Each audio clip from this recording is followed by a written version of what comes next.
A mysterious and powerful entity appears 30 years ago, surrounded by dark energy, marking the beginning of a cataclysmic event.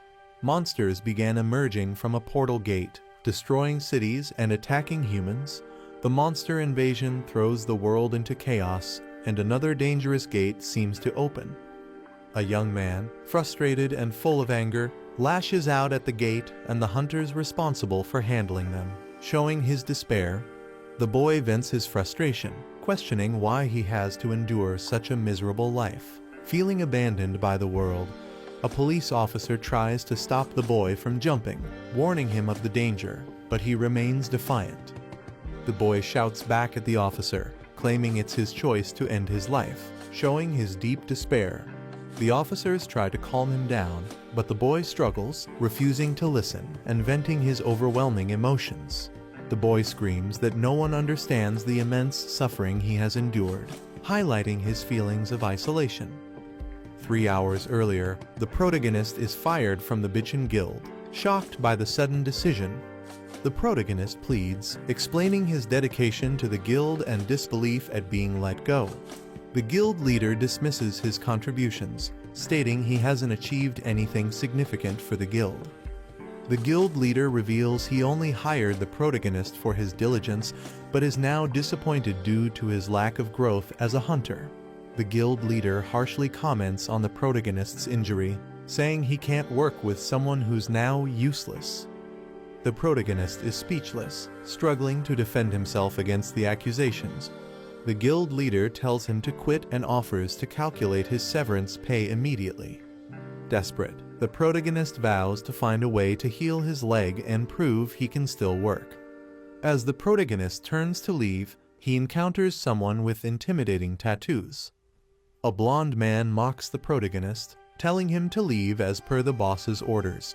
The protagonist recognizes him, shocked, and calls him Lee Youngjin. The blonde man ridicules the protagonist, mocking his attitude and calling him pathetic. He taunts the protagonist further, suggesting he should use his severance pay for snacks, belittling him as a D-rank hunter. The protagonist snaps, grabbing Lee Youngjin's shirt and accusing him of being ungrateful, stating he got injured saving his life. He reminds Youngjin of his reckless behavior in the dungeon that led to him being poisoned. Further venting his anger, Youngjin laughs dismissively, mocking the protagonist's claims of saving him. He tells the protagonist to stay in his lane, calling him a pack mule and accusing him of not knowing his place. Youngjin questions how someone as weak as the protagonist could even possess an S-rank skill, ridiculing him further. Youngjin mocks the protagonist's skill, explosive growth, jokingly suggesting it only helps with height. He continues to insult, sarcastically pointing out that the protagonist's growth plates are closed, provoking more anger. Furious, the protagonist attempts to punch Youngjin, calling him a punk. Their fists collide, with Youngjin blocking the attack using a shield-like energy barrier. Youngjin taunts him, saying it's time for the protagonist, Taejun, to learn his place. Youngjin throws a powerful punch aimed at Taejun. The punch lands directly on Taejun, sending him flying backward with intense impact. Taejun cries out in pain and shock, visibly overwhelmed by the attack. Taejun accuses Youngjin of acting arrogant just because he started earlier. Taejun sees this confrontation as long overdue. Youngjin punches Taejun with full force, mocking him, saying, "Let's see how tough you are today." The guild leader mocks Taejun, sarcastically labeling his crime as standing up to someone of a higher rank. Other guild members ridicule Taejun for challenging the boss, mocking him for simply being Lee Taejun.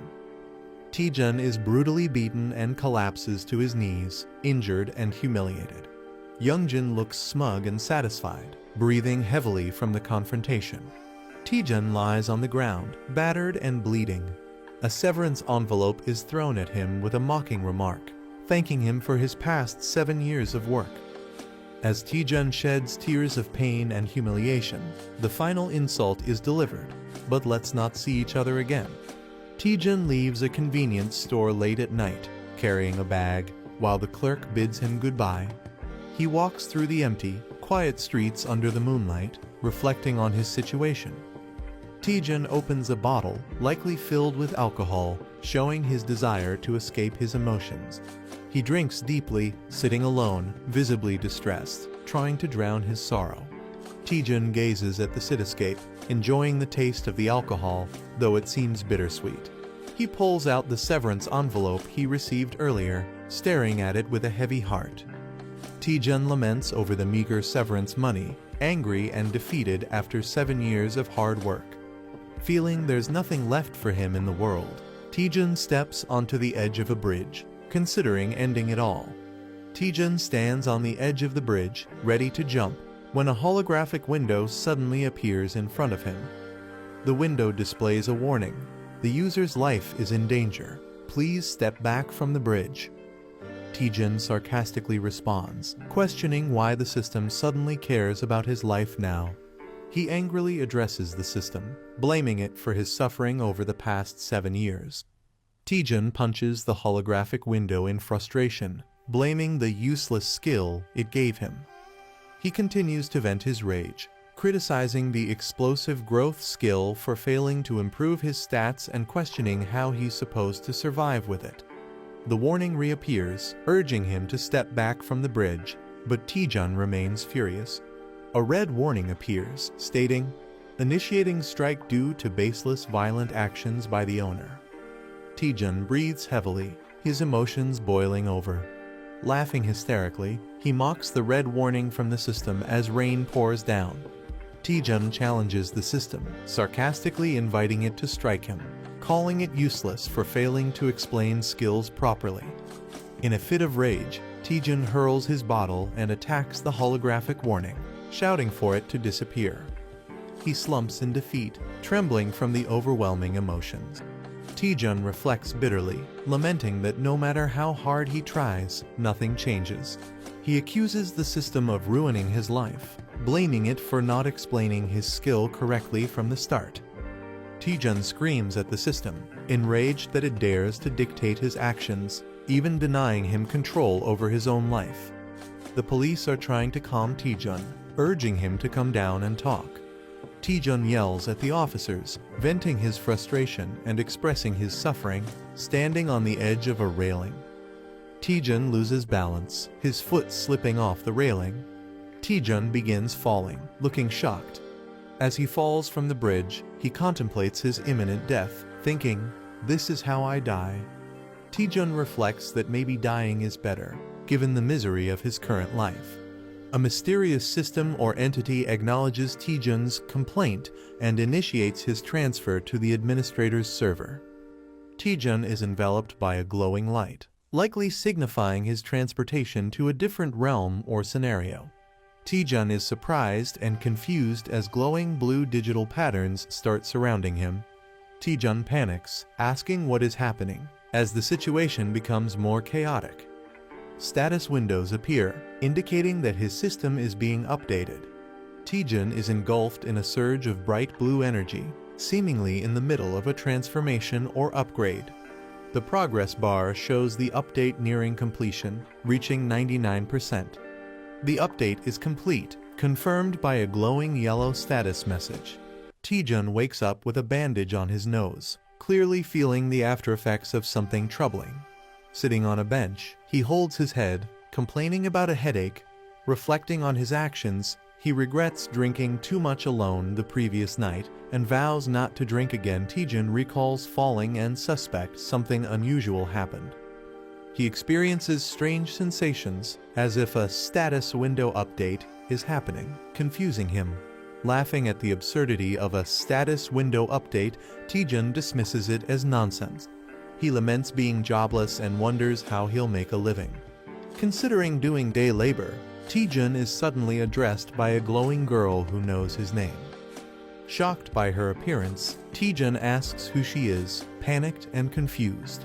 A glowing girl introduces herself as Miri from the Status Window Management Department. Taejun is shocked and questions if such a department is real. He realizes that the strange events of the previous night were not a dream. Miri explains they investigated his case regarding explosive growth. She humorously admits his outdated status window wasn't working properly. Taejun is stunned, questioning if this was the reason for his struggles. Miri informs him that due to security reasons, she can't reveal further details. She assures him that the issue is now fixed, but Taejun wonders if all his effort was wasted. Taejun gets angry, realizing that all his hard work may have been for nothing. Taejun accuses Miri of making him train in vain for 7 years due to an outdated status window. Enraged, Taejun demands compensation for his suffering and threatens her in anger. Miri panics and explains that she has restored his stats and healed all his injuries to calm him down. Taejun, surprised, realizes that his body has been completely healed. He checks his condition and finds himself in perfect shape, questioning how Miri achieved it. Miri hints that a special trigger is required to activate his explosive growth but cannot explain fully yet. She proposes a partnership to help Taejun achieve his potential. A sudden disturbance occurs as a massive gate opens in the city. A terrifying monster emerges from the gate, and people scramble to call the suppression team to handle the threat. Taejun is shocked and questions how he is expected to deal with the massive monster. He accuses Miri of sending him to his death, while she tries to reassure him, claiming he can handle it. Miri optimistically tells him to give it a shot, saying, "Worst case, you'll just die," trying to sound encouraging. Taejun is left speechless by her casual attitude. The monster, identified as Venom Spore, is described as needing at least a B-rank hunter to defeat, even posing a challenge to skilled suppression teams. Miri promises that defeating the monster will trigger Taejun's explosive growth. Taejun debates whether to trust her or not, finding the task insane. Despite his hesitation, Miri insists the monster isn't in the best condition, trying to convince him further. Taejun remains silent, deep in thought, contemplating his next move. Taejun reflects that his life has always been full of challenges and hardships. He considers running away but feels weighed down by his current situation. Determined, Taejun questions why he is hesitating and resolves to act. Accepting the chaos in his life, he prepares himself for what's to come, reasoning that it can't get any worse. With newfound determination, Taejun confidently declares, "Fine, let's do this." As the suppression team leaps into action, Taejun decides to join them despite his fear. He charges toward the monster, aware of the danger but ready to face it. The venomous monster retaliates, releasing its toxic attack. Taejun counterattacks with fierce determination, unleashing a powerful move against the creature. Taejun successfully attacks the monster, splitting it apart with great force. A notification confirms that the quest, "A Small Step Forward," has been completed. Taejun activates the skill, Undaunted Experience CC, after his victory. The skill, Explosive Growth, is also activated, enhancing his abilities significantly. He questions the simplicity of defeating a junior spore in one hit and wonders about the strange system notifications appearing. His stats are visibly enhanced, showing a dramatic improvement. A status window displays his updated information, revealing his new skills and significantly improved attributes. Miri excitedly asks Taejun how it feels to use Explosive Growth for the first time. Taejun, with a sinister smile, realizes how overpowered the skill is and revels in his newfound strength. Taejun, glowing with power, is warned by a companion not to celebrate yet as his explosive growth is just starting. Taejun's companion motivates him, urging him to keep fighting and eliminate all the monsters. Taejun charges forward, preparing to attack monstrous plant-like creatures. Taejun fiercely throws a powerful punch with determination. Taejun's punch explodes through the monster, splattering it in a burst of energy. Taejun realizes the massive stat boost he gains from defeating each monster, calling it a jackpot skill. Taejun's Explosive Growth skill activates multiple times as he fights, significantly enhancing his stats. Taejun leaps into action against monstrous creatures, evading their attacks while green energy splatters around. Taejun confidently thinks that at this growth rate, He'll surpass B rank and even stronger levels soon. Taejun envisions himself becoming stronger than an A rank hunter as he faces towering enemies. The scene shifts to a peaceful city setting, possibly hinting at where the battle is happening. The suppression team arrives on the scene to control the situation, noticing the aftermath of the battle. A group of hunters regrets missing the action, expressing their frustration. One of the hunters notices Taejun and mocks him, calling him a loser. Taejun holds a glowing pink crystal, surprising others who wonder if he's acting strange or consumed something unusual. The group arrives at the scene, mocking Taejun and questioning if he even knows where he is. The blonde hunter taunts Taejun again, calling him pathetic and predicting his failure. Taejun realizes the group led by Youngjin is also here for the hunt, further complicating matters. Taejun appears cautious and confused, sensing something ominous around him. Taejun's expression shifts to a sly grin, possibly plotting his next move or preparing for a confrontation.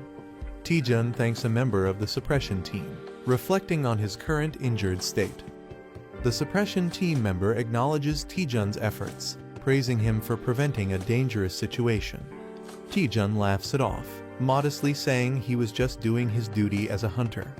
The blonde hunter and another person are shocked, realizing Taejun's true capabilities. A soldier praises Taejun for his incredible performance, saying they couldn't imagine handling the venom spores alone. The blonde hunter, surprised, questions if Taejun really did it all by himself. The soldier confirms Taejun handled everything alone and asks if there's an issue. The blonde hunter and his group are stunned and find it hard to believe Taejun's achievement. Taejun tells the group to leave and assures he'll explain everything later. The scene transitions to an abandoned building, indicating a new setting or upcoming event. The blonde hunter confronts Taejun, asking if he truly managed everything by himself. The blonde mocks Taejun, doubting that a D-rank hunter could achieve such a feat. Taejun remains silent, standing unfazed despite the insult. A glowing notification startles Taejun, hinting at a new event or quest. Taejun reads the quest details, which challenge him to teach the disrespectful juniors a lesson in exchange for an A-rank skill. Taejun realizes the reward is an A-rank skill, a significant opportunity for him. Taejun smiles darkly, thinking about how he can get both revenge and a skill by completing the quest. Taejun apologizes sarcastically to the group, preparing to take action. Taejun sarcastically apologizes and asks if they mind if he beats them up. The blonde hunter is stunned and confused by Taejun's statement. Taejun dramatically pretends to cry, saying he's not good at sugarcoating things. Taejun repeats his challenge, asking once more if he can teach them a lesson. The group mocks Taejun, thinking he's gone mad or joking around. One of the group members angrily lunges at Taejun, demanding he stop talking nonsense and answer. The attacker emphasizes that in this world, those who commit crimes should be punished, delivering a strong blow. Taejun is grabbed by the head as someone questions if he's serious. The attacker prepares to punish Taejun but realizes something is wrong as he can't move properly. Taejun, with a dark smile, taunts the attacker, telling him to take his punishment like he deserves it. The attacker is shocked, unable to understand what's happening. Taejun strikes the attacker, sending him collapsing with one blow. Taejun easily overpowers the attacker, leaving him stunned and collapsing to the ground. The others are shocked, questioning what just happened. The others are confused, questioning why the attacker collapsed so suddenly.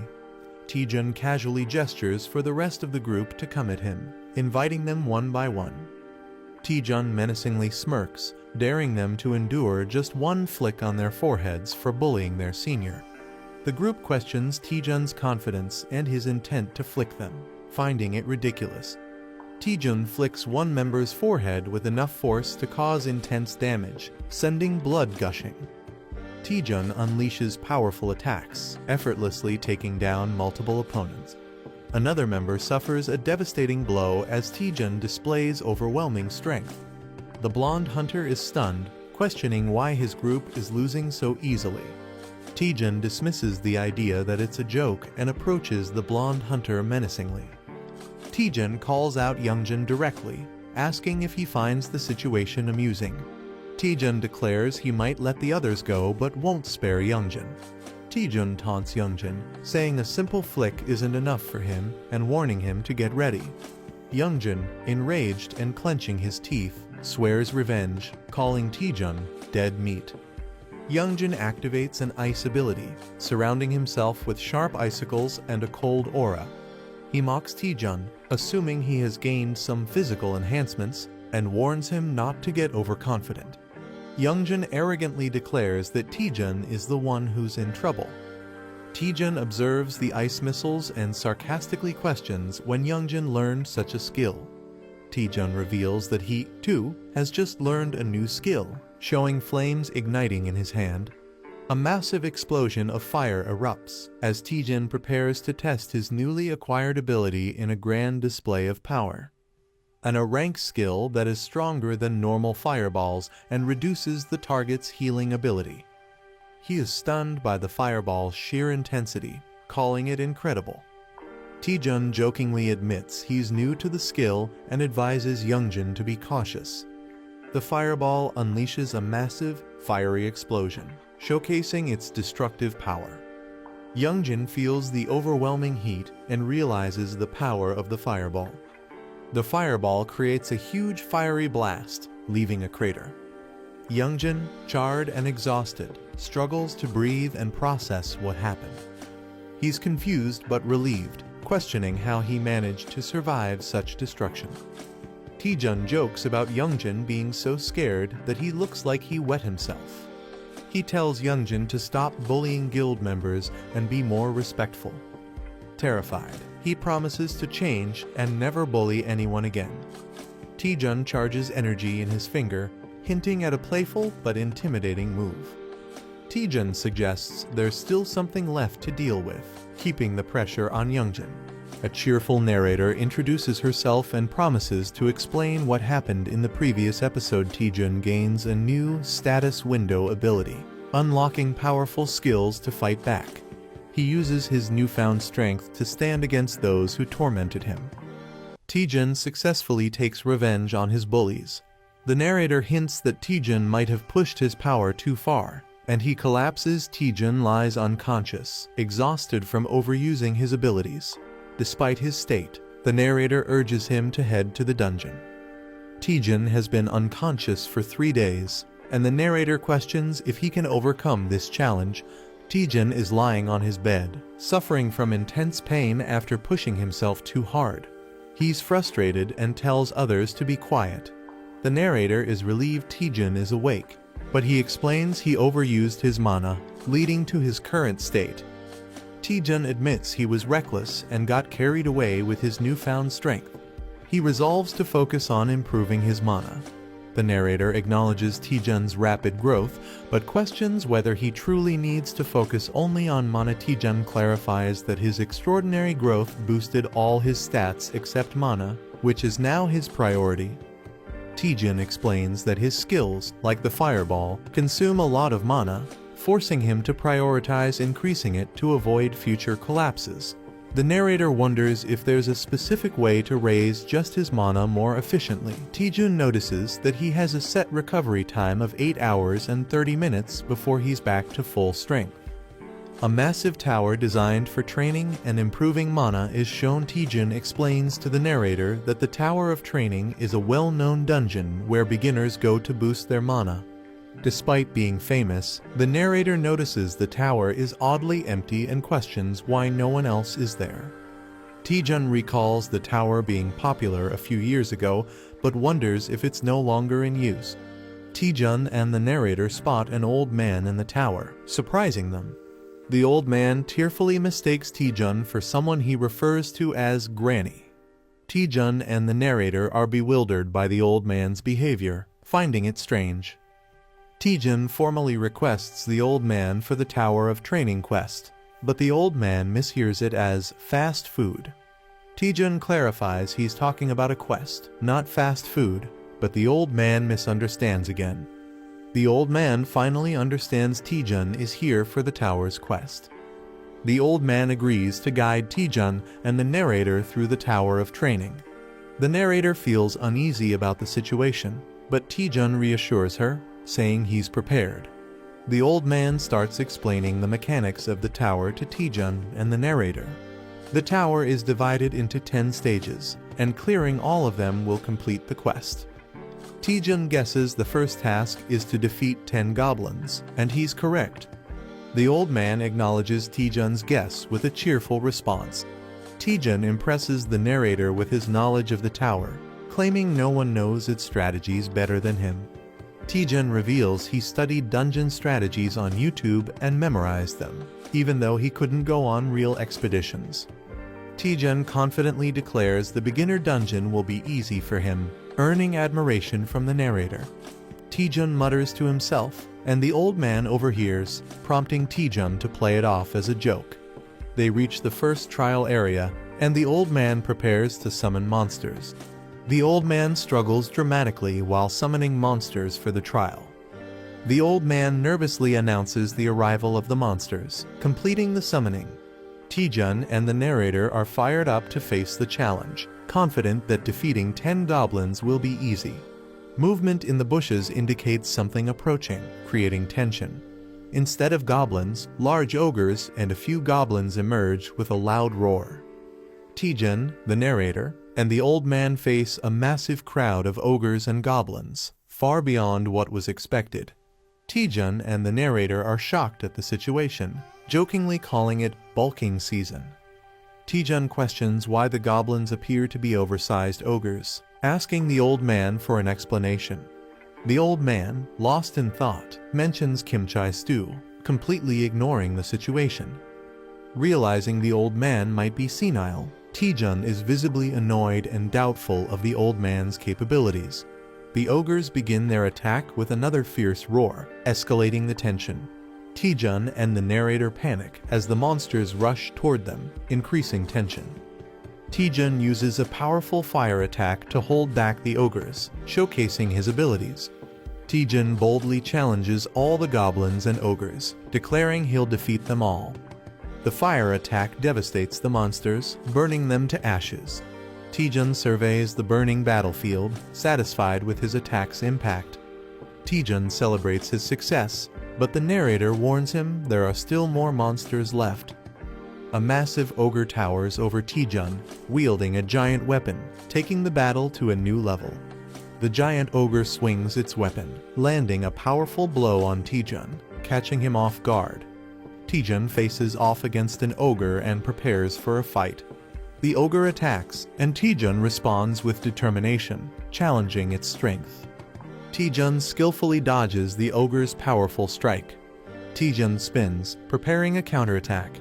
He delivers a powerful blow to the ogre's head, drawing blood. The ogre roars in defeat as Taejun stands confidently. Notifications appear, confirming the completion of Stage 1 and increased experience. The old man, impressed by Taejun's swift completion of the first stage, acknowledges his achievement while flames blaze in the background.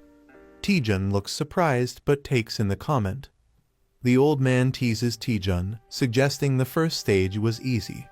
Taejun nervously pretends it was harder than it seemed, masking his frustration. The old man casually suggests moving to the next stage, frustrating Taejun. Monsters appear, stronger and in overwhelming numbers, challenging his mental resilience. Taejun faces a giant beast, feeling the intense physical and mental pressure. Taejun realizes why no one dares to challenge this place anymore. He yells in frustration, calling the dungeon impossible to clear and referring to it as hell. Someone pleads for mercy, revealing Taejun's name as they face the tower. Taejun reaches the final stage, facing an ominous silhouette. The final boss is revealed, a massive hellhound Cerberus, ranked S and level 90.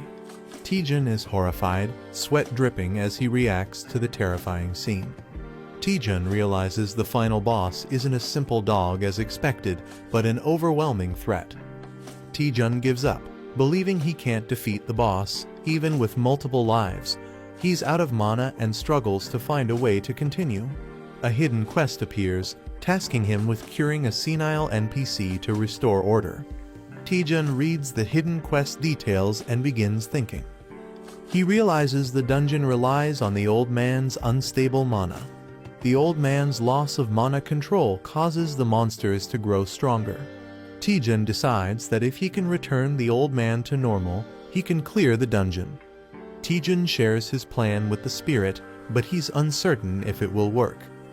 Taejun gathers his resolve, deciding to give it a shot. He recalls that uncontrolled mana can drive powerful mages insane. Taejun notices the tangled strands of mana in the old man's mind. Taejun approaches the old man, ready to act. The spirit is shocked and asks Taejun what he's doing. Taejun channels his focus, preparing to fix the old man's mana. He starts calming the old man, who begins to relax. Taejun jokingly calls it nirvana, while continuing his task. Taejun redirects the scattered mana back into the old man's head, stabilizing him. Taejun checks on the old man, determined to fix the broken mana flows. A massive pink energy blast emerges, alarming the spirit. The pink energy intensifies, threatening Taejun and the old man. Taejun desperately shields the old man, bracing himself. The energy surges out of the tower, creating a massive explosion. The old man regains consciousness, apologizing for the trouble caused by his body. The old man transforms into a muscular and revitalized version of himself. Taejun is shocked, questioning the old man's new appearance. The old man expresses clarity and refreshment, thrilled to be himself again. The revitalized old man confidently stands, emitting a powerful aura. A view from above shows the final battle arena, with the red beast still present. The old man expresses his gratitude to Taejun, calling him his benefactor and offering to grant any request. Taejun looks shocked as someone counts numbers, reaching 97 and 98. A glowing girl stands behind him. A muscular man lifts a heavy barbell, reaching 99 reps.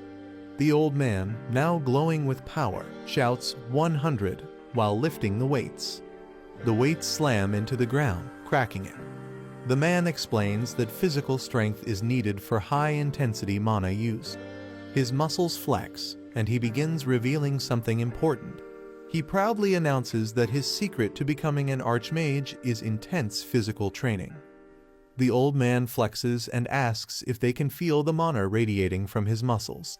He invites Taejun to touch them, but Taejun nervously refuses, questioning if this kind of power is necessary. The old man insists and then asks Taejun what he truly wants. Taejun hesitates to answer. Taejun complains about his low mana and asks if his mana capacity can be increased. The old man easily accepts the request and activates the mana body technique. He unleashes the mana technique build-up on Taejun. Taejun screams in pain as his mana increases dramatically to 500. Taejun coughs and complains that he almost died from the process. The old man observes that Taejun's issue isn't a lack of mana. Taejun, confused, asks what the old man means. The old man explains that Taejun is using too much mana for his Fireball skill. Fireball is supposed to be a basic skill. The old man explains that Taejun's Fireball is much stronger than normal but consumes too much mana. He reassures Taejun and offers to help him recreate his Fireball. A large modern cityscape appears, showing a tall building. A woman named Lee Seon-ah, a grade A hunter from the Myth Guild, waves and calls out. Taejun's companion is surprised and asks if he knows her. Taejun says she's an old friend from Hunter's Den. The glowing girl teases Taejun, shocked that he has a female friend. Taejun gets annoyed. She asks why Taejun called Seon-ah. He explains it's to test his new Fireball technique. The Myth Guild has the largest training facility in the country. Taejun's previous Fireball was powerful enough to destroy a building. The new one will be even more dangerous. Taejun suggests they need a safe training area for testing his new Fireball. The glowing girl teases Taejun, surprised that he has more connections than she thought. Seon-ah hears something and asks what Taejun said. He nervously laughs and denies saying anything. In the elevator, Seon-ah comments that it's been a long time and asks how Taejun has been. He replies that he has just been doing his usual hunter duties. Seon-ah gives Taejun a curious look, making him wonder if there is something on his face. She smiles and tells him he seems different from before. Seon-ah tells Taejun that he used to rely on her, but now seems more confident. Taejun is surprised. She mentions that another person requested to use the training ground today. She hints that Taejun will be excited to see who it is. Taejun is shocked that someone arrived before him. Choi Jin-hyuk, a grade A hunter from Bichon Guild, appears riding a massive beast. Taejun and Jin-hyuk exchange intense stares, recognizing each other. Seon-ah notices the tension and wonders why they are acting like rivals after a year. Inside the training facility, Seon-ah activates the system. She explains that the strength of the training monsters depends on how much mana is used.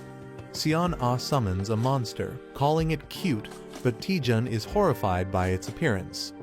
The monster rushes forward, and Seon-ah asks if that explanation was enough.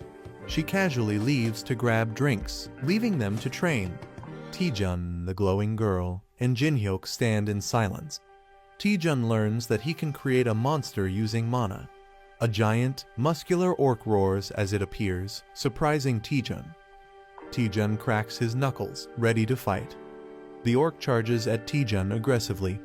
Taejun focuses, preparing to counterattack with his fist. Taejun punches the ground, releasing a massive explosion of blue energy. A shadowy figure looms in the background. An ogre wouldn't even count as a warm-up. He considers summoning hundreds more while Taejun prepares for battle. Taejun, lying down, suspiciously asks, "It was you, wasn't it?"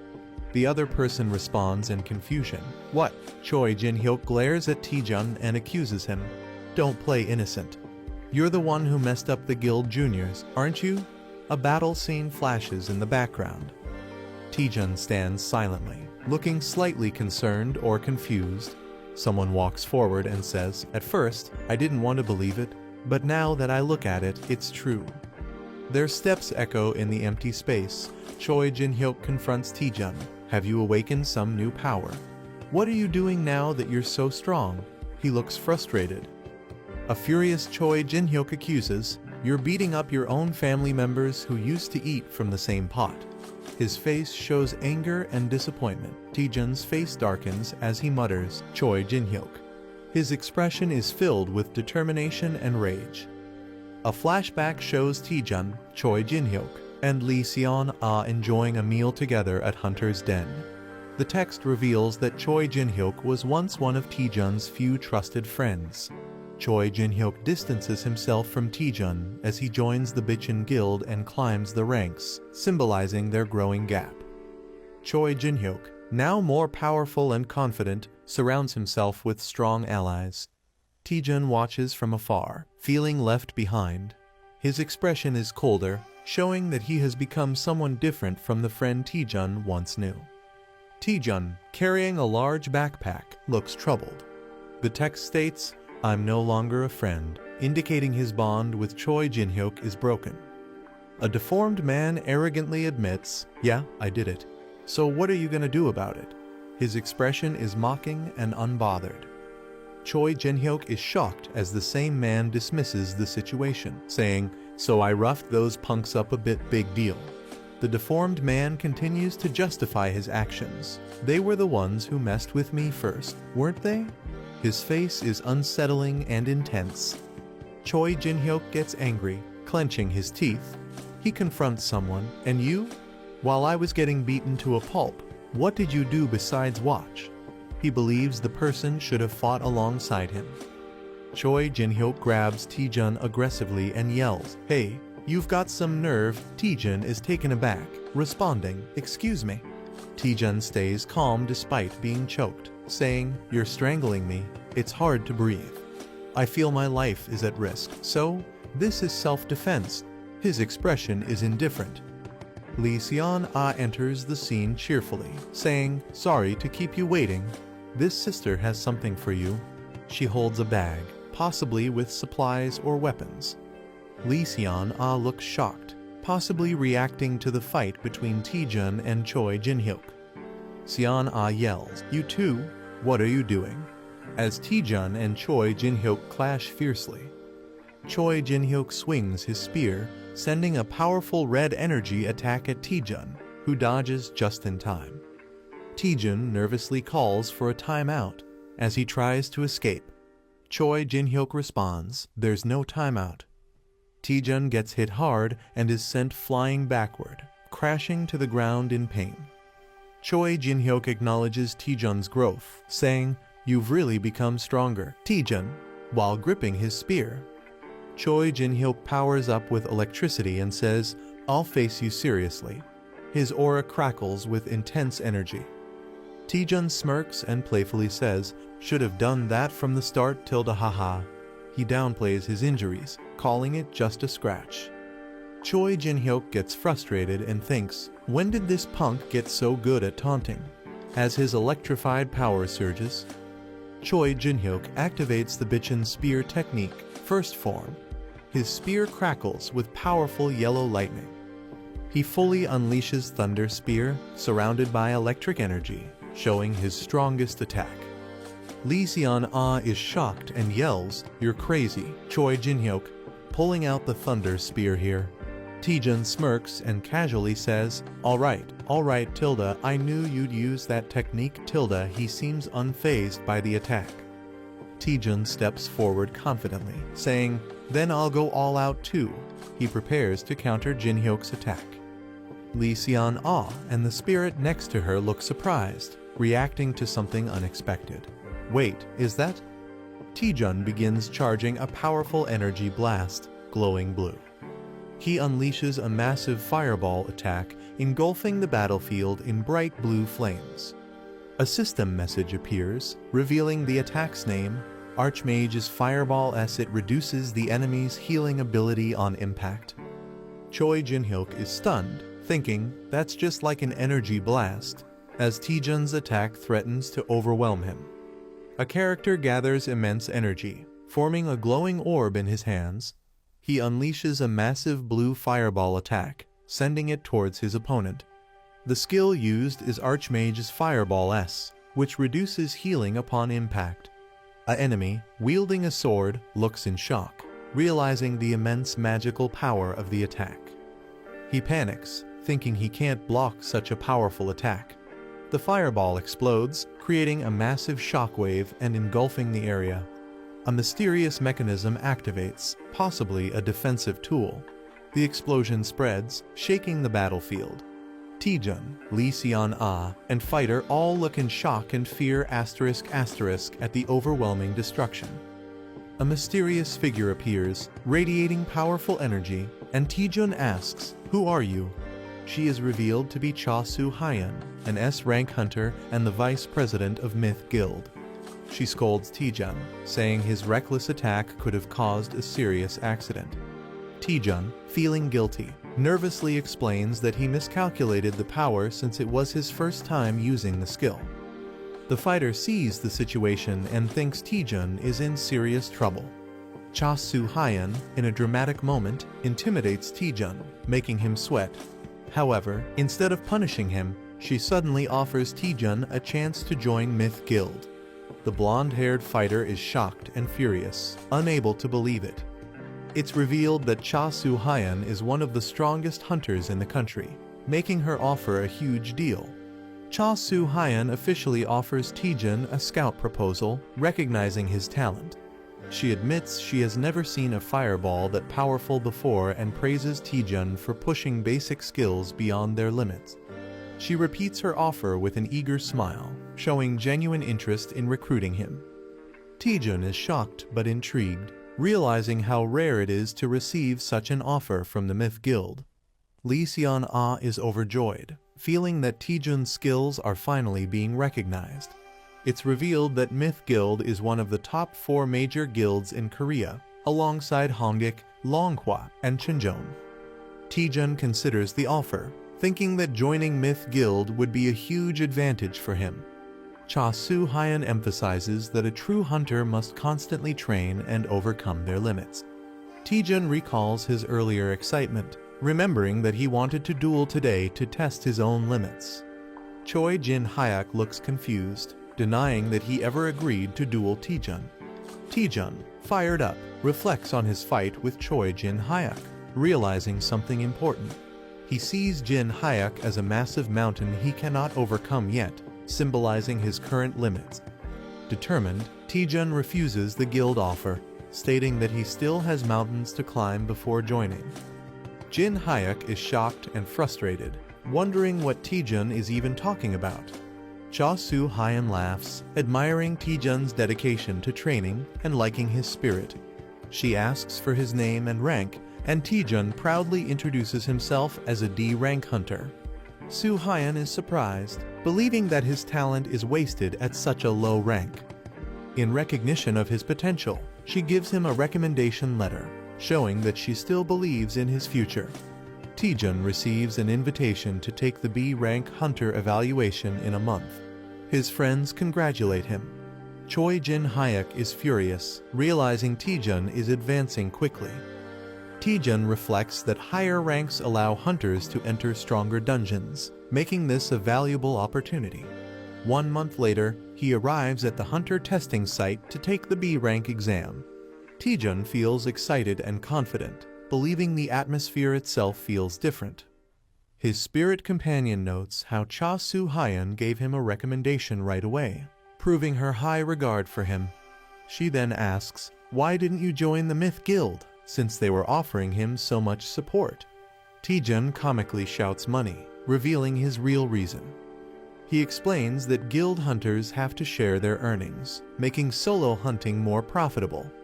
Taejun criticizes guilds, saying their rewards are low and they control schedules too strictly. He recalls how guilds exploit hunters, overworking them and discarding them if they get injured. He dramatically declares he would never join a guild, stating his only goal is making more money. Suddenly, someone calls out to him, catching his attention. A cheerful cat-eared girl, Yo Si-ah, from Chincheon Guild, greets him and asks if he's taking the test. Taejun is surprised she knows him, but she reveals that his reputation has already spread. She smirks, saying her guild is determined to recruit him, hinting at Myth Guild's interest. Taejun nervously laughs, realizing his name is spreading too fast. Suddenly, a tall, intimidating man appears, mocking Taejun, calling him a mediocre man. Kangjin, a C-rank hunter from Hwarring Guild, mocks the event, calling it overhyped. He boldly introduces himself, claiming he's destined to be the greatest hunter of the era. Taejun and Yo Si-ah are speechless, with Taejun internally wondering if this guy is crazy. The announcement begins, signaling the start of the B-rank hunter evaluation test. The participants, including Taejun, Kangjin, and Yo Si-ah, prepare for the test. The examiner introduces their mentor for the test, an experienced hunter. The mentor is revealed as Choi Jin-hyuk, an A-rank hunter from the Bichon Guild. Taejun is shocked, recognizing his rival, Choi Jin-hyuk. Jin-hyuk greets the participants, preparing to explain the test rules. The test will take place in a dungeon, and 8 participants will be grouped into teams of 2. The dungeon has 4 entrances labeled A, B, C, and D. The first 2 teams to reach the merge point will proceed to the boss fight. A man announces that even if participants retire from the dungeon, they should not worry. Safety personnel are stationed throughout the dungeon to ensure protection. A streaming score system will be used to track and rank participants. The test is being streamed live, showing a battle against monsters, and viewers are commenting. The test officially begins with red portals activating. The first team, UC Rin and Kangjin, is called to start. The second team, Yang Dong-jun and Hong Ah-ryeom, is introduced. The third team, Cho Song-yi and Bong Jun-hyun, is introduced. The fourth team, Lee Tae-jun and Kim Jun-hyun, is announced, and all teams are instructed to enter their designated gates. Tae-jun recognizes Kim Jun-hyun and is surprised to see him, while Jun-hyun happily greets him. The teams begin entering the red portals, with Tae-jun leading the way. Someone watches Taejun closely, saying his name with suspicion. A man smirks darkly, realizing that Taejun is using him for his own advantage. Kim Jun-hyun clenches his fist, determined not to be underestimated. Taejun confidently steps into the portal, fully prepared for the test. A dark and eerie dungeon scene appears, with someone in the shadows vowing revenge, saying, "I'll make you regret it." A member of Bichon Guild is shocked when asked to participate in the B rank assessment. A heavy-built man and a young hunter with blue hair discuss something. The man is confused, while the young hunter seems uninterested. The young hunter is asked to disrupt Taejun during the assessment. The D route is much harder than the standard path, so interfering would make it difficult for Taejun to pass. The heavy-built man is reminded that his mother is sick, implying pressure on him. The blue-haired hunter tempts him with money for his mother's surgery. The man looks nervous, but the blue-haired hunter assures him he'll be rewarded if he cooperates. Taejun and his teammate enter the D route and encounter monsters. A giant snake with red eyes appears, roaring fiercely. Taejun easily defeats the monster, shocking his teammate. Taejun complains about the weak opponent, but his experience points slightly increase due to an ability. The heavy-built teammate is shocked at Taejun's sudden strength. He reflects, realizing that Taejun became much stronger in a short time. Taejun and his teammate were both in a weak position within the Bichon Guild, but Taejun never gave up. Taejun praises his teammate's skill to absorb attacks, calling it amazing. Taejun encourages him, saying he'll shine one day as a great hunter. Taejun's words gave his teammate hope when he had none. The teammate now struggles with guilt, realizing he's being forced to sabotage Taejun, despite how much Taejun supported him. The heavy-built man feels conflicted, but believes he has no choice because he needs money for his mother's surgery. He convinces himself that betraying Taejun is necessary for his family. He hands Taejun a bottle, acting innocent. He tells Taejun that it will help him, making it seem like a friendly gesture. Taejun accepts it, unaware, and the man explains it's a buff potion used in expeditions. Taejun happily drinks it, thanking him. However, the potion is actually poisoned, meant to paralyze Taejun. The man thinks this will quickly exhaust Taejun, making him fail. Taejun suddenly feels the effects, realizing something is wrong. Taejun starts feeling the effects of the potion, thinking something is awakening inside him. He suddenly realizes there's no bathroom, making him panic. His teammate confirms there's no bathroom, forcing Taejun to clear the dungeon quickly. The teammate is confused, wondering why the poison isn't working. Taejun's poison resistance ability activates, making him immune. Taejun investigates the dungeon's layout, noticing something is off. They reach a dead end, forcing them to turn back. Taejun complains about going in circles, while his teammate sees an opportunity. The teammate considers pushing Taejun into the pit to sabotage his assessment. The heavy-built man nervously calls out to Taejun. Suddenly, he lunges forward, apologizing as he tries to push Taejun off the cliff. However, he loses balance and falls instead, screaming. Taejun is shocked, watching him plummet. Both of them are confused as they realize what just happened. The man keeps falling, panicking. He crashes into the cliffside, hitting the rocks hard. Taejun shouts at him, thinking he's trying to die on purpose. Hanging upside down, the man breaks down, calling himself garbage and saying he deserves to die. A shocked Taejun reacts angrily to being called trash. A man confesses he tried to sabotage the assessment for his own benefit. The man, feeling guilty, wants to die, but Taejun refuses to let go. Taejun panics, realizing the situation has become serious. Taejun considers moving closer, thinking no one is watching his live stream. Taejun is surprised to see 10 viewers on his live stream. Taejun scrambles, not wanting viewers to see him in a humiliating state. Taejun loses his grip and starts falling from the cliff. Taejun and another person fall into the darkness while a blue spirit watches Taejun and his companion crash to the ground, confused about their location. They turn around to see red eyes glowing in the darkness. A swarm of terrifying white snakes with red eyes emerges. Taejun and his companion freeze in fear, realizing the danger. A girl watching the livestream worries about Team B's situation. Exhausted fighters struggle to battle the deadly snakes while viewers mock them.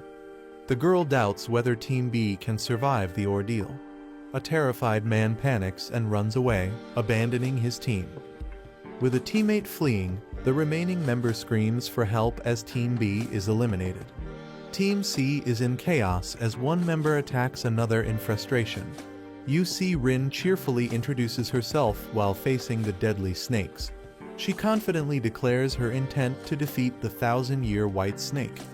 UC Rin prepares for battle, but the snakes suddenly disappear. A man aggressively attacks on his own, while UC Rin questions his actions. The man sees this assessment as a chance to impress the higher-ups. Determined, he unleashes a powerful attack, unwilling to miss his opportunity. UC Rin realizes he wants all the attention for himself. Refusing to be outdone, she activates her ice powers, ready to fight. UC Rin unleashes a powerful ice attack, Frost Wind. A fierce battle erupts as Team A dominates the battlefield. Team A reaches the boss room first, proving their elite skills. A mysterious figure claps, acknowledging their achievement. Choi Jin-hyuk offers to lead them to the boss room. UC Rin realizes that Lee Taejun hasn't arrived yet. Choi Jin-hyuk confirms Team D's signal is lost, hinting at their elimination. A teammate mocks Taejun, doubting his potential. Choi Jin-hyuk leads Team A through a portal to the boss room. Choi Jin-hyuk smirks, realizing Junhyun's plan was successful. He mocks how Vice President Cha Soo-hyun would react if she knew the truth. The group looks shocked as they sense something ominous. A monstrous spiked snake corpse lies before them, unsettling the team. A skeletal figure sits on a throne, exuding a terrifying aura. The Skeleton King awakens, its eyes glowing with dark energy. The absorption skill allows the user to absorb magic attacks and return them. The more magic absorbed, the stronger the attack, but it depends on the user's limits. A comedic moment shows the absorption skill leading to an unexpected fiery result. Lee Taejun and Kim Jun-hyun use their combined attack, Hell Train. Taejun pushes Jun-hyun to absorb more power as they charge forward. Determined, they rush straight to the boss room. Team A is confused, realizing the boss should be the Emuji. The team wonders how things took a drastic turn. Suspicion rises as they question the mysterious lick before them. The lick fully awakens, its glowing eye radiating dark energy. Team A realizes the danger as they recognize the powerful lick. They are shocked to see a lick instead of the expected dungeon boss. Choi Jin-hyuk urgently commands everyone to retreat. The lick and the monstrous Emugi stand side by side, ready to attack. The lick launches an attack as the Emugi roars fiercely. Choi Jin-hyuk prepares to counterattack with determination. He leaps into action as the Emugi strikes with force. UC Rin and her teammate refuse to stay idle and prepare to assist. UC Rin and Kang Jin launch their combined attacks against the Emugi. The Emugi retaliates, injuring UC Rin as she screams in pain. Choi Jin-hyuk panics as he sees his teammates wounded. He realizes that the lick is controlling the Emugi. He determines that taking down the lick is the key to victory. Choi Jin-hyuk prepares to strike but is caught off guard. The Emugi launches a surprise attack, hitting him hard. He regrets recklessly charging in without a proper strategy. The Emugi roars, ready to finish him off as he faces near death. The girl regrets not saying something before dying. A hunter is violently thrown back by a powerful attack. A shocked boy feels fear as he senses something terrifying. The team celebrates reaching the boss room. A man is relieved to be alive but realizes something is wrong. Urgent warning is given to Lee Taejun and Kim Jun-hyun. A massive monster, Emugi, looms over them in danger. Taejun and Jun Hyun barely dodge a devastating attack. They realize facing a lick and an emugi is too much for a B-class test. The man suspects someone is sabotaging the evaluation. The team speculates that a powerful guild member might be involved. Taejun acknowledges the situation but finds it complicated. Taejun confidently suggests taking down the emugi. Taejun and Man reluctantly agree to work together. A warrior with dual swords charges forward as something powerful descends from above. A fighter holds a glowing energy orb, declaring a temporary alliance. One character asks if Jun Hyun can take more fireballs, but he seems exhausted. A large, wounded serpent-like creature appears, still moving. A character warns Lee Taejun to be cautious as a dangerous attack approaches. The fighter with the glowing orb confirms that he also sees the danger. A massive 20% fireball attack is launched toward the enemy. A massive blue energy dragon appears, roaring fiercely. A warrior activates Divine Spear Technique, second form, preparing to attack. The warrior unleashes a powerful spear technique, cutting through the air. A lick with a flaming purple staff stands atop a defeated beast. Yu Si-rin and Hangjin see the lick is vulnerable and prepare to strike. Hangjin charges at the lick while it casts an attack. Hangjin declares he won't miss his opportunity to attack. He delivers a powerful ice punch straight at the lick. A fighter asks Jun Hyun for one last favor, believing they can't lose as a team. Lee Taejun and Kim Jun Hyun activate a collaborative attack. Hell Train attack is unleashed, surging with immense energy. The enemy is frozen solid, trapped in ice. A fighter questions if they've finally defeated the enemy. The entire group looks shocked, realizing something unexpected. The lick survives the attack, unaffected by their efforts. The lick counterattacks, summoning deadly energy spikes. Two fighters are impaled, unable to escape. More allies are struck, screaming in pain. The team is injured and trapped by ice spikes, realizing the lick seems immune to damage. A fighter questions their lack of knowledge about the lick, wondering if they missed something. A mysterious manager appears, glowing with energy.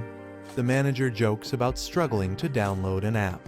She suggests using a map hack key to fight more effectively. Taejun is shocked by the mention of a map hack as dungeon information starts loading. The system analyzes the dungeon, revealing details about its structure and enemies. Parsley navigation activates, displaying a virtual map. Taejun is confused by the new system's function. The manager explains that Parsley navigation reveals dungeon secrets, enemy patterns, and rewards. She has also installed more apps, advising Taejun to use them in battle. Taejun realizes this is beyond a normal map hack, calling it a game-changing ability. The dungeon's original boss was supposed to be a B-class emugi, but something changed. Taejun questions what the lick really is, as it wasn't supposed to exist.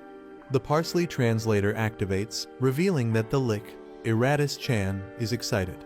Taejun senses something terrifying, feeling uneasy. He asks the manager what's happening, suspecting a system bug. Iratus Chan thanks a contractor, hinting someone summoned it. Taejun realizes the translation is working fine, but something feels off. He questions if someone forcibly summoned the lick. Taejun checks on Choi Jin-hyuk, who barely avoided a fatal injury. Taejun claims he found the lick's weakness. Jin-hyuk is shocked but doesn't get a full explanation. Taejun asks him to trust and cooperate. Jin-hyuk hesitates, but the situation forces him to follow Taejun's lead. Jin-hyuk agrees to cooperate, asking what to do first. Taejun smirks, deciding to provoke the enemy first. The group taunts the lick, calling it out. Taejun makes a crazy face, mocking the lick. The lick gets enraged, preparing to attack. It unleashes a powerful dark spell, vowing to kill them. The group prepares for a counterattack, seeing this as their moment. A massive energy strike is unleashed, aiming at the enemy. The team survives the lick's deadly attack. Taejun realizes he can predict the lick's attack patterns. He gains confidence, knowing his strategy will work. Jun Hyun mocks the lick, laughing at its missed attacks. Taejun also taunts it, calling its attack a joke. The Lick counters with powerful purple fireballs. Taejun gives precise movement instructions to his team. The attacks explode, but they dodge successfully. Taejun remains focused, ready for the next move. The team is amazed that they dodged everything perfectly. A skeletal enemy acknowledges the protagonist's dodging skills and prepares a stronger attack. The enemy unleashes a massive attack, covering the battlefield in dark energy and sharp projectiles. A panicked ally questions how they are supposed to dodge the incoming attack. A system or skill activates, with glowing barriers appearing around the characters. The protagonist realizes that the attack is unavoidable, covering the entire dungeon. The enemy's powerful skill, Death's Requiem, is fully unleashed. The enemy mocks the group, calling them foolish. The protagonist counters, saying if they keep dodging, the enemy will just use an undodgeable spell. They prepare to strike back. Someone realizes the enemy is on skill cooldown, a crucial moment for counterattack. The enemy is shocked, realizing they won't survive the counterattack. Chaos unfolds as the powerful attack shakes the battlefield, with everyone struggling to understand what's happening. The wide area attack grows stronger towards the edges, but its power weakens closer to the center. Taejun realizes the attack's weak point using his Parsley navigation ability. Using this knowledge, he moves toward the center, reducing the damage taken. UC Rin steps in, using her ice magic to counterattack. She casts Frost Wind, freezing the skeletal enemy. The enemy acknowledges their effort but remains unfazed. The group realizes their attacks are ineffective, but they decide to focus on restricting the enemy's movement. The battle continues, and one of the characters asks for backup *** to cover the rear. The skeletal enemy is confused, calling out for someone named Hwawa. The enemy realizes something is wrong, looking shocked. It is revealed that the Lick was summoned through a contract, using the contractor's sacrifices as hosts. Until the host body is destroyed, the Lick remains immortal. Taejun finds the real body of the Lick, hidden behind a magical barrier. The team understands they must destroy the object sealing the Lick to stop its summoning. The Lick is enraged, accusing them of deception. The Lick charges furiously at Taejun, vowing revenge. The Lick attacks with its massive scythe, showing its full power. Taejun looks shocked as the battle intensifies. Choi Jinhyuk charges at the Lick, taunting it to stay and fight. Jinhyuk, enraged, blocks the Lick's movement, refusing to let it escape. He strikes fiercely, stopping the Lick's attack. The Lick screams in pain, showing its vulnerability. The team restrains the Lick, urging Taejun to finish it off. Taejun thanks Jinhyuk, preparing for the final blow. The Lick panics, trying to stop Taejun from reaching its core. Taejun delivers a powerful punch, aiming to destroy the Lick's true body. The punch lands with massive force, shaking the entire battlefield. The Lick is weakened, gasping in exhaustion. The sealed chest, which is the Lick's true core, remains intact. Taejun finally finds the chest, preparing to destroy it.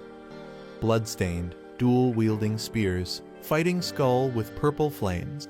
Mystery, potential weakness mentioned by Taejun. Injured, shocked, searching for something inside. Speaking unknown language, reacting, resisting attack. Skull reacting aggressively, chaotic energy, others affected. Surprise discovery, secret exposed.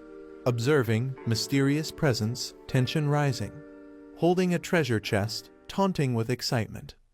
Reacting to Taejun's unexpected ability to understand ancient language.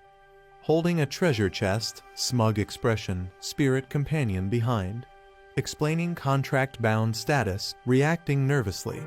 Dismissing concerns, confident in contract control. Doubting Taejun's abilities, disbelief. Questioning his ordinary status, asserting dominance.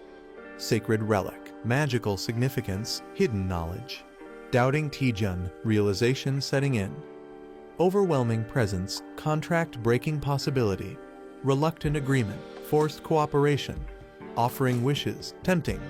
complaining about stomach, uneasy, ordering skeletons to be released, questioning control, skeletons attacking, blue-haired man and green-helmeted man fighting back. Anomaly detected, unknown disturbance. Martial artist Hangjin and cat-eared girl UC Rin destroying skeletons. Accepting negotiations, communication success. Asking for Taejun's wish. Demanding everything. Confused by Taejun's sudden demand. Pressuring for items, accessories. Holding mysterious power, crucial item. Realizing Taejun's target, resisting. Pretending to break treasure chest, manipulating. Handing over staff, distressed. Holding staff, demanding contract release. Pretending ignorance about contract release. Realization hitting, caught off guard. Mocking, pretending ignorance. Intense red energy, furious reaction. Furious, overwhelming force, striking Taejun. Raising treasure chest, intimidating. Intense counterattack, explosion. Last struggle, refusing to fade. Declaring Eratus Chan's rebirth, sinister confidence. Mocking Skull's dramatic exit. Examining broken weapon, questioning its significance. Investigating summoning method, questioning target. Thrilled about new item, materialistic attitude. Observing Taejun's greed. Newly discovered item, unexpected find. Speculating value, linking it to the skull. Concerned, checking on him. Assuring he's fine, activating interface. Doubting Taejun's victory against the lick. Declaring victory, dismissing concerns. Hangjin acknowledges Lee Taejun's skills and calls him an impressive hunter, while UC Rin cheers him on. A shocked reaction as Lee Taejun stands bloodied, and someone calls out his name in concern. A remorseful Choi Jin Hyuk says, "I'm sorry," looking down at Lee Taejun. The helmeted Choi Jin Hyuk admits to poisoning and throwing Lee Taejun into the pit, revealing they ordered Jun Hyun to do it. The guilty Choi Jin Hyuk admits they resented Lee Taejun for working hard despite lacking talent. The Choi Jin Hyuk sincerely apologizes to Lee Taejun. He smiles and mockingly tells them to do it properly next time, acting like he wasn't even affected. Taejun calls out the deception, questioning what's really going on. The Choi Jin Hyuk suggests moving forward, inviting Lee Taejun for a meal as a celebration for becoming a B-class hunter. Kim Jun Hyun admits to poisoning and throwing Lee Taejun into the pit, revealing that he ordered Jun Hyun to do it. Taejun awkwardly asks a secretive question. Taejun whispers, "Do you like Lee Seon-ah?" catching the other person off guard. Taejun's question about Lee Seon-ah causes a hilarious shocked reaction. The accused character frantically denies it, while another teases them. A glowing green gate appears, signaling their way out. UC Rin and Kim Jun Hyun celebrate being able to leave, dreaming about food. Taejun smiles and tells everyone to go back together. The group walks toward the portal, feeling the relief of survival. Taejun hesitates for a second as he steps through the gate. They successfully exit, and a mysterious figure watches them. Taejun is officially promoted to B-class hunter, greeted by some intimidating figures. Lee Taejun is shocked to see Seo Yeon HWA Clear Sky Guild representative and Maddie Pyong Hwarang Guild representative. Maddie Pyong, a powerful and imposing figure, raises suspicion as Taejun wonders why the strongest hunters are present. The elegant yet authoritative Clear Sky Guild leader enters. Seo Yeon HWA reveals that someone interfered with their test, manipulating the results. She explains that monsters, including the Lick and an undead Emugi, should not have appeared. The investigation suggests that a powerful force was trying to disrupt both the Clear Sky Guild and Hwarang Guild. Revealing the culprit, Seo Yeon HWA finally points to the responsible party. She looks directly at Lee Taejun and says, "It's you." Lee Taejun is left utterly dumbfounded, unable to comprehend how he could be the culprit. UC Rin and Hangjin defend Lee Taejun, insisting there's no way he could be responsible. She smirks and points out that Taejun seemed to handle everything alone. The high rankers reveal they witnessed everything live, including Taejun's leadership and strategic decisions against the Lick. She suggests that the Lick's weakness was concealed somewhere, and Taejun somehow knew about it. Seo Yeon HW questions how a D-rank hunter like Taejun knew so much critical information. Even Hangjin and UC Rin start to hesitate, considering the possibility. Seo Yeon HWA steps up to Lee Taejun, pressing him for answers. She outright claims that Taejun knew about the Lick in advance. He freaks out, denying it completely, but his shocked reaction only makes him look more suspicious. Taejun looks nervous as someone questions his hesitation, likely in a high-pressure situation. A warrior unleashes intense energy, warning Taejun that he will cut him down if he doesn't answer quickly. Taejun panics, realizing that the threat is serious and his life is in danger. Taejun, sweating and desperate, tries to think of a way to explain or defuse the situation. Taejun recalls something important related to a Lick, a sacrifice, and a contractor, possibly a key mystery. Someone interrupts, asking everyone to listen, possibly to prevent a fight or explain something. A new character excitedly reveals that his dream has always been to become a necromancer. The warrior and the blue-haired girl are surprised by the sudden statement. The character explains that he has studied undead creatures since childhood, knowing their abilities and weaknesses. Taejun proudly reveals that he figured out the Lick's hidden weakness. A woman doubts Taejun's claim and questions its validity. The others, including the red-haired warrior, react in surprise to what Taejun shows them. Taejun presents a severed finger found in a sarcophagus, proving someone made a contract with the Lick. Taejun explains that the Lick wasn't a natural dungeon boss. Someone summoned it to interfere with the test. Taejun argues that the Lick obeys its contractor, meaning he and the other attacked hunters aren't responsible. The woman acknowledges Taejun's logic and accepts that the real culprit must be someone else. The warrior demands to know who the culprit is, suspecting the Dark Magic Guild. A dramatic moment as the mystery is about to be solved. Taejun boldly announces that the culprit is among them. Taejun asks everyone to check the hands of those nearby. People start showing their hands, nervously accusing each other. One man hesitates and appears nervous.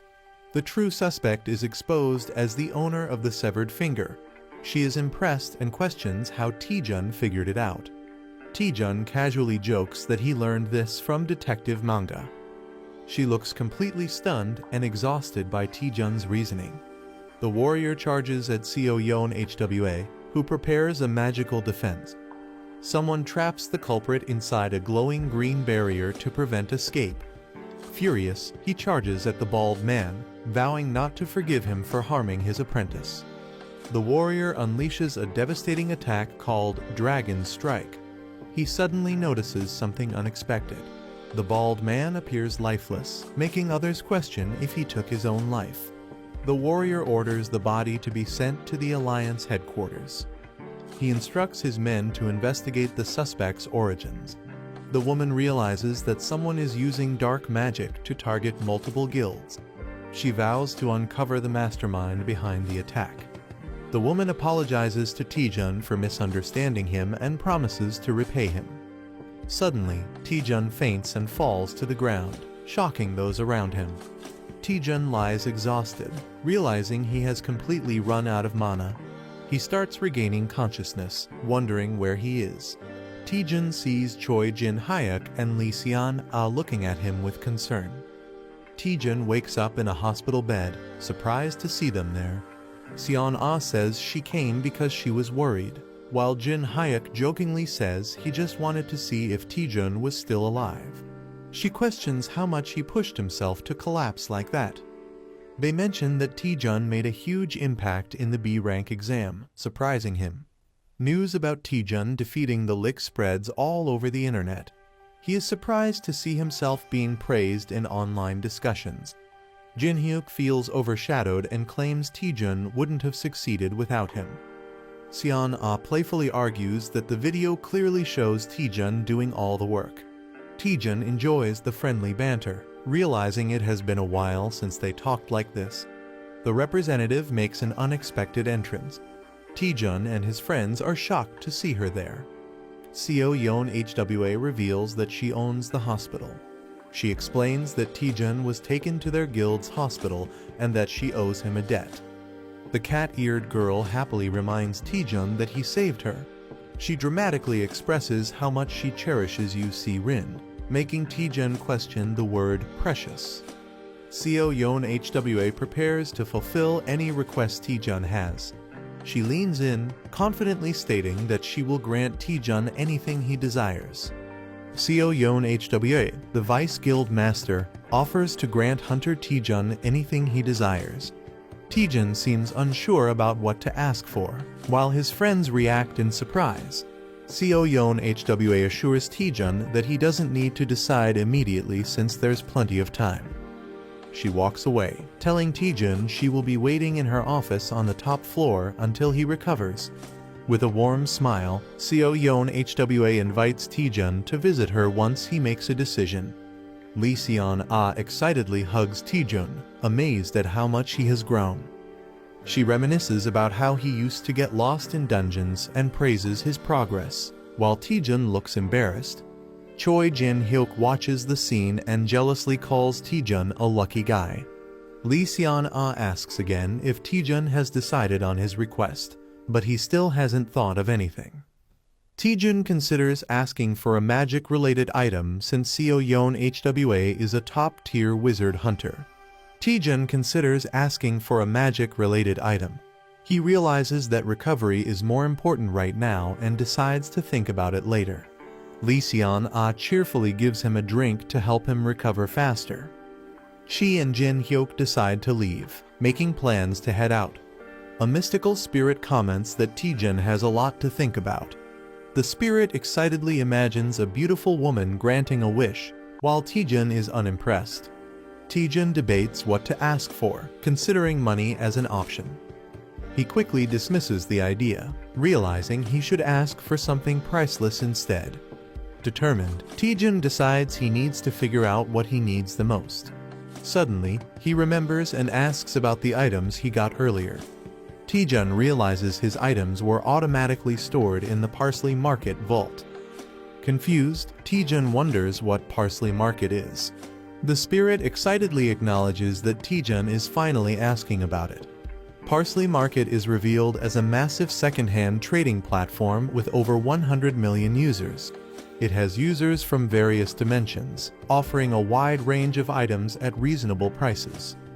The platform provides no currency exchange fees, membership rewards, and secure transactions. Taejun is shocked to learn that even people from other dimensions use it. The spirit encourages him to try it out, while Taejun realizes he has unique access on Earth. Taejun understands his advantage. He can buy artifacts from other dimensions and sell Earth items exclusively. Excited, Taejun realizes he has the opportunity to monopolize the market. Taejun gets greedy, imagining the money rolling in, while the spirit looks unimpressed. Excited, he decides to connect to Parsley Market and collect amazing items. Taejun initiates the connection, pressing the screen. The system begins analyzing his body and player data as he connects. Taejun is amazed as he enters a bustling marketplace filled with unique beings. A dwarf vendor offers a fully enhanced dragon skin shield for 1.8 likely currency. Another seller offers arcana gems, asking for offers first. Taejun compares it to a generic mobile game, while the spirit encourages him to explore. He approaches the dwarf vendor and asks to check item prices. The dwarf happily invites Taejun to take a look at the dragon skin shield. The Dragon Shin Shield Plus 13 is a powerful B-rank shield made from dragon scales, priced at 18,000 parsley coins. Taejun questions the currency value, asking how much 18,000 parsley coins is worth. The spirit excitedly reveals that 18,000 parsley coins equals 240,000 magic stones. Taejun is shocked, realizing that 240,000 magic stones is worth over 1 billion won. He wonders if there's a cheaper item, but the spirit explains that 18,000 parsley coins is the market average. Disappointed, Taejun realizes he can't afford anything. A new idea strikes him. He wonders how much the items he obtained earlier would be worth. Taejun approaches a vendor, pretending to be a newbie, and asks for a price check. He shows the vendor an unusual item and asks for its value. The vendor examines it closely, getting ready to determine its worth. The vendor declares the staff unsellable, surprising Taejun. The staff is cursed, making it difficult to use unless someone is a powerful mage. Taejun is shocked to learn the staff is completely unusable for him. He shows another item, a crystal he obtained from the same monster, for appraisal. The vendor values it at only 10 parsley coins, leaving Taejun frustrated at how worthless it is. Taejun feels disappointed, but the spirit encourages him to take things slowly. A mysterious figure approaches, asking Taejun for a trade. A demon lord offers a trade, requesting to examine the crystal. Taejun thinks it's just junk, but the demon lord insists he accepts the trade. The demon lord is pleased, revealing that with enhancements, the crystal will become valuable, and he even offers to cover the costs. Taejun excitedly accepts the demon lord's offer, thinking it's a great deal. The demon lord reveals a condition: if the enhancement fails, Taejun must cover all costs. Taejun and the spirit are shocked by the risky condition. The demon lord adds that if the enhancement succeeds, it's completely free, tempting Taejun. The spirit warns Taejun, whispering that the demon lord looks like a scammer and they should ignore him. The demon tricks new players with high enhancement costs, calling it a classic scam. A character sees through the scam, thinking only a fool would fall for it. Something unexpected happens, making the character hesitate. The demon reassures that the player can stop enhancing anytime. With confidence, he prepares to begin the enhancement. A girl tries to stop Taejun, fearing he'll lose all his money. He reassures her, saying he has a winning strategy. She questions his plan, but he tells her to watch and see. He declares he'll prove that luck-based mechanics can be broken. The demon lord explains the game rules, where Taejun can keep enhancing until he decides to stop. If Taejun succeeds, all costs are covered by the demon lord. If he fails even once, Taejun must pay everything himself, making it a risky gamble. The higher the success, the bigger the risk, making it a high-stakes game. The demon lord gives Taejun 100 parsley coins and materials for enhancement. The demon lord offers to show a perfect spot, but Taejun remains skeptical. Taejun confidently starts the enhancement, ignoring the demon lord's trickery. The obsidian crystal begins glowing, signaling something unexpected. The enhancement of the obsidian crystal was successful, granting +1 strength. The demon lord is surprised by the success rate and admires the player's boldness. The demon lord taunts, questioning if the player will stop at just one enhancement. The player smirks confidently, hinting at his next move. With a crazed look, the player declares he's going straight to +9, daring others to back out. The demon lord is shocked and questions if going straight to +9 is a wise choice. The player mocks the demon lord, laughing and asking if he's scared. The demon lord mocks the player, calling him an idiot for attempting a +9 enhancement with a near impossible success rate. Seeing the challenge, the demon lord decides to take the bet and commits his money. The player confidently confirms the deal with a smirk. He presses the Enhance button, ready to take the risk. A rapid sequence of enhancements begins, filling the screen with energy. A character panics, calling out to Taejun in disbelief. The demon lord laughs hysterically, believing the player has doomed himself. A dramatic reveal: Taejun succeeds in enhancing the crystal to +9. The enhanced obsidian crystal now grants major stat boosts and mana recovery. The demon lord is left in shock, unable to comprehend the impossible success. The demon lord is in complete shock, unable to believe the player succeeded in enhancing to +9 without a single failure. Others suspect the player might be a game admin due to his unbelievable success. The demon lord, unwilling to let him go, plots to get him to enhance again. He tries to tempt the player by mentioning that he's only one enhancement away from max level. With a creepy grin, the Demon Lord pressures him to go all the way. The player hesitates, holding the enhanced crystal and considering full enhancement. He reveals that his success up to +9 was guaranteed due to the extraordinary growth buff. However, the chance for the final enhancement is only 10%, making failure a huge risk. Despite the low chance, the player's curiosity and excitement push him to try. Instead of deciding immediately, he suggests making a deal with the Demon Lord. The player confidently suggests going to the perfect spot for the enhancement. They arrive at Pierian Peak, a legendary enhancement spot. Other players pray desperately, fearing complete ruin if they fail their enhancements. The player stands calmly among the desperate crowd, exuding confidence. He claims he can feel the sorrow of all the failed enhancements from this place. The elf girl asks if enhancing at this location will increase his chances. With a smirk, the player bluntly states that it won't help at all. She is shocked and questions why they even came to this place. The player cryptically explains that luck follows a flow. He believes that understanding the right timing can help overcome even the lowest odds. The elf girl is somewhat convinced, but still questions the reason for coming here. The player cryptically asks if she can hear the wailing of countless items. He claims he can sense the precise moments when to proceed or stop based on the reactions of others. With confidence, he declares that luck is now on his side. He prepares for his final enhancement attempt, pouring all his energy into it. The enhancement process begins with a powerful surge of energy. The Demon Lord is stunned, unable to believe he's actually attempting full enhancement. He doubts the success rate, believing it's statistically impossible to succeed from 0 to +10 without failure.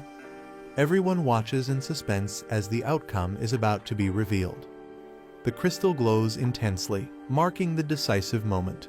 A man is screaming intensely, sweat dripping from his face. The same man shouts "See you" with excitement, while a demon and a cat-like character watch. A notification announces that the obsidian crystal of Passing Porter has been enhanced to +10, glowing with twilight energy. The star-shaped Demon Lord and others are shocked, realizing they are seeing a fully enhanced item, calling it national power level material. The Demon Lord angrily accuses someone of being a con artist, suspecting they used an illegal program to achieve the impossible. The man sarcastically questions who the real scammer is. He mocks the Demon Lord, accusing him of trying to extort a newbie while pretending to help. The Demon Lord, furious, threatens to report him to get him banned from the game. Instead, the man blocks the Demon Lord and happily logs out. The Demon Lord screams in frustration, demanding his resources back as the market logs out and synchronizes with Earth. Taejun, lying in bed, laughs about getting a maxed out item for free, while his companion sighs in relief. The elf girl worries about what would have happened if he had failed and how he would repay all the coins. Taejun casually responds, saying he would have just run away if he lost. He then laughs menacingly, mocking the real scammer, while the elf girl wonders if he is a demon. Taejun reveals that he also got valuable intel from the Parsley Market, holding up a mysterious item. Taejun holds a mysterious staff, realizing he might be able to use it. The scene shifts to the Clear Sky Guild's office, located at the top floor of a hospital. Seo Yeon HWA, the Vice Guild Master, is working at her desk and allows someone to enter. Taejun arrives, greeting her and being asked if he has recovered. He smiles, saying he isn't fully recovered yet, but is able to move. Seo Yeon HWA smiles, assuming Taejun has come because he has made a decision. She reflects on Taejun's impressive performance, ranking first in the last assessment. She believes that if her intuition is correct, Taejun will become one of Korea's top hunters. Taejun takes a determined step forward, about to make an important statement. He suddenly grabs her hands and boldly declares, "I want you." A large building with a medical cross symbol is shown. Someone questions if their skill is what the other person wants. Seo Yeon HWA teases Taejun about his way of speaking, while he looks confused. Taejun is puzzled, but the woman laughs it off, saying it was just a misunderstanding. Taejun wonders if he said something that could be misinterpreted, while a girl observes him. Taejun and the Seo Yeon HWA arrive at the third basement level. Seo Yeon HWA confirms that Taejun wants to lift the curse from his item, finding it simpler than expected.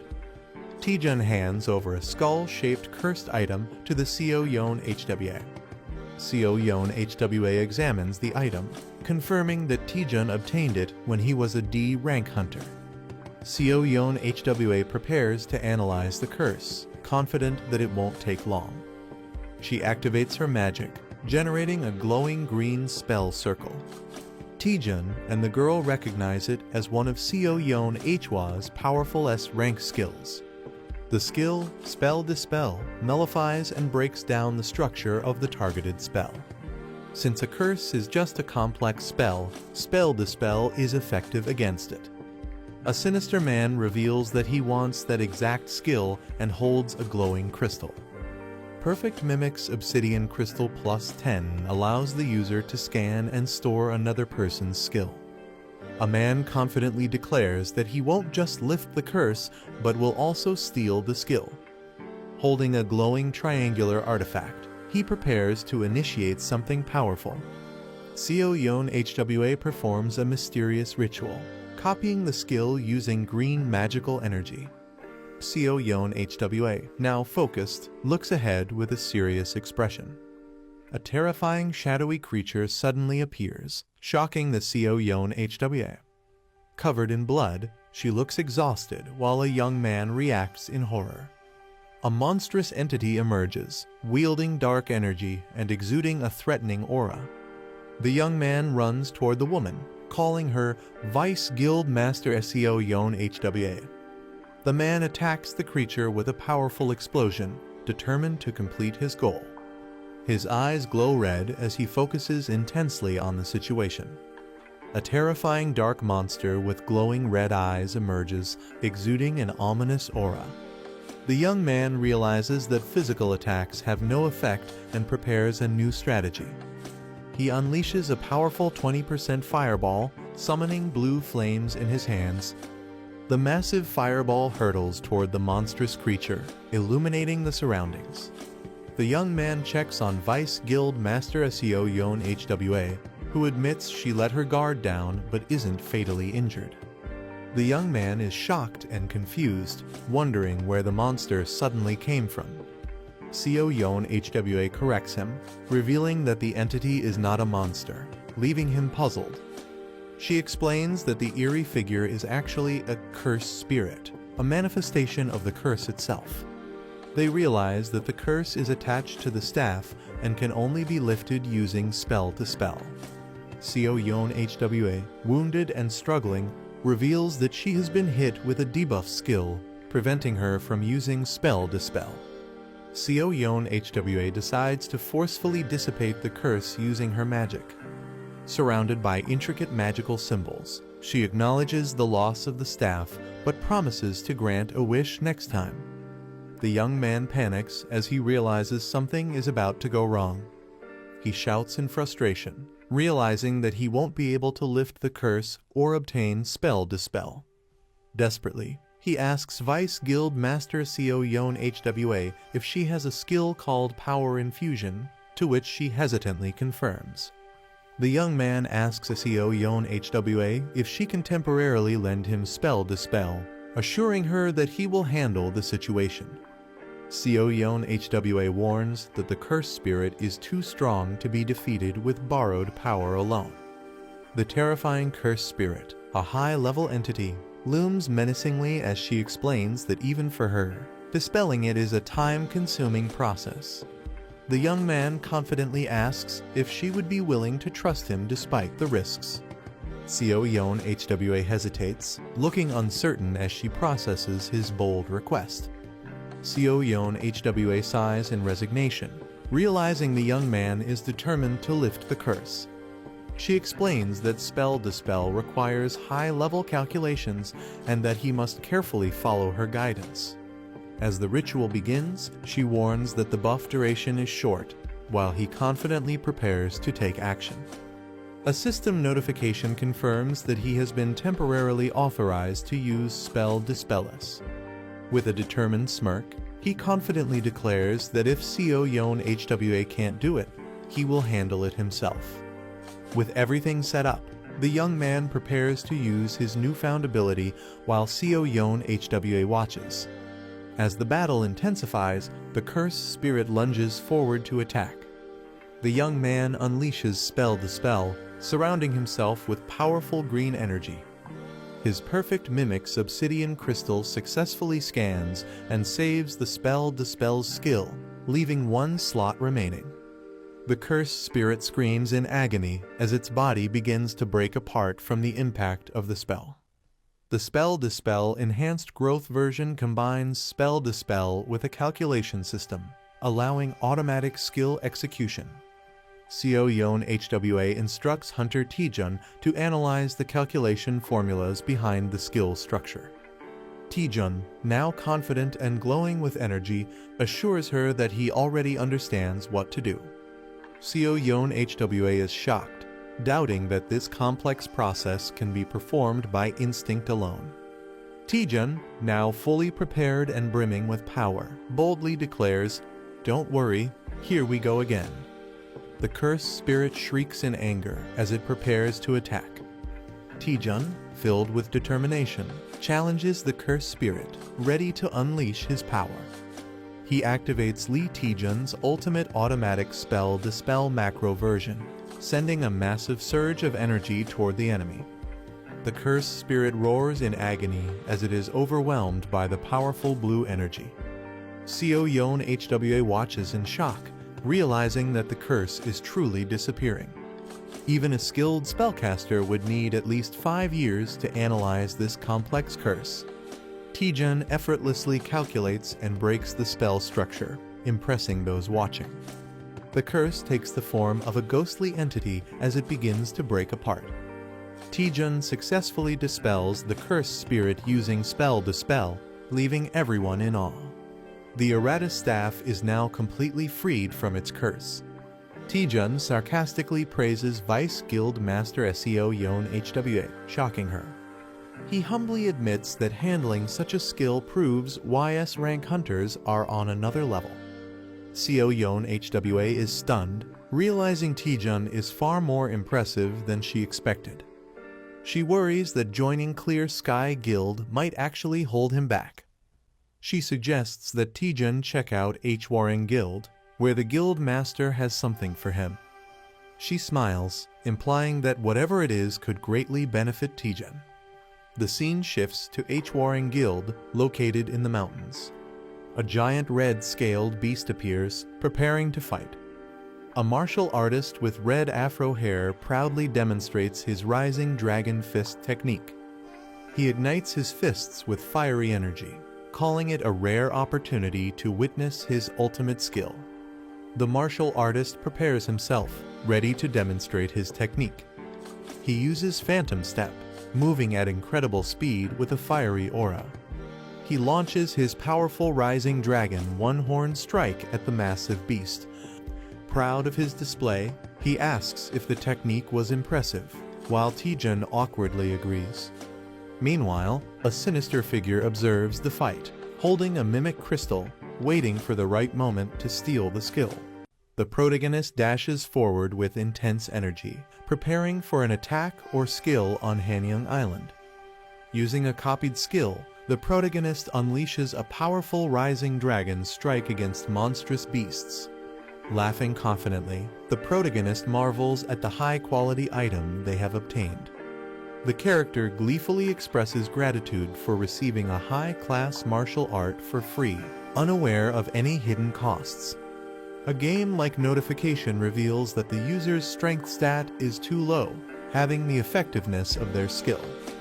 Shocked, the protagonist realizes that their free skill might not be as beneficial as they thought. Frustrated and furious, the protagonist learns the hard way that nothing comes for free in this world. Regretting their choices, the protagonist laments not having trained their body, while a muscular figure laughs at their weakness. A system message assigns an urgent quest requiring the protagonist to practice multiple moves 2,000 times each to improve their strength. The protagonist calculates the sheer amount of effort required and realizes it will take at least 10 hours to complete. Feeling overwhelmed, the protagonist complains about how difficult everything is, despite hoping for an easy reward. The protagonist falls silent, deep in thought, possibly coming to terms with the reality of their situation. Motivating himself, the protagonist recalls his past struggles and convinces himself that this challenge is nothing in comparison. Determined, he decides to maximize his strength stat, showing a fierce and resolute expression. With newfound energy, he launches into extreme training, ready to push his limits.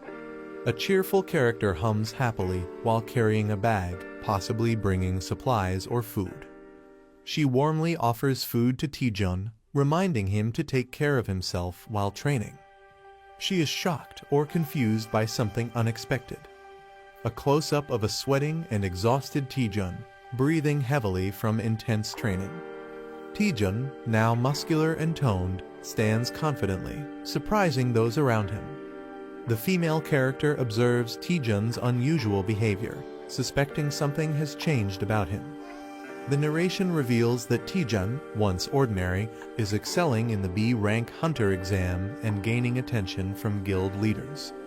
Taejun's rapid and unnatural growth is compared to a butterfly emerging from a cocoon, highlighting his transformation.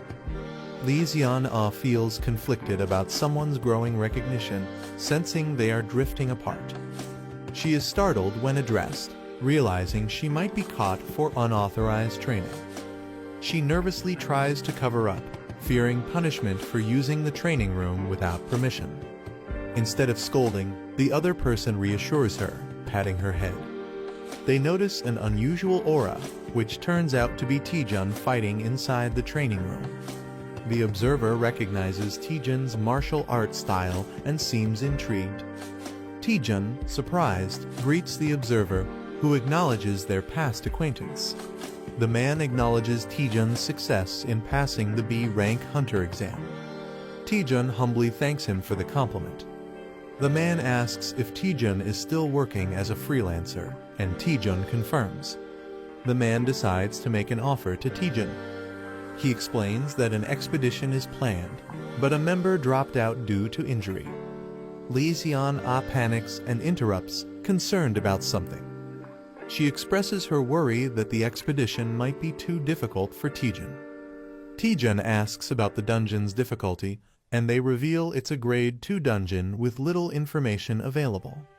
Lee Xian-ah worries about the unknown dangers in the dungeon and is concerned about Taejun's safety. Taejun is surprised by her concern and calls her name. Internally, Taejun feels frustrated, believing she is underestimating him. The man reassures them that Taejun should be able to handle the dungeon and reminds them that joining is optional.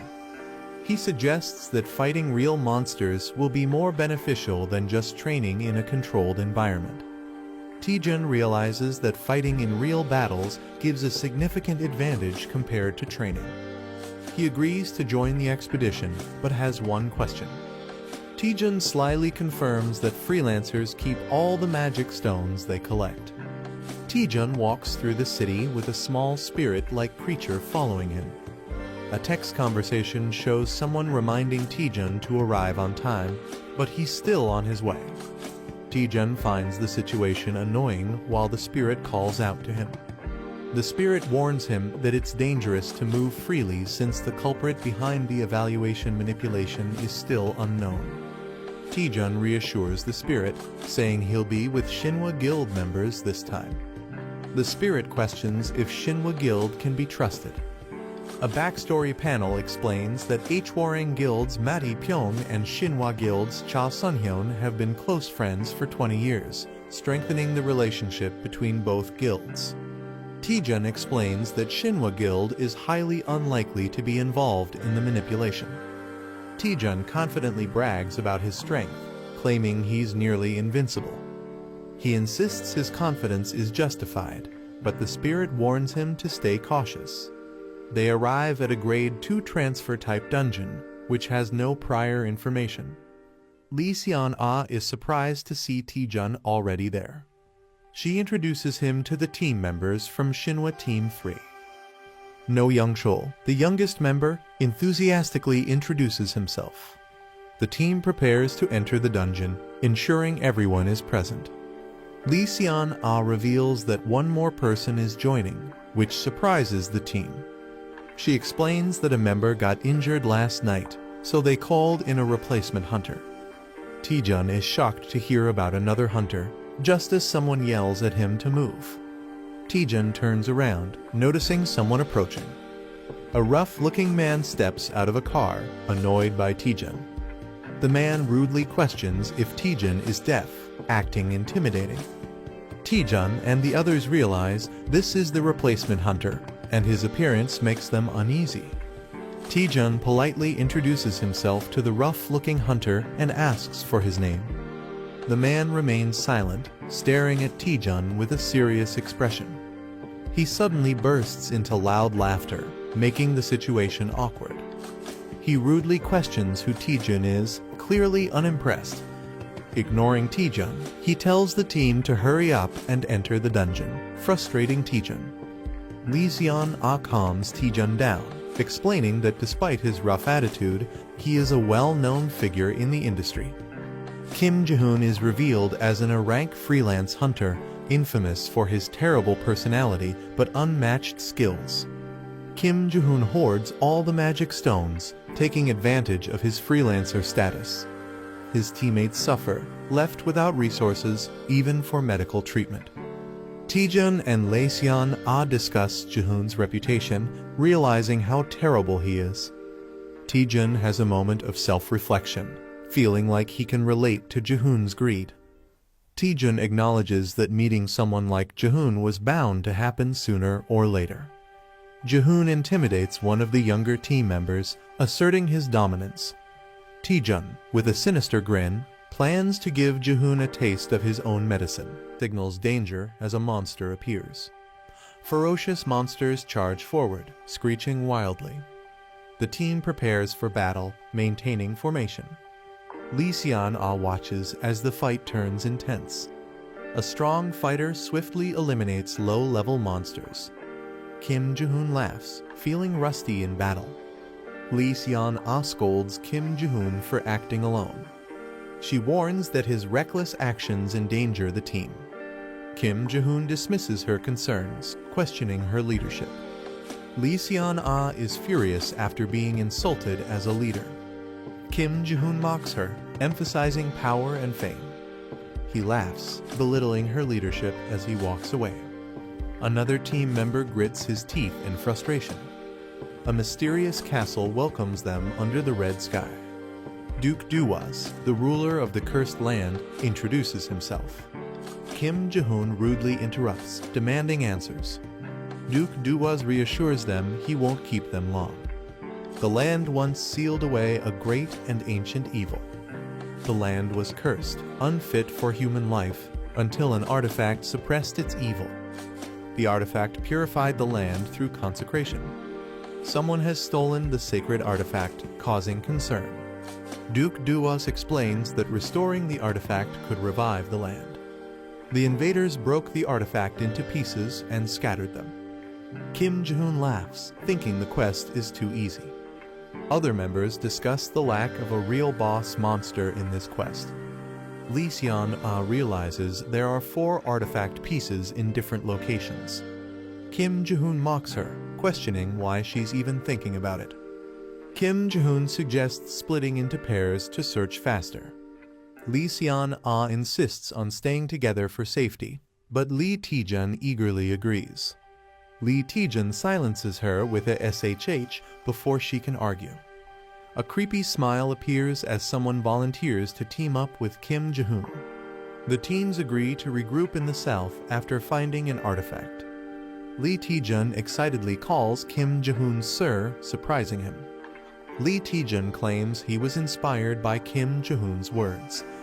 Kim Jae-hoon enjoys wealth and power, believing skilled hunters deserve more. Lee Taejun passionately declares his loyalty to Kim Jae-hoon for life. Kim Jae-hoon laughs, impressed by Lee Taejun's mindset. He tells Taejun to stick with him, offering to help. They arrive at a graveyard, sensing eerie tension. Taejun asks about the artifact, but Jae-hoon smirks knowingly. Jae-hoon suspects monsters are lurking nearby, protecting the artifact. He prepares to fight, while Taejun requests a favor. Taejun pretends to be nervous, asking for a small task. He requests to handle a small area alone. Jae-hoon laughs and agrees without suspicion. Jae-hoon allows Taejun to handle the small area alone. Jae-hoon grows impatient, demanding the monsters to appear. Taejun swiftly eliminates the incoming monsters. Taejun pretends to be lucky after obtaining high-grade magic stones. Jae-hoon complains about not getting any loot as more monsters are spotted. Taejun effortlessly takes down 3 monsters at once. He reassures Jae-hoon, claiming he'll handle the endless monsters. Jae-hoon realizes all the monsters are appearing near Taejun. Jae-hoon starts suspecting that Taejun knew about the monsters all along. Jae-hoon laughs, doubting Taejun is smart enough to plan ahead. Jae-hoon activates a special skill he didn't want to use. He unleashes a powerful area-wide taunt, challenging all enemies. Taejun grins, knowing exactly what's happening. Lee Seon-ah observes Jae-hoon's skill but isn't impressed. She recalls that Jae-hoon possesses a taunt skill. Taejun suspiciously shows interest in Jae-hoon's skill. He smirks, realizing the skill could be useful. Taejun manipulated Jae-hoon into activating the skill, making monsters gather. A radar shows a large number of monsters hidden in the area. Someone plans to take advantage while another person lures the monsters. A man turns around in surprise, sensing something. A huge wave of terrifying monsters rushes toward him. He panics upon realizing the overwhelming number of enemies. He desperately calls for help as the monsters surround him. A calm young man reminds him that it's his assigned area. The young man sarcastically hesitates, pretending to be unsure about interfering. The desperate man yells in frustration, demanding immediate help. He smirks and agrees to fight. He activates his power, surrounded by blue energy. Using Phantom Step, he leaps into action. He unleashes Rising Dragon's Strike, causing a massive explosion. The shocked man doubts if he's really just a B rank hunter. He wipes his sweat, relieved that all the monsters are gone. He happily counts the magic stones he gained. He jokingly credits the other man's taunt skill for his victory. He suggests leaving since they've completed their mission. The other man hesitates, wanting to gather more magic stones. A bloody battlefield is filled with the remains of defeated monsters. The team celebrates finding the artifact with Taejun's help. Taejun completes the emergency quest and masters new skills. A teammate is surprised by how many enemies Taejun defeated. They discover a massive pile of glowing magic stones. Taejun acknowledges the large number of magic stones as a problem. Taejun decides to share the magic stones with his teammates. Others hesitate, feeling that Taejun is being too generous. Taejun insists that everyone deserves a reward for their efforts. Taejun smiles as he thanks Jae-hoon for sharing his magic stones. Taejun announces that he will split his and Jae-hoon's stones with the team. Jae-hoon hesitantly agrees, but looks regretful about losing his stones. The team praises Jae-hoon, mistaking him for being generous. The team gratefully accepts the shared magic stones. Jae-hoon is confused but nervously goes along with the situation. Lee Seon-ah acknowledges Taejun's clever move. Taejun reveals to his companion that his generosity is just for appearances. A mysterious castle looms under a blood-red moon. The team returns with the collected artifacts. The Lord thanks them, saying the land may be restored. The Lord requests the artifact, saying he will offer it himself. The girl hesitates while holding the artifacts. She questions the Lord before handing over the artifacts. She recalls how the artifact was lost to barbarians. The sealed evil was unleashed, destroying everything. The Lord confirms the story but gets interrupted. The girl suspiciously asks how the Lord survived. The Lord remains silent, deep in thought. He laughs, impressed that someone finally figured it out. The artifacts react with dark energy as he reveals it's too late. The Lord transforms into Duke Duwaz, a high-ranking vampire.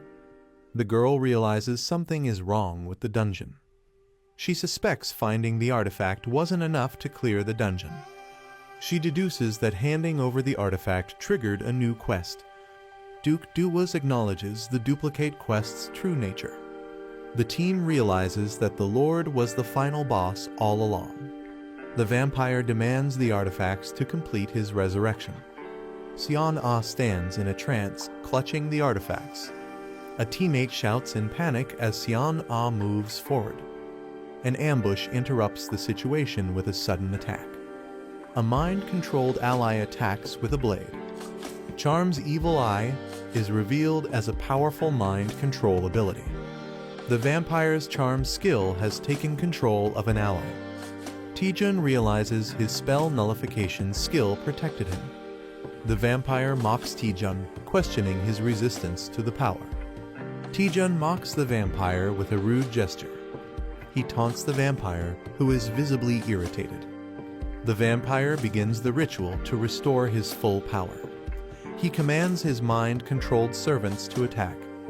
Taejun finds the situation troublesome as his allies turn against him. The vampire laughs, knowing Taejun values his comrades. He predicts Taejun's downfall at the hands of his allies. Taejun prepares a counterattack, activating a skill. With a powerful strike, an enemy is taken down. A fierce attack strikes a monstrous opponent, causing a powerful impact. A shocked vampire-like character reacts in disbelief. A confident fighter approaches a fallen enemy, preparing to say something. A devastating punch lands, sending the opponent flying with blood splattering. A fighter taunts the vampire, boasting about his strength. The protagonist smirks menacingly, enjoying his overwhelming power. The vampire panics, realizing his power hasn't fully returned. Lee Sion-ah stands in front of the vampire, ordered to protect him. Sion-ah is launched into the air by a powerful attack. Taejun, injured and sweating, warns Sion-ah about the opponent. Sion-ah moves at an incredible speed, making it difficult to stop her. Taejun considers using a powerful attack, but worries it may be too deadly. The vampire laughs and taunts Taejun, understanding the situation. Someone accuses Taejun and Sion-ah of being in love, shocking both of them. The vampire enjoys the drama, calling it a tragic love story. Taejun is confused by the vampire's words while a small spirit warns him. Sion-ah suddenly stops moving, appearing hesitant. Taejun realizes that the charm controlling Sion-ah has weakened. The vampire angrily orders Sion-ah to kill Taejun, but she hesitates. Taejun realizes that Sion-ah reacted to the vampire's words about love. He suspects strong emotions can help Sion-ah break free from the charm spell. Taejun urgently calls out to Sion-ah, preparing to say something important. A flashback shows Taejun receiving a wallet from Sion-ah as a gift last Christmas. The wallet, now a significant memory, is highlighted. Taejun awkwardly confesses that he sold the wallet on Carrot Market. He explains that financial struggles forced him to sell it, but Sion-ah is furious. Taejun realizes that making her angry is actually working to break the charm. Taejun angrily confronts the vampire, vowing to stop his powers. Taejun activates his spell nullification technique, preparing to counter the vampire's magic. Taejun unleashes his attack, targeting the vampire's evil eye while the vampire screams in pain. A powerful roar shakes the air as blue lightning surges wildly. The enemy screams in pain as a hand forcefully presses into their eye. The attacker laughs maniacally, refusing to let go. He declares that the enemy will stay like this until death, acquiring a new skill. The Eyes of Enchantment skill has been nullified. The enemy howls in agony as lightning surges through them. The enemy growls in frustration, confused about what happened to their eyes. Someone reacts in shock, while another grins and flashes a victory sign. Two fighters feel as if they were struck, questioning if their powers were broken. The enemy is in shock, unable to believe what just happened. He panics, realizing his power has never been broken before. Furious, he demands to know how his power was shattered. The protagonist mocks him, saying he'll die soon anyway. Jokingly, he tells the enemy to search for the answer online, but laughs at the irony. The enemy grins menacingly, enraged by the mockery. His bloodied hand trembles as he vows that the protagonist will be the one to die. He lunges forward, determined to kill with a bloodthirsty grin. The protagonist smirks, while a red-haired ally rushes in to attack. The enemy is struck mid-air as the team launches their attack. Taejun is surprised to see Lee Seon-ah awake, and she praises him. With a determined expression, Lee Seon-ah tells them to leave the rest to her. She calls everyone to attack, revealing the enemy can no longer use mental skills. The team unites, preparing to take down the vampire together. The vampire mocks them, but Taejun eagerly accepts the challenge. Taejun grins confidently, declaring that the enemy will be beaten. A cowboy-style fighter leaps in, ready to attack alongside his brother. No Young Chul fires his weapons, determined to prove himself in battle. The vampire is struck by powerful energy blasts, staggering backward. The team calls out to Taejun, telling him to let them handle the fight. The fighters attack together, causing the vampire to scream in pain. The vampire realizes their teamwork is flawless. He acknowledges that they are not just ordinary fighters. Lee Seon-ah prepares a powerful sword technique. She unleashes Shattering Strike, creating a massive wave of destruction. The battlefield is covered in mist, leaving an eerie silence. One of the fighters nervously asks if the battle is over. The protagonist counters with a swift, determined strike as his eyes flare with energy. An enemy combatant is blasted backward by the force of the attack.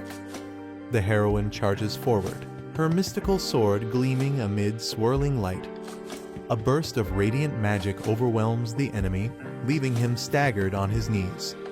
The team quickly regroups, seizing the moment of the enemy's vulnerability. A surge of inner power is visible as one fighter channels his strength into a powerful blow. The battlefield erupts with rapid strikes, each clash echoing the intensity of the fight. Two rivals engage in a fierce duel, their clashing weapons showering sparks around them. In the dramatic climax, the protagonist stands tall as the dust settles, his resolve unshaken. The group celebrates, but Lee Seon-ah suddenly realizes someone is missing. They find Hunter Kim Jae-hoon unconscious on the ground. The team questions Taejun, who awkwardly avoids answering. They confirm Kim Jae-hoon's injuries are not serious and decide to head back. The group invites Taejun to join them for a meal, but he declines. Seon-ah is curious about Taejun's other plans, but he brushes it off. Taejun explains he wants to analyze the dungeon more before leaving. He considers it part of his training, looking at the mysterious dungeon. The team admires Taejun's dedication and commitment to his goal. Lee Seon-ah sighs, acknowledging Taejun's extreme passion. She admires his dedication to staying in the dungeon for research.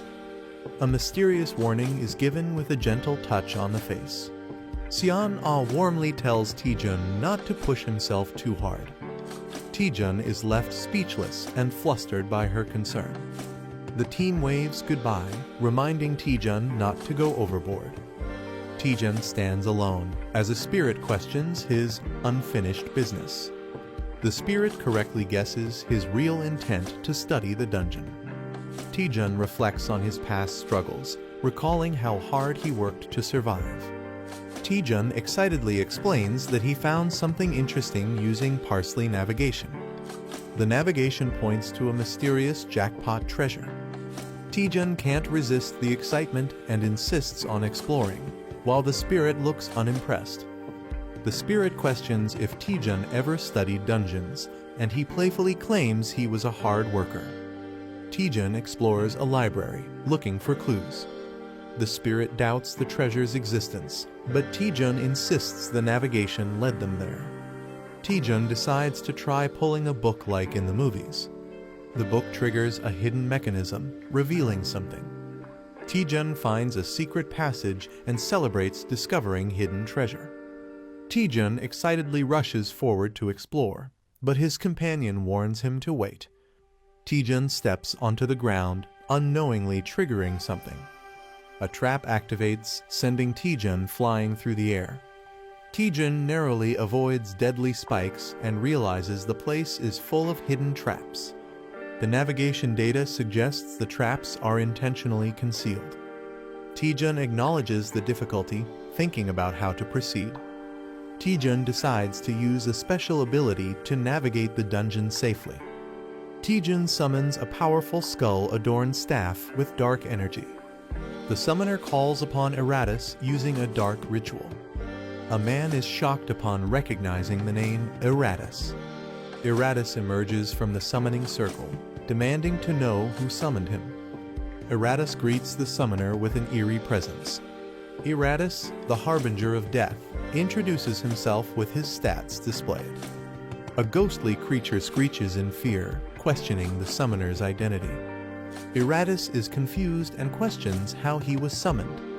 The summoner smugly confirms that he used the staff to summon Eratus. Eratus warns that the staff is filled with countless evil souls that could take over one's body. The summoner grins and proudly declares that he killed it. Eratus is in disbelief, but the summoner casually confirms it. The summoner mocks Eratus, questioning his authority. Eratus is struck by a powerful attack, stunned. The summoner warns Eratus to obey or face destruction. The summoner teases Eratus about his speech being too formal. The summoner gives Eratus his first command. The summoner confidently orders Eratus to charge forward. Eratus hesitates, confused about the direction. The summoner warns Eratus not to disappoint him. Eratus panics and rushes forward at full speed. Eratus turns in shock, realizing something is wrong. Eratus screams as he is shattered and unsummoned. The summoner calmly marks one trap as cleared. Eratus is revived, confused by what just happened. The summoner orders Eratus to charge forward again. Eratus runs straight into a fire trap. Eratus burns to ashes and is unsummoned once more. The spirit questions if the summoner will continue this madness. The summoner grins and confirms without hesitation. Lee Taejun declares he shows no mercy to his enemies. The spirit awkwardly accepts his reasoning. The summoner commands Eratus to body slam. The summoner praises Eratus for being a great detector. Eratus has grown stronger through repeated deaths. The summoner realizes Eratus is surviving traps better. He wonders if this is due to an extraordinary growth ability. Eratus blushes, feeling proud of his progress. The summoner plans to research extraordinary growth after the expedition.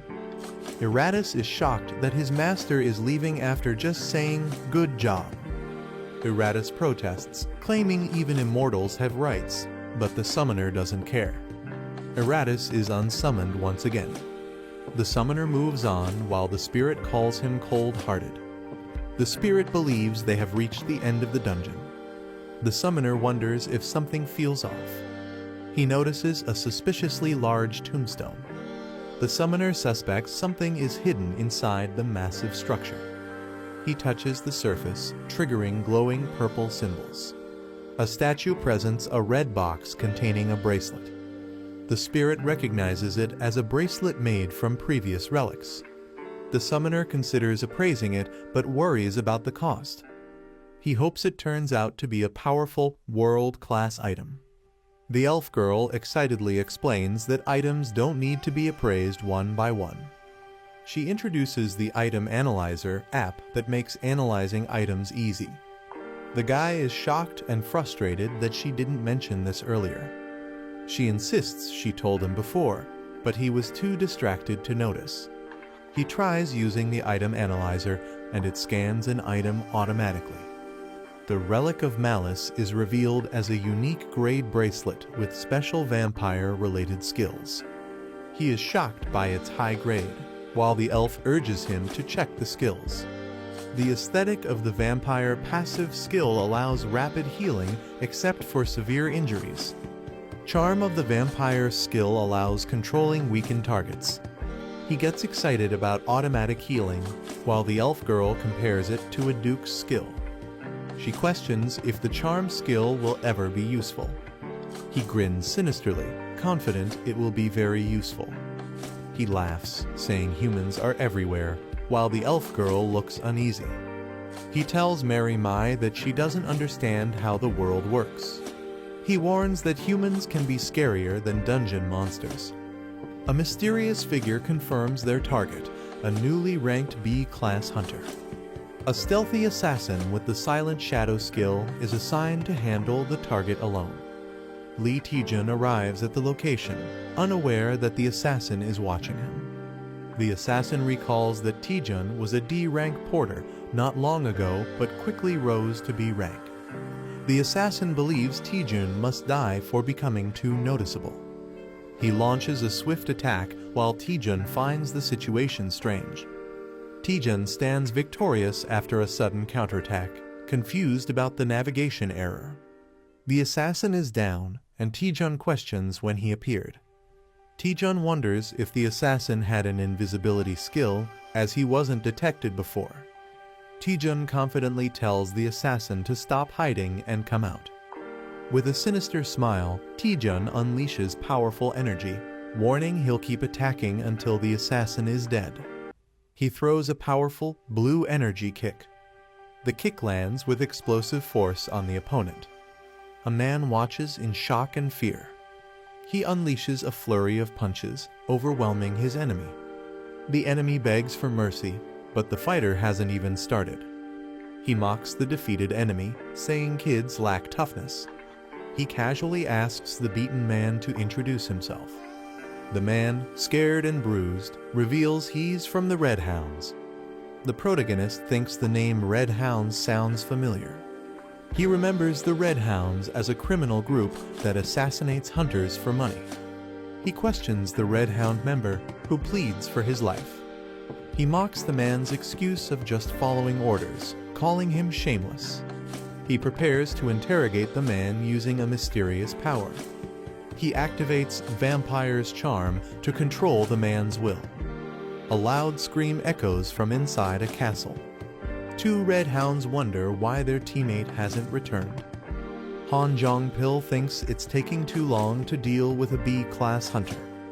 He says next time he'll handle it himself, joking about the rookie's slow work. Han Jong-seo says the rookie's just slow due to lack of experience. The older brother mocks, saying the rookie might end up beaten like him. The protagonist appears with the captured brother and calls them out. He says their late parents would be ashamed of what they've become. They ask how he knows them. He admits he interrogated the youngest. He jokes that he came himself to gather the rest of the info. One brother gets angry and blames Han Jong-chul. The leader defends him, saying he's too well trained to break easily. He suspects the enemy used a mental skill, while the hero mocks their trust. He jokingly gives a praise sticker, while the spirit looks confused. The Red Hounds are stunned and wonder if he's actually insane. One regrets not dealing with him personally from the start. He threatens Lee Taejun, saying he won't leave alive. Lee Taejun casually tells him to go ahead and try. The assassin prepares to use a deadly technique called Shadow Strike. Before he finishes, Lee Taejun punches him right in the face. His brother screams in shock while Lee casually comments on how boring it was. The last Red Hound hesitates, saying he's low on mana. Taejun threatens the last brother to talk or end up like the others. The Red Hounds are arrested and taken into custody by the Hunter Alliance. The brothers had planned their ambush using dungeon info. They disguised themselves as cleaners, waiting for Taejun to exit the dungeon. When he didn't come out, they went in to kill him themselves. A mysterious woman admits they got careless. In a guild meeting, she explains they expected an attack on Taejun. She didn't expect them to sneak into a dungeon owned by Manhwa Guild. She blames herself, but someone reassures her there's no need to apologize. Taejun sensed trouble coming but didn't expect it so soon. An angry ally yells that the enemies targeted Taejun, Kangjin, and Yu Si-rin. He wants to go interrogate them by force, but Taejun stops him. Taejun calmly reveals he already knows who's behind it all. They're surprised how easily the enemies talked during the interrogation. With serious eyes, she demands to know who's responsible. She's furious about the attacks on multiple hunters, including Taejun. Taejun silently stares, ready to expose the truth. He names the culprit, Bi Hyun-soo, the head of the Seong Guild. They're shocked to hear that Bi Hyun-soo is the culprit. The man claims he knew it just by Bi's suspicious face. Seong Guild rose rapidly in rank, known for dirty and ruthless tactics. Until now, they only had suspicions Taejun brought real proof. They trust Taejun's judgment, completely no room for doubt. The guild leader decides to bring elite members and retaliate. The man vows to protect his disciple and join the fight. He gets fired up to storm the enemy HQ and Taejun asks to come too. Taejun smiles and says he wants to see the face of the man who tried to kill him. The Seong Guild building shakes as the heroes arrive to confront Hyun-soo. The man powers up and calls out Hyun-soo, saying it's been a while. He smashes the ground, demanding Hyun-soo to come out. Guild members rush in, shouting at him and calling him insane. Someone reminds them they already know why this is happening. The woman from the Chunjeon Guild demands Bi Hyun-soo be brought out now. She threatens to burn the whole building down if he doesn't show up. She orders her guild to begin the attack. The guild unleashes powerful magic, striking the building with green energy. A man desperately bangs on a vault door, calling for his boss. The boss is panicking as he's told 2 guild leaders have broken in. He curses his situation, blaming himself for hiring incompetent people. He angrily questions where everything started to go wrong, blaming Lee Taejun. Planning to flee, he decides to take the money and escape unnoticed. He hears a sudden noise and looks back, startled. Someone finds his hiding place and taunts him.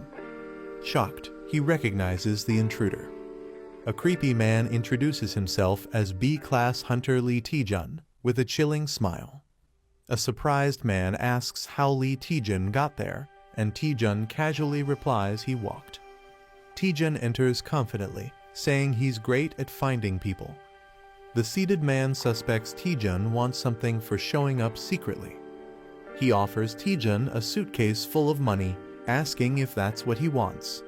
Taejun is stunned by the cash, but his spirit companion warns him to stay focused. Taejun refuses the money, saying he's not after dirty cash. He steps closer, saying there's just one thing he wants to confirm. Taejun accuses him of rigging the promotion exam and suspects another person is involved. The man is shocked, but Taejun insists he already knows most of the truth and wants honesty. The man angrily claims he acted alone in rigging the exam. Taejun laughs, realizing his bluff didn't work. Taejun decides to just beat him up and take him in. The man glares furiously, insulted by Taejun's confidence. He mocks Taejun, summoning dark power to intimidate him. He says he only fears top hunters, not someone like Taejun. Taejun recognizes the dark energy and braces himself. The man smirks, thinking Taejun would have avoided all this by accepting the bribe. Taejun wonders if he should have taken the deal, but his companion freaks out. Taejun realizes that if dark matter is real, things might get dangerous. Dark matter absorbs energy, blocks attacks, and drains mana, making it nearly unstoppable. Taejun's spirit warns him to run, but Taejun stays calm despite the threat. Taejun mocks the opponent, calling the dark matter fake and weak. The enemy is shocked Taejun would fight with just a fireball and accuses him of bluffing. Taejun activates a QR scanner ability to expose the truth behind the opponent's skill. He charges down confidently, ready to reveal what's really going on. The scan reveals it's just a copied skill with only 10% of its original power. Realizing he's been exposed, the man panics and begs to talk it out. Taejun blasts his enemy with a powerful electric attack. The enemy screams in pain as the electricity hits hard. He rolls on the ground shouting for help, while Taejun is confused. Taejun is surprised that the enemy is so weak even though he held back. Water is dumped on the burnt man while Taejun tells him to stop being dramatic. Soaked and miserable, the enemy admits he's done talking. Taejun activates a skill to search for any hidden tricks or surprises. A damaged building sets the scene for Taejun's victory over Bi Hyun-soo. Taejun gets praised for being way more capable than the usual HQ members. Taejun humbly agrees with praise, while the man proudly smiles. The guild master jokes he held back, or the building would have been destroyed. Taejun asks about guild master Seo, and the red-haired man says she's gathering evidence. A portal opens, and guild master Seo arrives just in time. Seo Yeon HWA confirms she found solid proof of exam tampering at the main office. She says some officials were involved, but they've already escaped overseas. She clarifies that Bi Hyun-soo rigged the exam with help from corrupt officials. The man gets angry about how people will do anything for dirty money. Furious, he grabs Bi Hyun-soo and scolds him for thinking money could solve everything. The man drags Bi Hyun-soo off for a beating before handing him over, while Taejun and Seo just watch. Seo Yeon HWA thanks Taejun for catching Bi Hyun-soo in his secret hideout. She says they're once again in Taejun's debt, but he says he did it for his own reasons. Taejun explains he wanted to uncover any hidden forces involved in the corruption. He doubts Bi Hyun-soo acted alone and suspects a bigger plot. Taejun lists dark magic, liches, and assassins too much for one person to manage alone. He believes Bi Hyun-soo had help, and he wants to bring down every last one of them. Taejun declares anyone who commits evil should face justice plain and simple. Surprised, Seo comments on Taejun's unexpectedly righteous side, and he just smiles. Seo asks Taejun if he found the people helping Bi Hyun-soo behind the scenes. Taejun gives a quiet, knowing smile in response. Somewhere else, someone lies and says there was nothing found. News reports confirm Bi Hyun-soo confessed to the exam rigging after his arrest. A furious man, Go Young-min, is frustrated Bi acted recklessly and hired assassins. He starts to panic, worrying that the consequences might reach him too.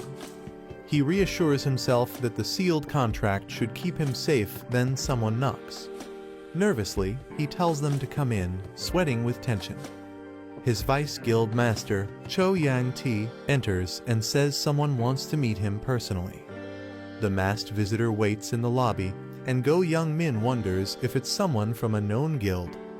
The vice guild master says the visitor is masked and unidentifiable.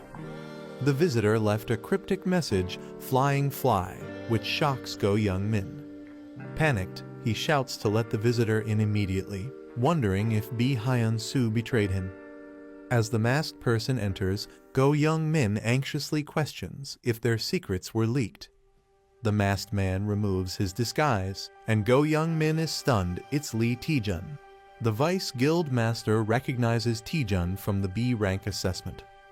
Confused and nervous, the guild members wonder why Taejun is here. Go Young-min puts on a fake smile, wondering if Taejun came to blackmail him. Go Young-min suddenly bursts into maniacal laughter, completely losing it in front of everyone. Hunter Lee Taejun throws enemies like a whirlwind, shocking everyone around. Someone shouts at Yang T in confusion as he suddenly moves. A girl screams, "Stop him," while falling in terror. Taejun charges wildly through the hall while others rush to stop him. Someone screams, begging Taejun to stop and questioning his sanity. Taejun laughs maniacally as he moves with insane speed.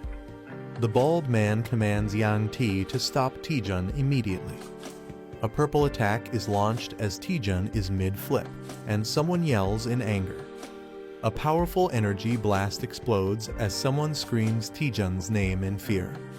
An impressed voice praises Taejun's strength, calling him Hwaryeong Guild's true number one. The bald man acknowledges the girl's flawless technique that restrained him instantly.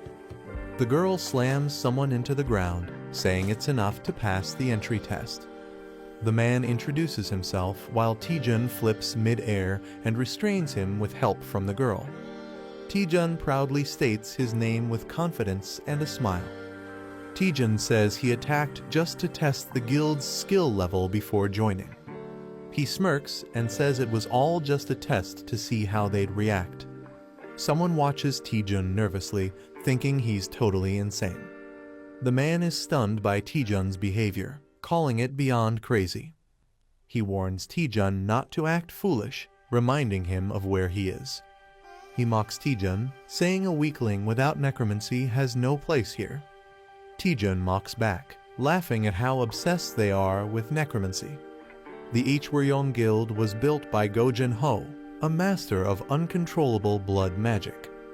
He changed how people saw necromancy and dark magic, making the guild one of Korea's top 5. But now, after the first guild master retired, it's nearly bankrupt. Taejun says they can't afford to be picky and should see crisis as opportunity.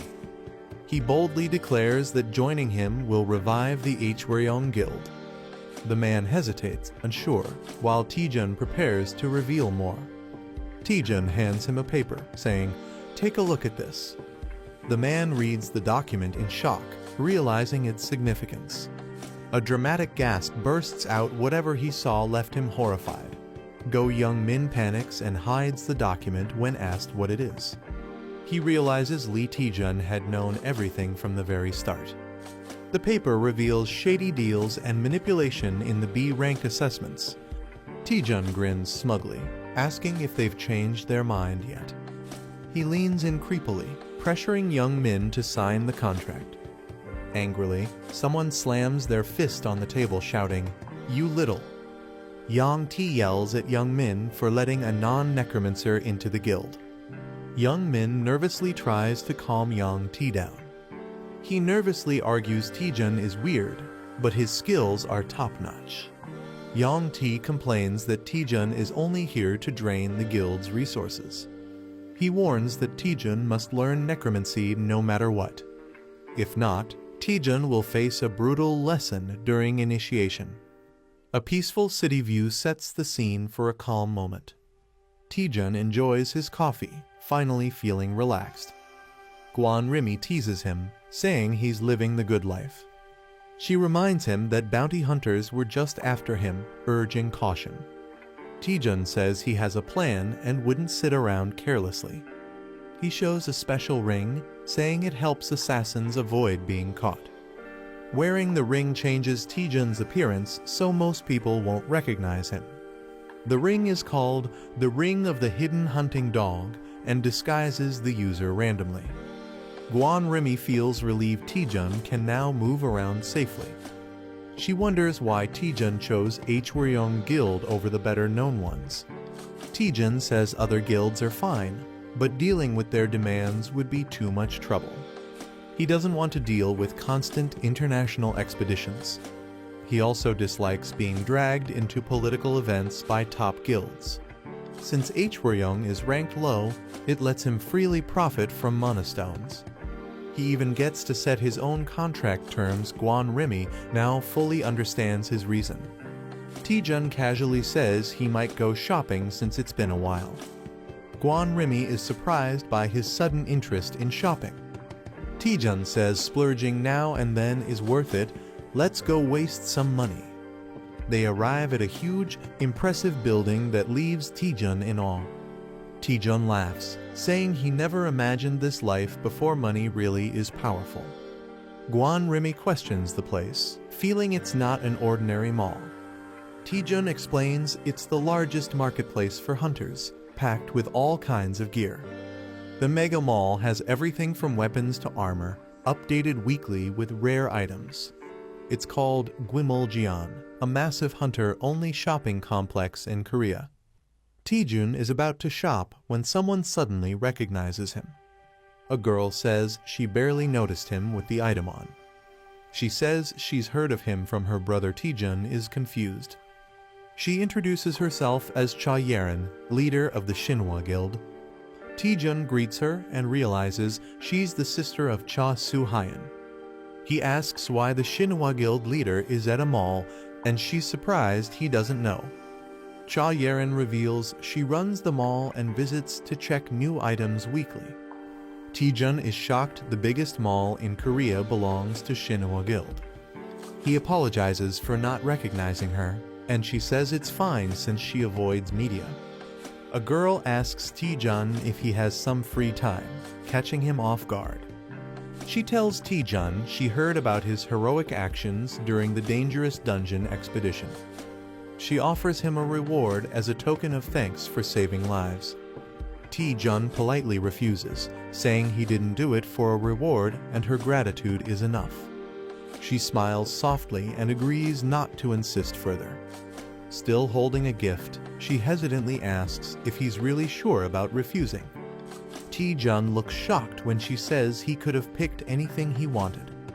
She shyly reveals the gift was from their exclusive VIP item store. She double-checks if Taejun is really okay with giving up the reward. She reminds him it's a rare VIP exclusive item she was offering. Taejun is stunned to realize she was offering such a valuable item for free. She starts to walk away disappointed, but Taejun stops her. Taejun changes his mind and asks to see what items are available. While riding the elevator, she comments that Taejun seems more ordinary than she expected. She admits she thought Taejun would have a more unique presence. She explains her expectations were based on all the impressive rumors about him. Taejun laughs awkwardly, realizing he unintentionally hyped himself up. She reassures him kindly. She admits she likes how humble and grounded Taejun seems. She laughs, wondering if Seon-ah might not like her saying that Taejun is confused. As the elevator opens, she tells Taejun that the area ahead is only for VIP customers. She invites him to look around freely in the special VIP section. Taejun is amazed they've entered the rare item store's VIP section. He realizes the items are worth billions and is shocked at their value. He's stunned to realize that she, the person before him, owns everything here. She asks Taejun if anything caught his eye. He admits it's hard to choose. Blushing, Taejun says there is something that definitely caught his eye. Taejun points to a set of items and asks what they are. She smiles and says Taejun has unique taste. She explains the items once belonged to legendary guild masters from Korea. Though no longer usable, the items are preserved to honor their legacy. She tells him they aren't for sale, but offers to show even better items. An assistant notifies her that the vice director of Hyonin Guild has arrived. She realizes she's late for a critical meeting. She says goodbye, planning to meet Taejun again after the meeting. The spirit warns Taejun about his deep bowing, but he says it's part of work life. The spirit is confused why Taejun is interested in such an old, useless item. The item is a broken gauntlet with zero durability, once used by a forgotten martial artist. Taejun admits it's useless, but something about it draws his attention. He can't explain why. but he feels strongly interested, especially since it connects with his skill set. He receives a quest: obtain a synergy item to unlock a new status window function. He recalls that the system never gives him impossible quests, always something he can handle. He realizes there must be a way to restore the broken gauntlet somewhere. Taejun dramatically pleads with the director to help him fix it, desperate for a solution. He even gets on all fours and barks like a dog to show how serious he is, leaving the spirit speechless.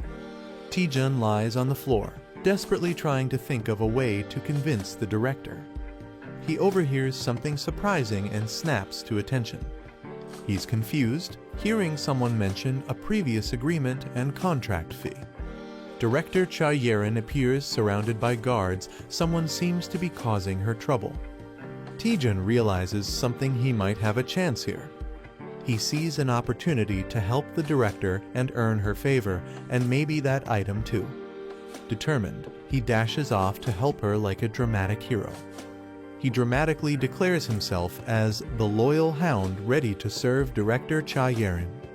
Cha Yerin, unimpressed, expresses her disappointment and asks how long he'll keep being stubborn. Kang Yang-seok sarcastically praises the director's boldness while defending his high pricing. He smugly says it's only fair business to charge what something's worth. Director Cha Yerin is visibly annoyed by his attitude. He's pushing her buttons. Taejun rushes in after hearing the commotion, ready to help. Yang-seok dismissively tells Taejun to move aside, not knowing who he is. He claims they're in the middle of an important business meeting. Cha Yerin tries to stop Taejun, but he plays along, pretending to respect the business. Taejun throws a cheeky line, saying he enjoys business, especially business class flights. With a smug grin, Taejun takes a seat and suggests they talk business. Kang Yang-seok asks who Taejun is, and Director Cha hesitates to respond. Taejun looks at the weapons and begins to piece together the situation. The Hyonin Guild specializes in item appraisal and dominates the Korean market. Because of that monopoly, the Manhwa Guild is forced to comply even with unfair treatment. Taejun confidently introduces himself as Cha Yerin's legal advisor. With a big grin, he asks what the issue is, as if it's just casual business. Director Cha is confused by his bold claim, while Kang accepts it without question. Kang explains they're being asked to appraise too many items in too short a time. He says hiring extra staff increases cost, and the added payment wasn't nearly enough.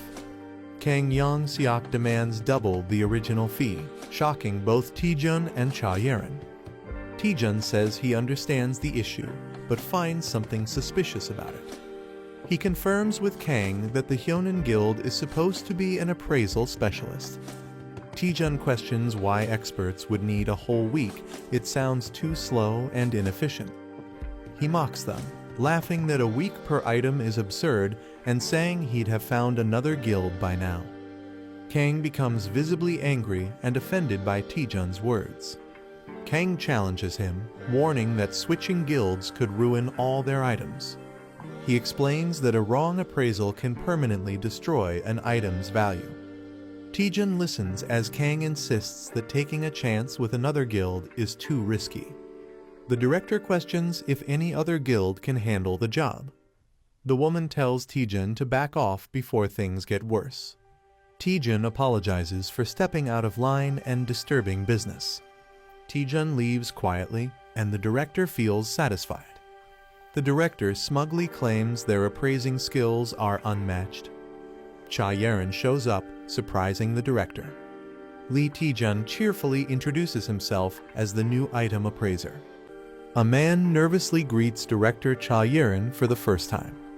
Lee Taejun proudly introduces himself as the new item appraiser. Taejun excitedly examines the weapons laid out on the table. Taejun confidently assures Director Cha the appraisal will be quick. Taejun eagerly suggests starting, surprising Director Cha. Taejun asks the other appraisers to leave, calling it a trade secret. The older appraiser is shocked and mutters that this is ridiculous. He angrily warns Taejun that lying could lead to legal trouble. He mocks Taejun and tells him to stop pretending and leave. The appraisers mock Taejun for claiming he can finish in 1 hour. Taejun pulls out a necklace and asks them to look at it. He says he already checked this item earlier out of curiosity. Taejun reveals he finished the appraisal in just 10 seconds. He jokes that even he could become an appraiser at this rate. The boss tells his assistant to confirm if the appraisal is real. As the assistant reaches for the item, Taejun stops his hand. Taejun grabs and twists his arm, warning not to act without certainty. The assistant, shocked and hurt, says he doesn't want to be treated like this. Taejun tells the deputy director he must also risk something if he wants proof. The deputy director bursts into laughter, amused by the situation. He agrees to the bet, saying Taejun finally makes sense. The condition: if Taejun can't appraise all items in 1 hour, he loses. The deputy director wagers 1 billion won and asks what Taejun will risk. Taejun laughs and praises the director's boldness. As tension builds, Taejun suddenly agrees to the bet with a firm deal. Taejun ups the stakes dramatically by adding 10 billion won more. Everyone is shocked, and someone yells out, questioning Taejun's sanity. Director Cha questions how Taejun plans to appraise everything and handle 10 billion won. Taejun confidently says he already has a plan. Taejun asks Director Cha to check the item's appraisal status. She's shocked to see the cape is already fully appraised. She's stunned and wonders how it's possible, while Taejun smiles. The spirit reveals the secret Taejun used the new Item Analyzer feature. She wasn't sure it would work for others until now. Director Cha realizes the appraisal data can be shared with others. Taejun celebrates, dreaming about making a fortune as an appraiser. Director Cha is surprised Taejun really did the appraisals. Taejun proudly announces all the items have been appraised. Shocked, Director Cha is told to check the items herself. She places her hand over the weapons to verify. She sees detailed information about each item instantly. She's amazed the data appears instantly, unlike normal appraisals. She asks Taejun in awe how he pulled this off. The deputy director stands frozen, shocked by what he sees. Taejun laughs and teases the stunned deputy for looking shaken. Taejun smugly reminds the deputy he warned him not to bet without certainty. Taejun lightly mocks him, offering compensation and sarcastic advice. The deputy director loses it and grabs Taejun, accusing him of scamming. He lashes out, suspecting everyone is in on the trick. Director Cha calmly tells him to look at the proof himself. She confirms the contract states he owes Taejun 10 billion won. Taejun grins and tells the deputy to stop whining and pay up. Devastated, the deputy drops to his knees, unable to believe it. In denial, the deputy convinces himself it must all be a bad dream. The deputy director loses his mind, laughing hysterically and calling everything a dream. The girl feels pity as the boy grins oddly with a strange monocle on his eye. She thanks Taejun but warns him that his actions can't be ignored. She says his skills could revolutionize item appraisal and destroy the market overnight. She's shocked and asks how he managed something so impossible. He laughs nervously and says it's a trade secret. Taejun brings up a forbidden antique, saying he found it interesting. He offers a hint about his technique in exchange for the antique. She hesitates, surprised that he wants the item so badly despite the rules. He celebrates excitedly after getting approval to take the antique. She casually sits and asks him to explain. She directly questions how he appraised the items. He stays silent with a smirk, not answering right away. He begins to respond while a tall building is shown. Outside a store, someone thanks the director. She waves goodbye while he happily holds the antique. Someone asks the director what she found out. She says he told her everything before leaving, surprising the other person. She exhales softly, smiling with mixed emotion. He claims the secret is listening to the item's voice, baffling others. She suspects he never planned to reveal the truth or simply couldn't. She warns she won't let Taejun off that easily. With determination, she vows to recruit him into their guild. He laughs maniacally after finally getting a mysterious item. Taejun clings to the item like it's his true love. The girl tells him the item is now just useless junk. Taejun asks if the item can be fixed. He admits with a grin that he has no clue how to repair it. Still hopeful, he believes he'll figure something out. The girl suggests posting about it on Parsley Market. She explains the market has people from many dimensions who might help. She tells him he can post using just the status window. He gets ready to post something using the virtual screen. He asks if anyone can repair the broken spirit sword. He wonders if the post will help. She's unsure but smiling. He says it's not urgent and expects someone to reply eventually. He shifts focus to more important items lying in the room. He laughs about tricking someone to get these powerful tools. She notices all the weapons have holy attributes. She questions why holy items are needed for a black magic guild. He reveals the ceremony will involve dark summoned monsters. She's confused why he's using items in a duel where they're forbidden. He smirks and tells her to just watch how he handles it. The Worm Guild welcomes Hunter Lee Taejun. Taejun arrives earlier than expected and is being guided in. The man says preparations for the duel are already complete. It's revealed that the duel is against Deputy Leader Jo Yanti. A special arena is prepared to witness Taejun's necromancy skills. They enter a dark arena where a grim opponent awaits. Taejun and his guide walk past a strange crowd of bald men.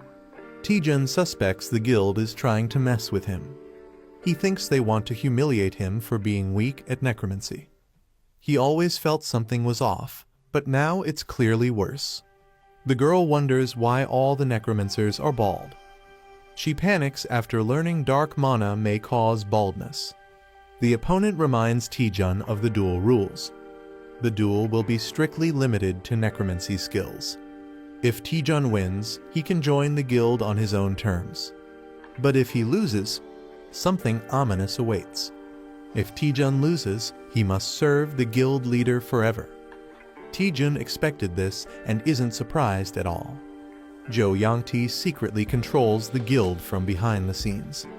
The guild is crumbling because of Jo Yanti's selfish rule. Taejun decides to add his own condition to the duel.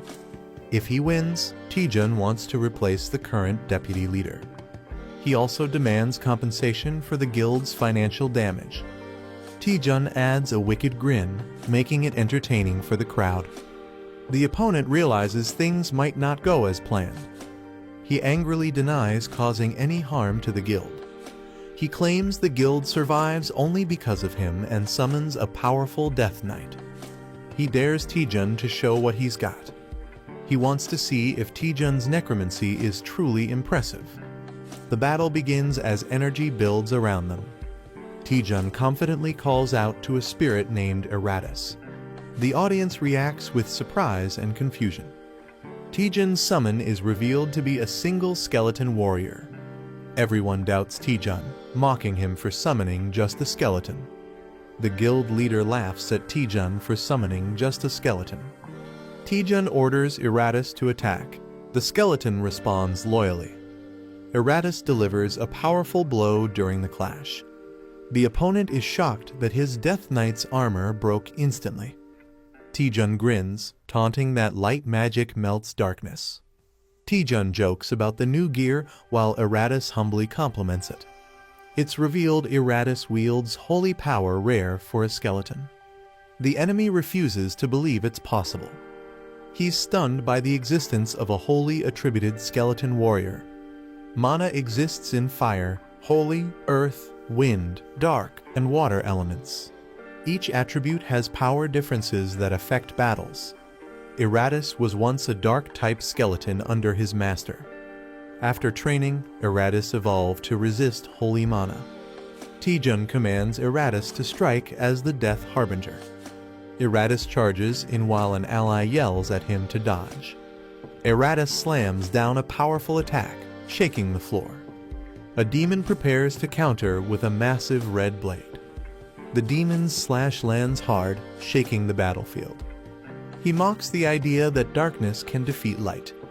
Taejun commands Eratus to unleash his secret weapon. Eratus prepares to fight alone, holding divine gear. Eratus starts reciting creation verses, confusing enemies. He grips the holy relic, ready to activate its power. Eratus declares, "Let there be light," summoning holy energy. A skeleton holds a golden relic tightly. A powerful burst of light forms around the skeletons. The light explodes, blinding everything nearby. The enemies panic, shouting in fear at the sudden light. The blinding light is so pure that it purifies even souls. The enemies panic, shocked by the skeleton's divine power. A massive explosion of light overwhelms the area. A man smirks and declares the match is over for Jo Yangti. The skeleton Eratus wins by surviving until the end. It's weak, but slowly takes small damage over time. The skeleton is praised for being incredibly durable. The opponent panics while the victor demands the promised rewards. The victor demands everything the opponent gained from the Worm Guild. The crowd is shocked, wondering if he will claim all the rewards. The defeated enemy regrets not having more time to fight back. A hidden plan is revealed where Bi Hyun-soo was secretly tipped about the Lick's relic. Secretly, evidence was gathered to blackmail Ko Youngmin during his deal. The plan was to take full control of the Worm Guild. Lee Taejun stands confidently as the enemy kneels, furious. The defeated man curses him for ruining everything he worked for. The man refuses to surrender and reveals a dark, forbidden item. He threatens to destroy everything if he can't win. The crowd panics as he lifts the cursed heart, ready to act. Laughing madly, he shouts that they will all die together.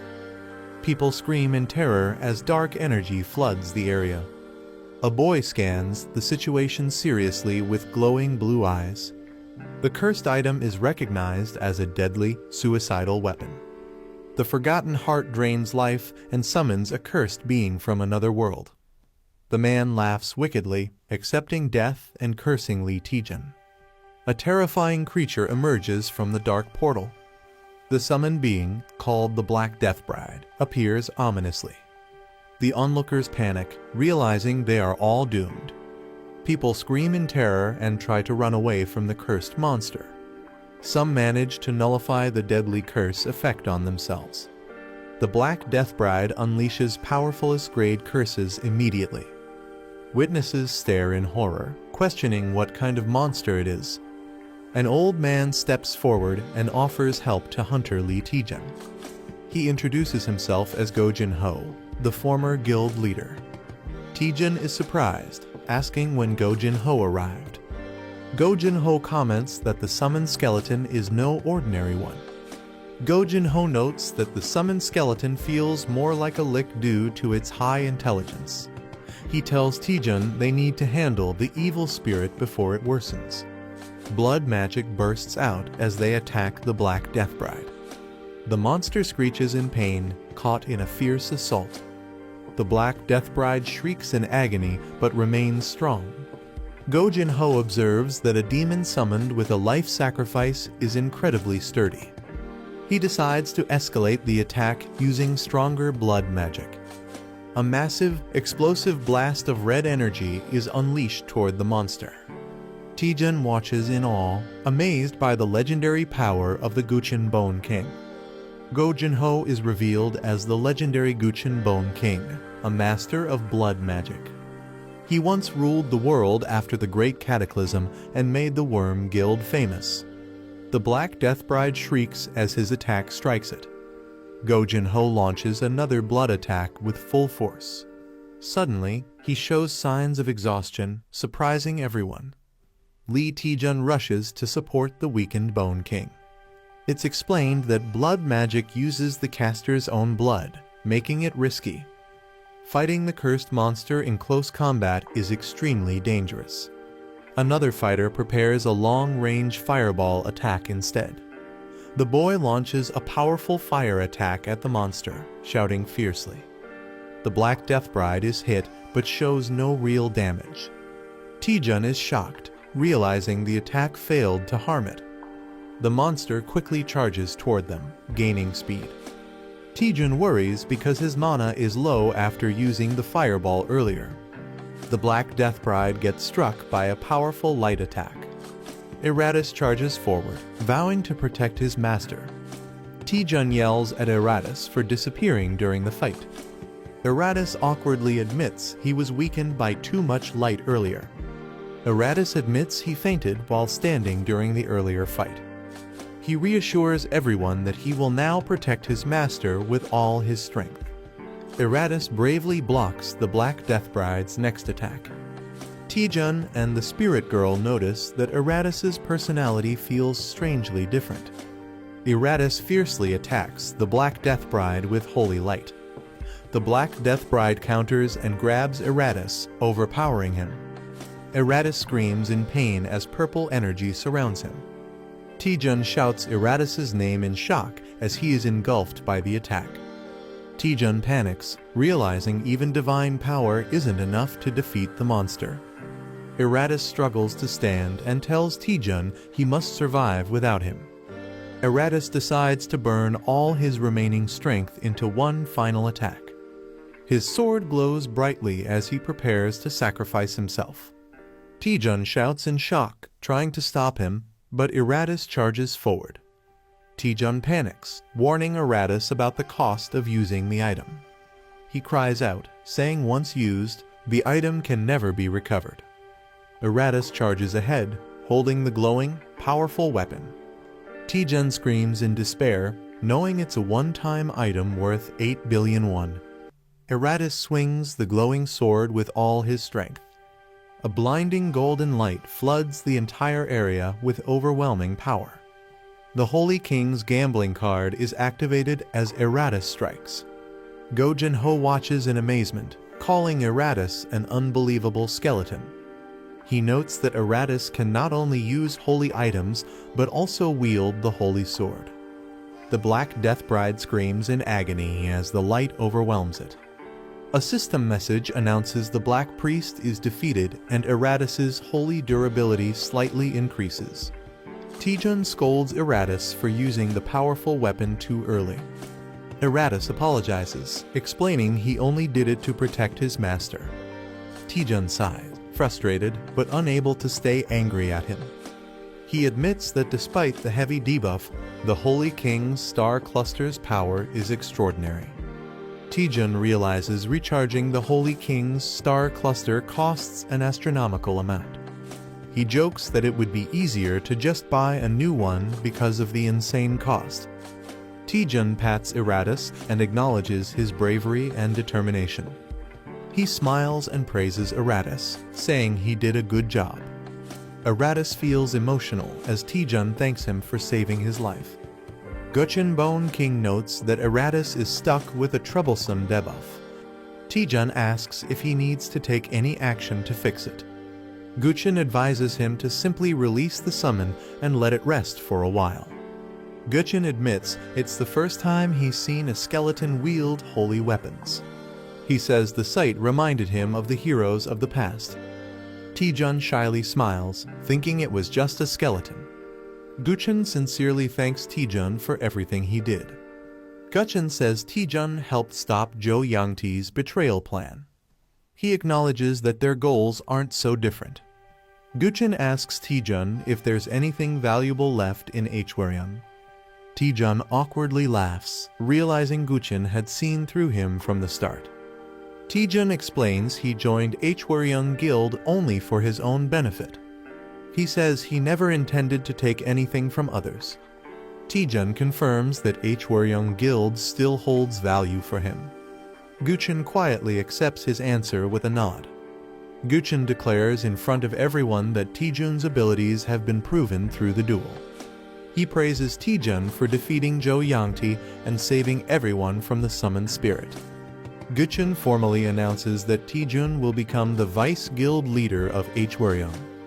Taejun is surprised and confused, not expecting this sudden promotion. Taejun is told to give his induction speech and feels awkward about it. He confidently introduces himself to the guild members. Taejun simply says he has only one thing to tell them.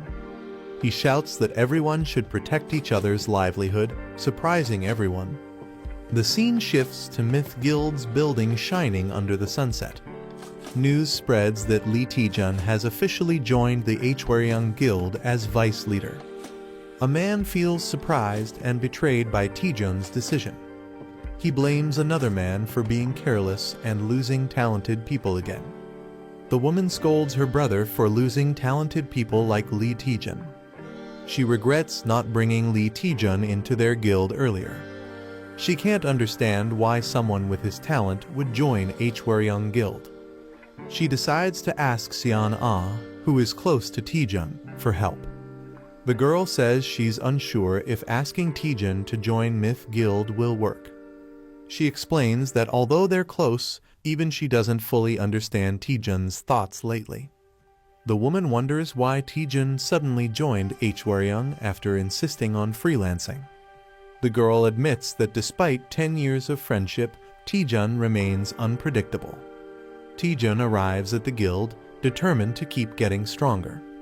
Guild members welcome him warmly with a red carpet and cheer for the new vice guild leader.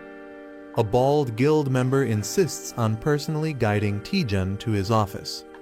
Taejun, a bit overwhelmed, casually waves and tells him to proceed. Taejun feels awkward, noting how polite everyone is compared to what he expected. The spirit asks how he feels about becoming vice guild leader, and Taejun starts doubting if it's what he truly wanted. Taejun reflects that success feels lonelier than he imagined. Finally, he lies down exhausted, unsure about his new path.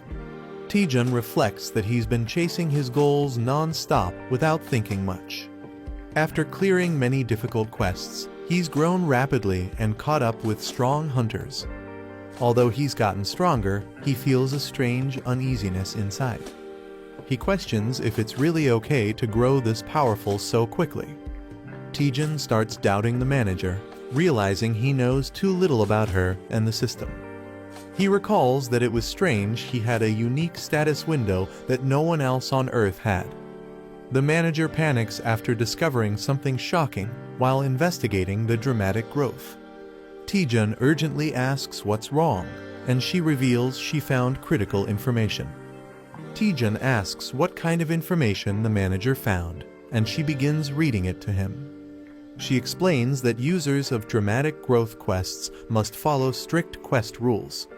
If users fail to complete quests in time, their growth effects will be immediately invalidated.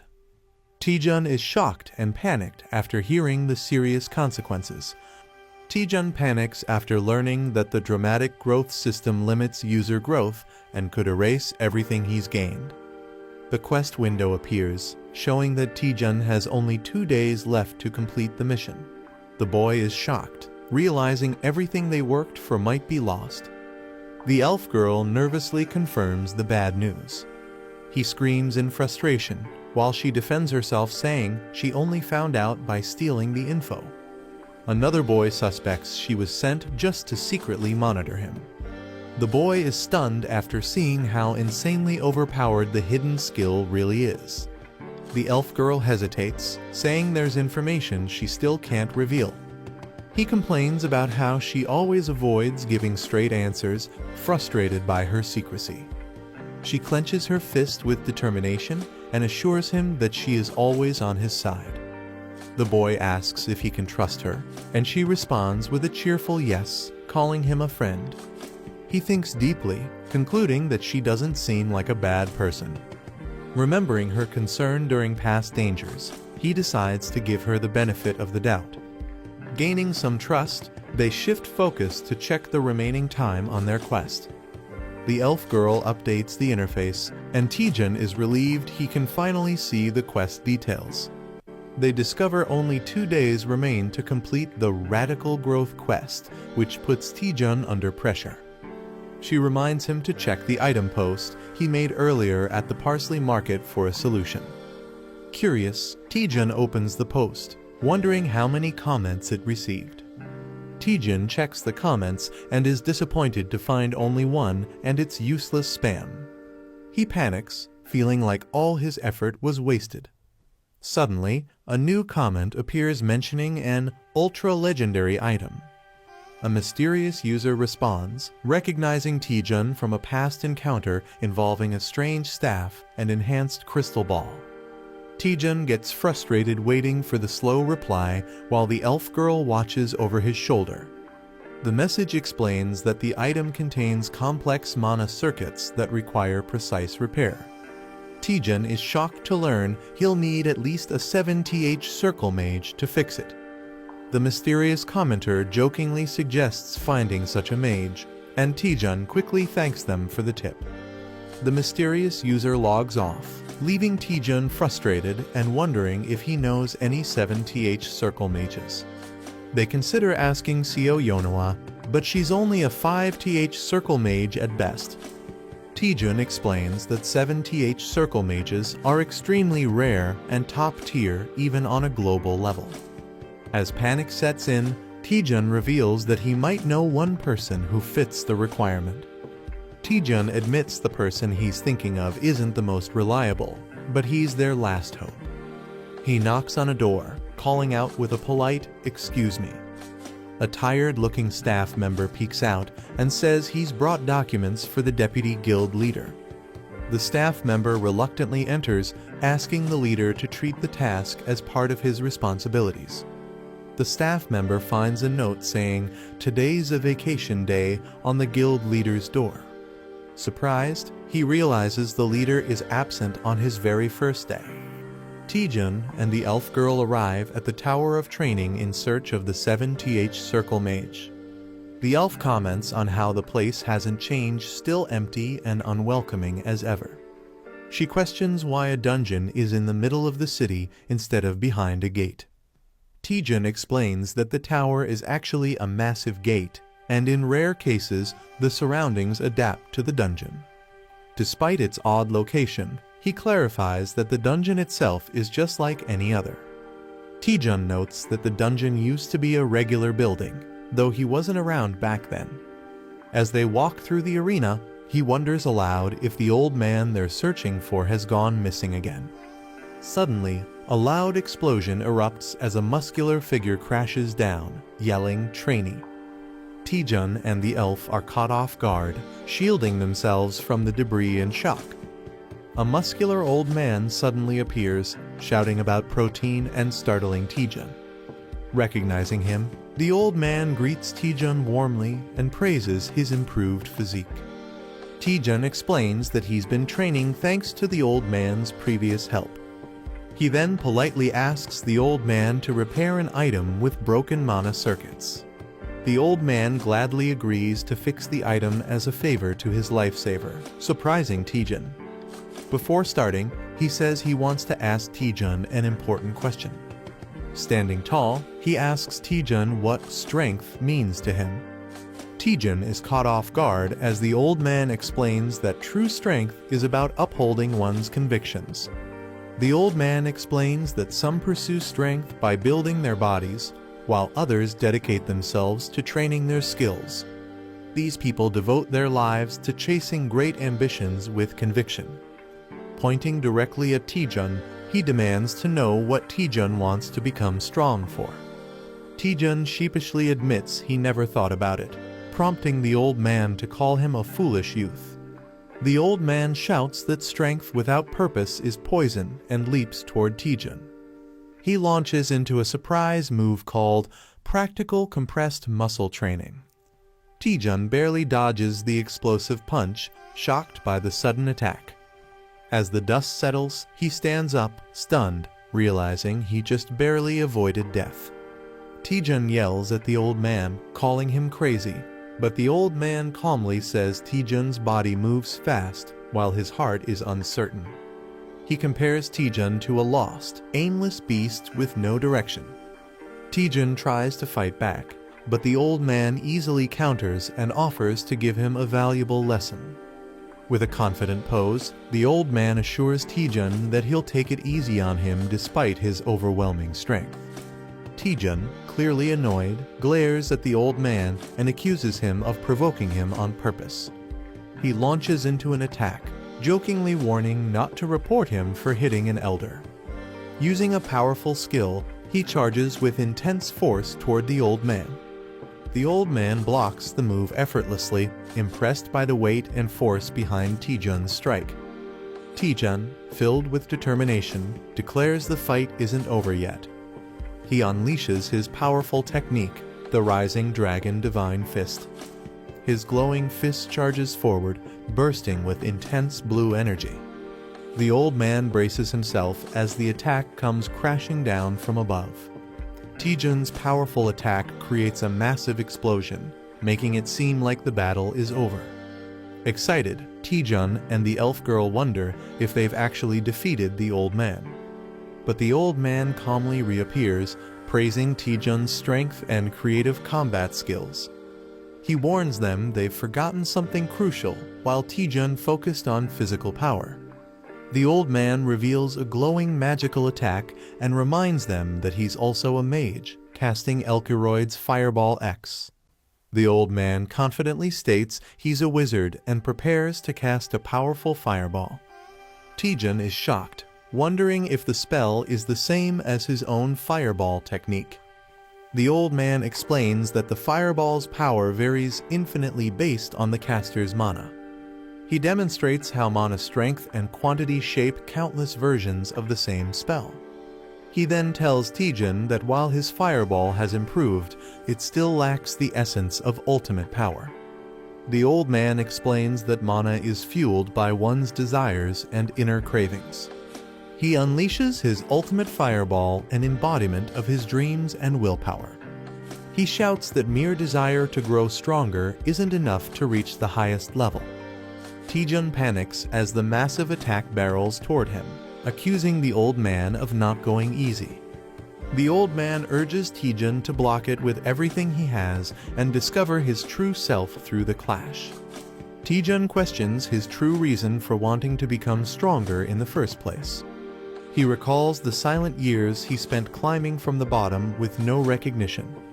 The more others belittled him, the more determined he became to improve. Even without acknowledgement or support, he pushed himself forward through pure persistence.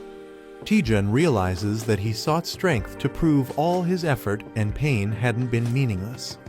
Still unsatisfied, he channels the frustration of years of struggle into a new surge of power. As he charges forward, he vows to keep pushing ahead no matter what. The old man is stunned by the burning intensity in Taejun's new flame. Though it's still weak, he can feel the raw, genuine desire, the spark of Taejun's true purpose behind the attack. As their clash ends, the old man wonders if Taejun has finally discovered his true answer. Taejun stands firm, glowing with newfound power and purpose after unleashing his full strength. The old man acknowledges Taejun's progress, saying he's finally found the right path. Although Taejun isn't yet ready to fully wield that power, the old man sees great potential in him if he continues training. Taejun collapses from exhaustion, relieved he survived the intense ordeal. The old man examines the mana circuit and confirms it's as complicated as he expected.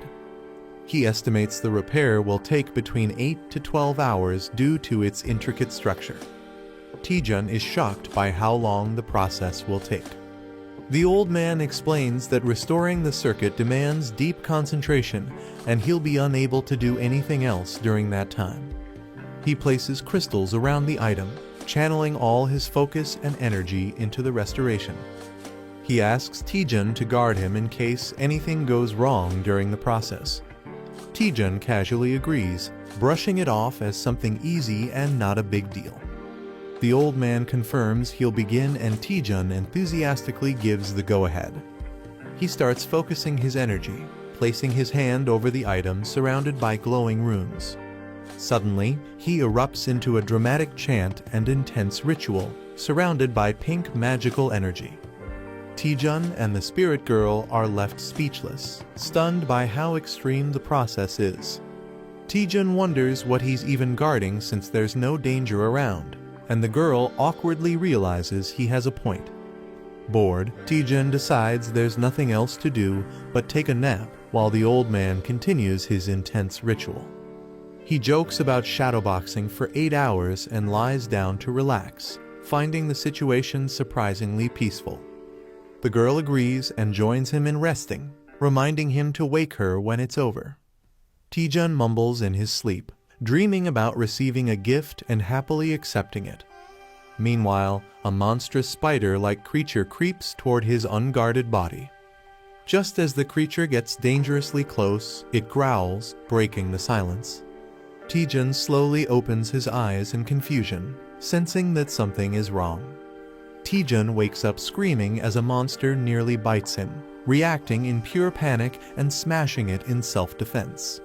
After the loud screech and impact, he looks around in confusion, wondering when monsters even appeared. He realizes something's off. The tower was supposed to be cleared of monsters by the old man. More creatures begin to emerge from the shadows, and his spirit companion urgently checks if he's okay. Taejun realizes the monsters are not ordinary, they're void creatures invading through a dimensional shift. He recalls that such beings sometimes target strong mana sources in dungeons. Observing the old man deep in concentration, he connects the dots. They've come for the old man's powerful mana. It now makes sense why he was asked to guard him during this ritual. Energized and excited, Taejun powers up, ready to fight back with a grin finally shaking off his laziness. Taejun unleashes his Dragon Fang Slash, violently slicing through the wave of void monsters. His companion urgently warns him to watch his back as more creatures approach. Taejun sharply turns, realizing he's surrounded from behind. Facing the incoming threat, he braces himself with frustration, calling the monsters disgusting. Taejun casts a barrage of multi-fireballs to stop the monsters from reaching the item. His attack causes the void creatures to screech and fall, seemingly defeated. He cautiously asks if it's finally over while observing the aftermath. With a proud expression, Taejun declares that above all, he's someone who will always protect his items. Taejun wonders where all the monsters came from, and the spirit explains they're void creatures drawn by mana. Suddenly, a massive swarm begins pouring out from a dimensional rift with a loud screech. Taejun freezes in shock as he realizes just how many enemies are incoming. The spirit panics, warning Taejun about the overwhelming number of monsters, and he snaps back in frustration, already aware of the threat. Overwhelmed by the void spiders, Taejun realizes he can't fight them alone. He summons Eratus, his skeletal ally, to defend the old man during the battle. Taejun urgently commands Eratus to guard the area, and Eratus eagerly obeys without question. The intense fight against the void spiders drags on for nearly 2 hours as they fend off wave after wave. As they keep fighting, endless waves of void spiders continue to pour in, each swarm stronger and more numerous than the last. After 4 grueling hours, the battlefield is filled with corpses, yet the attacks show no sign of stopping. Exhausted and terrified, Taejun begins to break down, pleading for the relentless assault to end. With fear consuming him, he cries out in despair, realizing they might all die at this rate. A massive void spider lunges toward Taejun, leaving him paralyzed with fear and exhaustion. Eratus warns him to move, but Taejun is too drained to react and accepts he can't dodge anymore. Suddenly, a powerful blast hits the spider mid-air before it can strike. Taejun, stunned and confused, wonders what just happened. As he looks back, he senses something familiar about the attack and realizes he's seen it before. A confident man steps forward, sarcastically asking who's causing chaos in the dungeon, and recognizes Taejun. Taejun is shocked to see Choi Jin-hyuk and Lee Seon-ah appear together. Jin-hyuk greets Taejun casually, smirking and asking how he's been after a long time apart. Lee Seon-ah hands a potion to an injured man while Choi Jin-hyuk casually responds, explaining how they got there. Jin-hyuk, looking frustrated, asks if they even know what's happening outside the gate.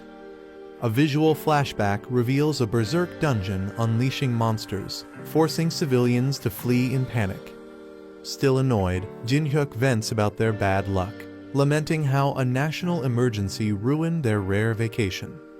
Taejun drinks a potion while recovering and realizes the situation after hearing the explanation.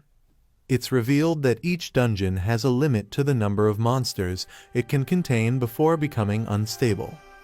When that limit is exceeded, mana destabilizes, leading to a dungeon break, releasing monsters into the outside world.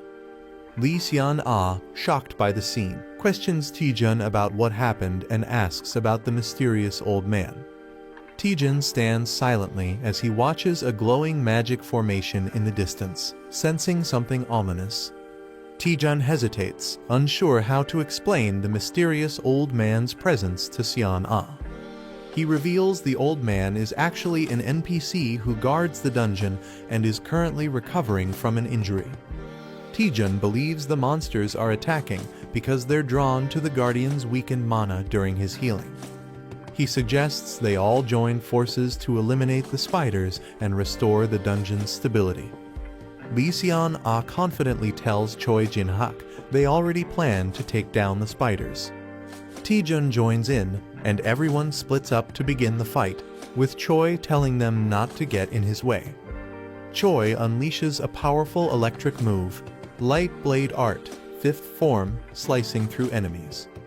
With a Tempest Slash, he effortlessly tears through the monsters with blinding speed and force.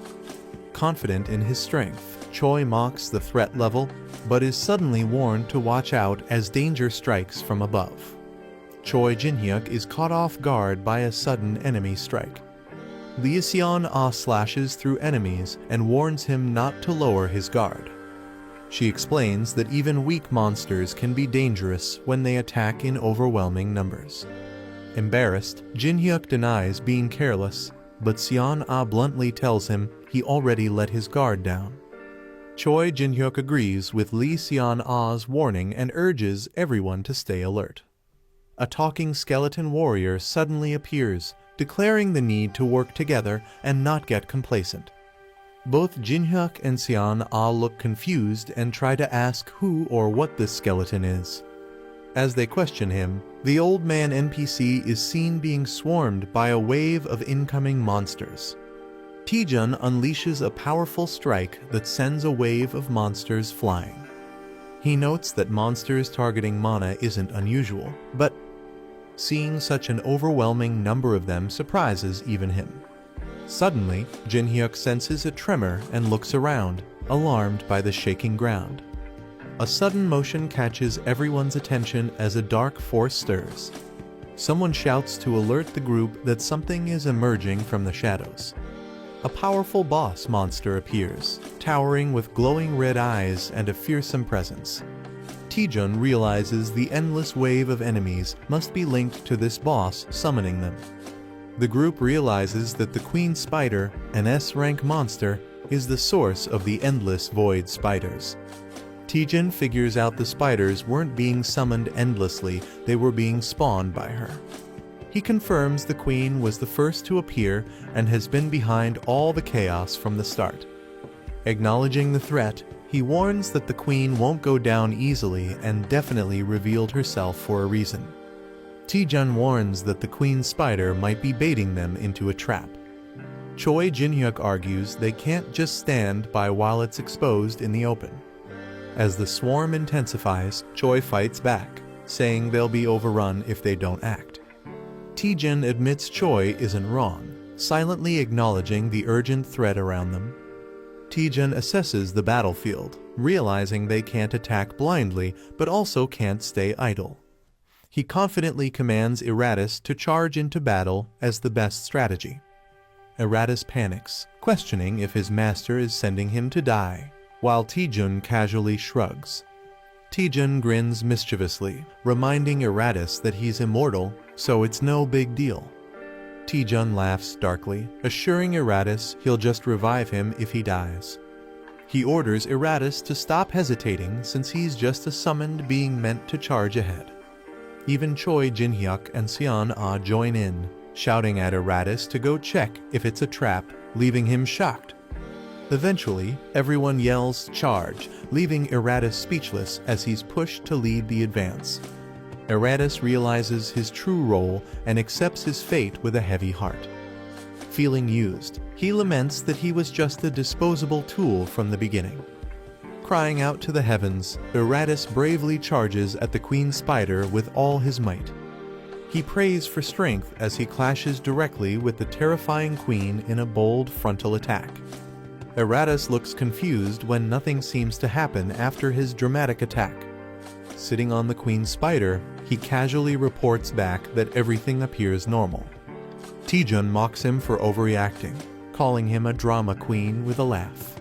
Suddenly, something shifts, and Taejun shouts in alarm as Eratus notices a strange movement in the Queen's body. Eratus panics as the Queen Spider starts absorbing his sacred mace mid-battle. Taejun and the others react with disgust and confusion, wondering why the spider is devouring the weapon. Taejun suddenly realizes that the Queen Spider is absorbing mana from anything magical. He urgently warns Choi Jin-hyuk and Lee Seon-ah to stop using skills and fight without mana-based attacks. Jin-hyuk is shocked at the idea of fighting without skills, calling it absurd, but admits Taejun is right. Lee Seon-ah recalls that stronger attacks only caused more spiders to spawn. She realizes the monster has been feeding off their mana all along. Frustrated, Jin-hyuk admits this dungeon is far more troublesome than any he's faced before. Jin-hyuk decides to fight without using any skills, determined to adapt to the situation. He charges forward boldly, declaring he doesn't need mana or flashy moves to win. Swinging his weapon with raw strength, he overwhelms the spiders and calls them weak pests. Taejun gives him a thumbs up and tells him to keep it up, impressed by his efforts. Taejun rushes ahead, declaring he'll take on the Queen Spider while the others hold the line. Jin-hyuk grumbles that Taejun is trying to steal all the credit again. He warns that if Taejun fails just to show off, it'll cost him his life. Taejun stays focused, confirming that the Queen's real target is mana, as proven by Eratus's earlier attack. Taejun realizes the Queen Spider doesn't absorb just any mana, it targets specific types. He taunts the Queen, suggesting it's still hungry for more, as he prepares a risky move. Charging up a powerful fireball, he deliberately offers it as bait to test the Queen's reaction.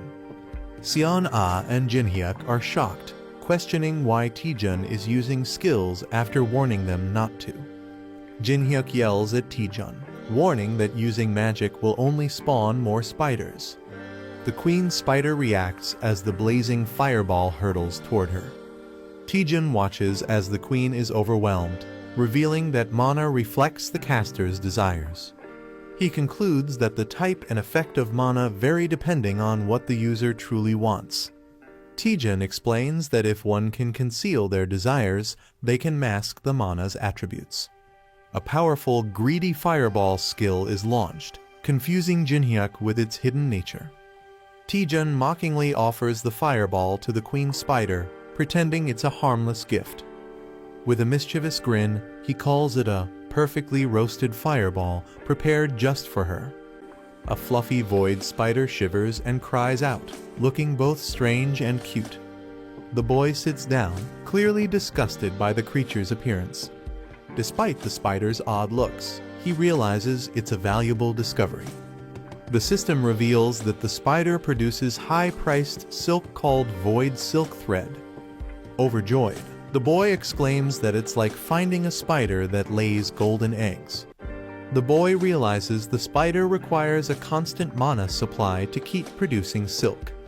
Someone knocks and asks to enter, calling out for Hunter Taejun. Taejun responds with a creepy smile, unsettling the small spirit beside him.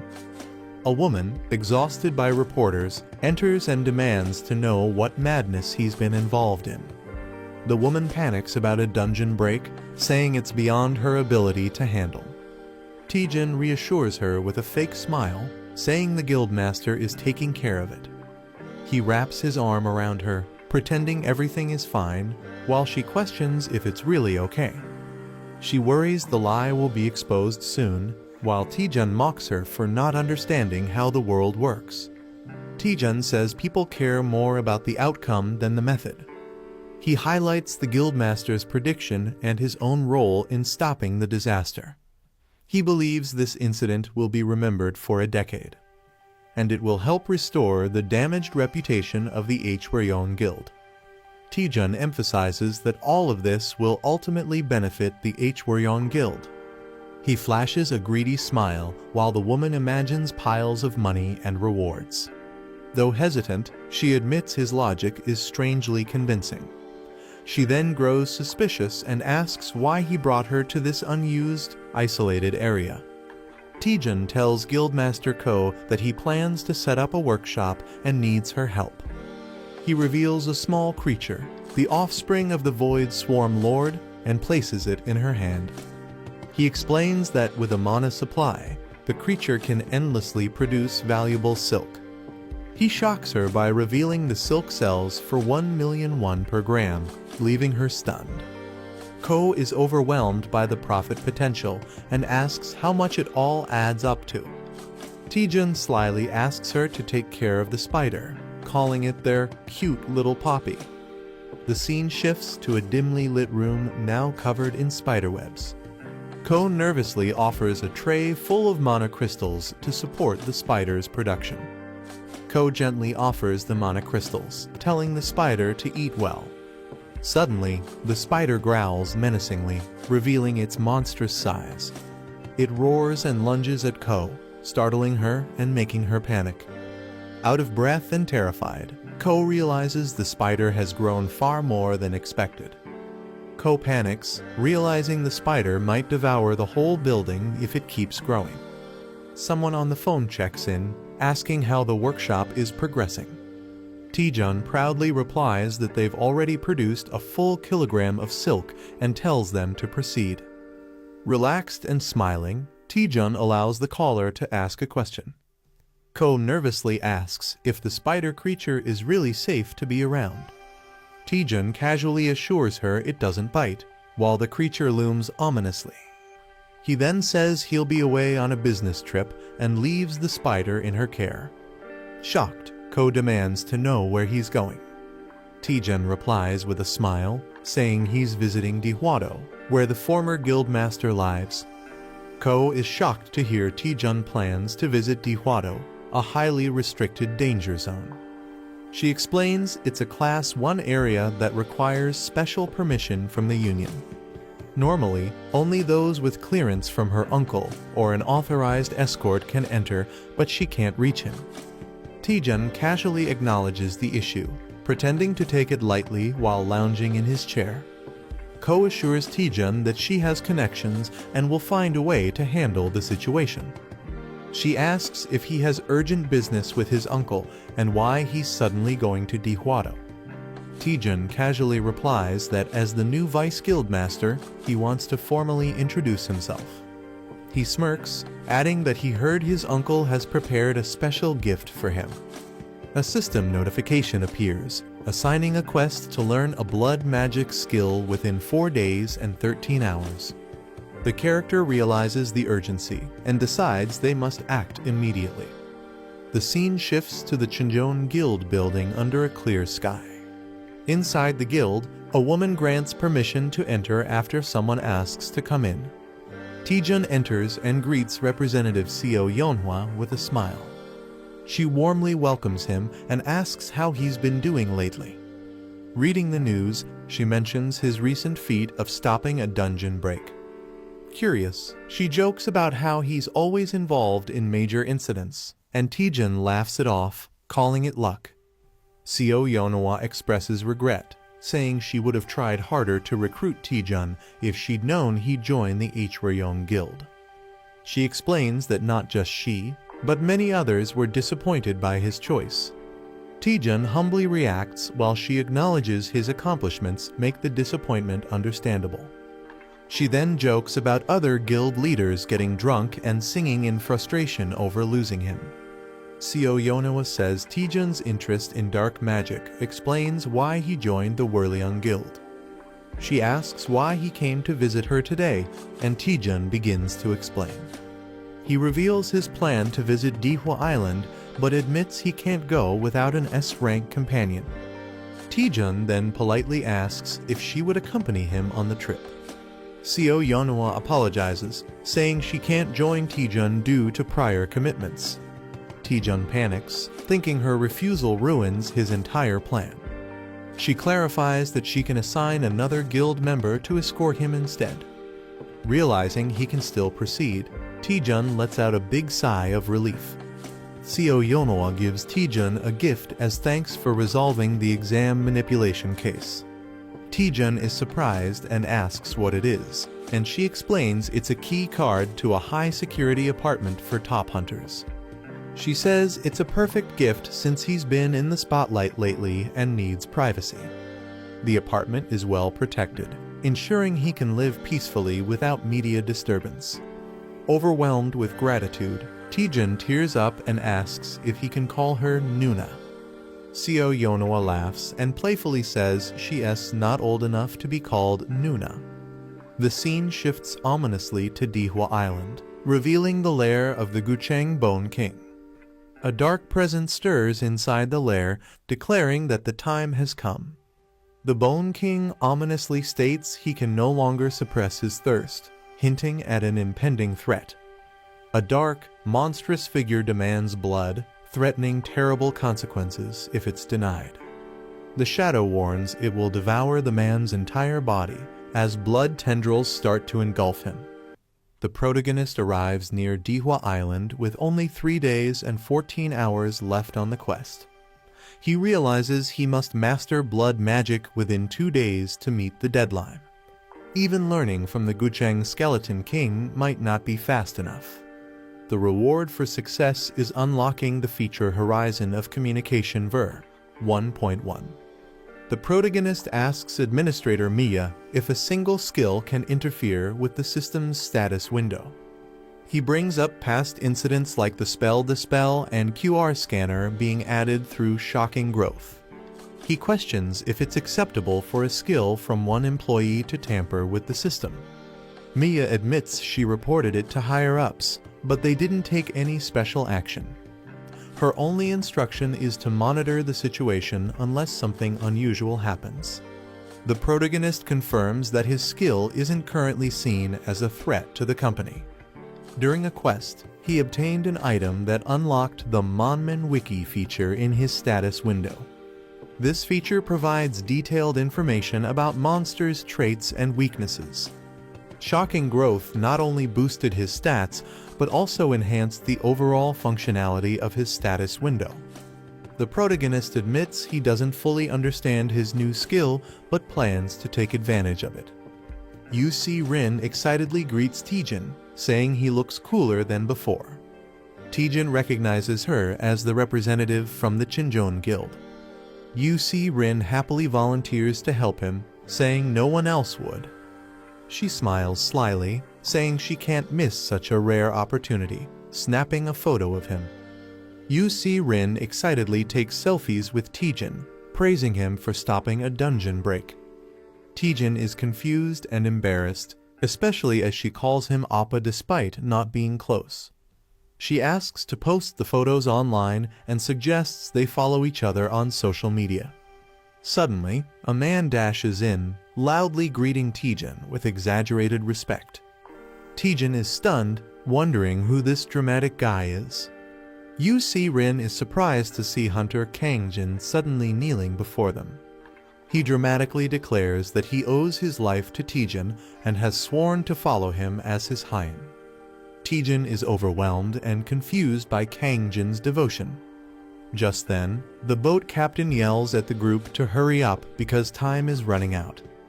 Captain Kim Young-soo waves from the boat, ready to depart once everyone boards. The group travels by boat toward Dihwa Island.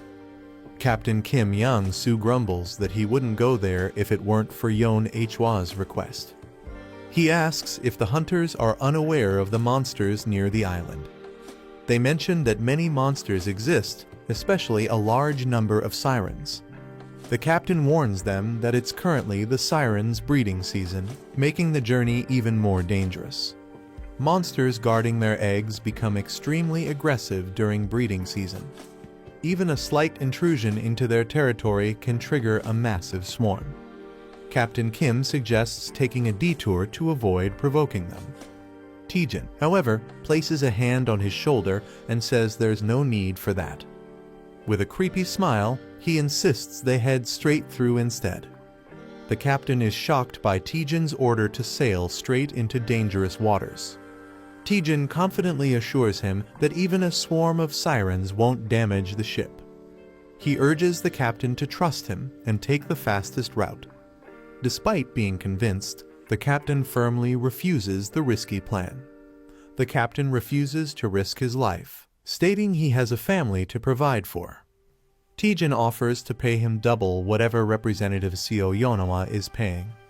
Shocked, the captain accuses him of trying to bribe him. Taejun ups the offer to triple the pay with a wild grin. The captain is left speechless and visibly shaken by the tempting offer.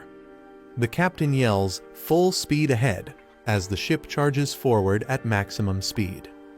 Taejun laughs excitedly, enjoying the smooth and fast ride. Rin questions whether he's being too reckless with such confidence. She warns that marine monsters could ambush them unpredictably. Taejun acknowledges the risk but tells her not to worry, assuring her he's got it handled. Taejun uses the radar system and confidently announces he knows the exact positions of the enemies. As the sea creatures approach, he quickly assigns Rin to cover the right side while he handles the left. Hostile monsters leap out from both sides of the boat in a sudden ambush. Rin is shocked that they appeared exactly as Taejun predicted. Empowered with lightning magic, she admits she doesn't know how he did it but prepares to fight. Rin launches a powerful ice arrow, committing to trust Taejun and fight. Taejun instructs her to wait until the monsters get close before attacking. As the creatures leap onto the ship, Taejun prepares a fiery counterattack. He activates a new attribute called Power Strike, added to his Rising Dragon Fist skill. This ability ignores 50% of the monster's physical defense, dealing massive damage. Smirking, Taejun remarks that it'd be a waste to just toss them back into the sea. Taejun grins wildly and decides to collect mana stones from the fallen monsters. As he hums while gathering them, Kangjin watches in awe. Realizing Taejun really uses the Rising Dragon Fist, Kangjin confirms the rumors were true. Taejun notices Kangjin staring and awkwardly wonders how long he's been watching. Kangjin explains that his Rising Dragon Divine Fist is different from Taejun's martial art. He suddenly declares Taejun as his official rival and pokes his forehead dramatically. Taejun is confused and annoyed, wondering why Kangjin decided this on his own. Without warning, Kangjin charges toward a dangerous area to prove his strength. The scene shifts to Dihwa Island, where a mysterious man stands on the shore. He is shocked to hear that Hunter Lee Taejun is arriving on the island today. Angrily, he demands to know why he's being informed so late. The woman on the call nervously explains she couldn't reach their great-uncle earlier. A woman is scolded for not using the crystal sphere to communicate due to Dihwa Island's poor signal. The old man realizes Taejun's arrival is badly timed and worries others will target him. Determined to act fast, he sails toward the island, apologizing to the Gucheng Skeleton King for being late. He jokes that the sea was too full of fish and delayed him. Meanwhile, Taejun confidently greets the Skeleton King, introducing himself as the deputy guild leader of Hwryong. Lee Taejun, the vice guild master of Hwryong, arrives at the shore on a ship. He asks if this many sirens were hunted during their spawning season. A tough man, with others behind him, says it's obvious just by looking at the bodies. The battle against the sirens was intense, almost as if they had a detector to find every one of them. Though they hunted all visible sirens on the way to Dihwa Island, it's still uncertain if the threat is fully gone. The boy suggests some sirens might still be hiding deep in the ocean, but says they've done enough. Lee Taejun calmly replies that the remaining sirens will vanish on their own due to lack of food. He explains that sirens surprisingly can't dive into the deep sea, implying they're vulnerable. The boy is surprised, but Lee Taejun's serious tone hints there's something more to worry about. The system alerts that one hostile entity is still targeting them. Everyone rushes as a giant siren leaps out of the water with deadly speed. The boy senses the intense presence approaching fast. Another hunter quickly identifies the threat's location northeast. Rin instantly prepares to attack as the boy reacts with urgency. Rin activates her magic, declaring she'll stop the monster immediately. She unleashes Ice Chamber, freezing the siren midair. The siren resists, its scales glowing with red energy through the ice. Straining under the pressure, Rin winces and struggles to hold her stance. The siren breaks free from the ice, violently shattering the spell.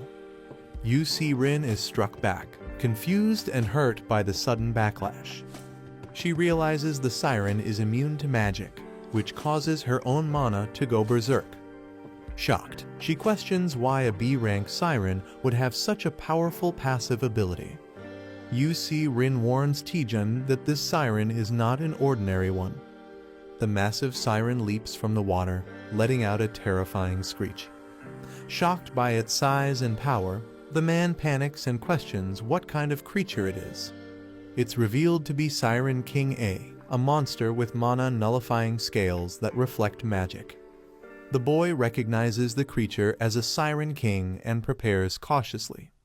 He knows he can't use elemental attacks due to its skill reflection and resistance to freezing. Realizing direct combat won't work, he suggests retreating and forming a new plan. Meanwhile, Lee Taejun observes the situation, questioning if the boy's fate is sealed. Suddenly, he summons Mr. Gucheng's Skeleton King and orders the hunters to fall back.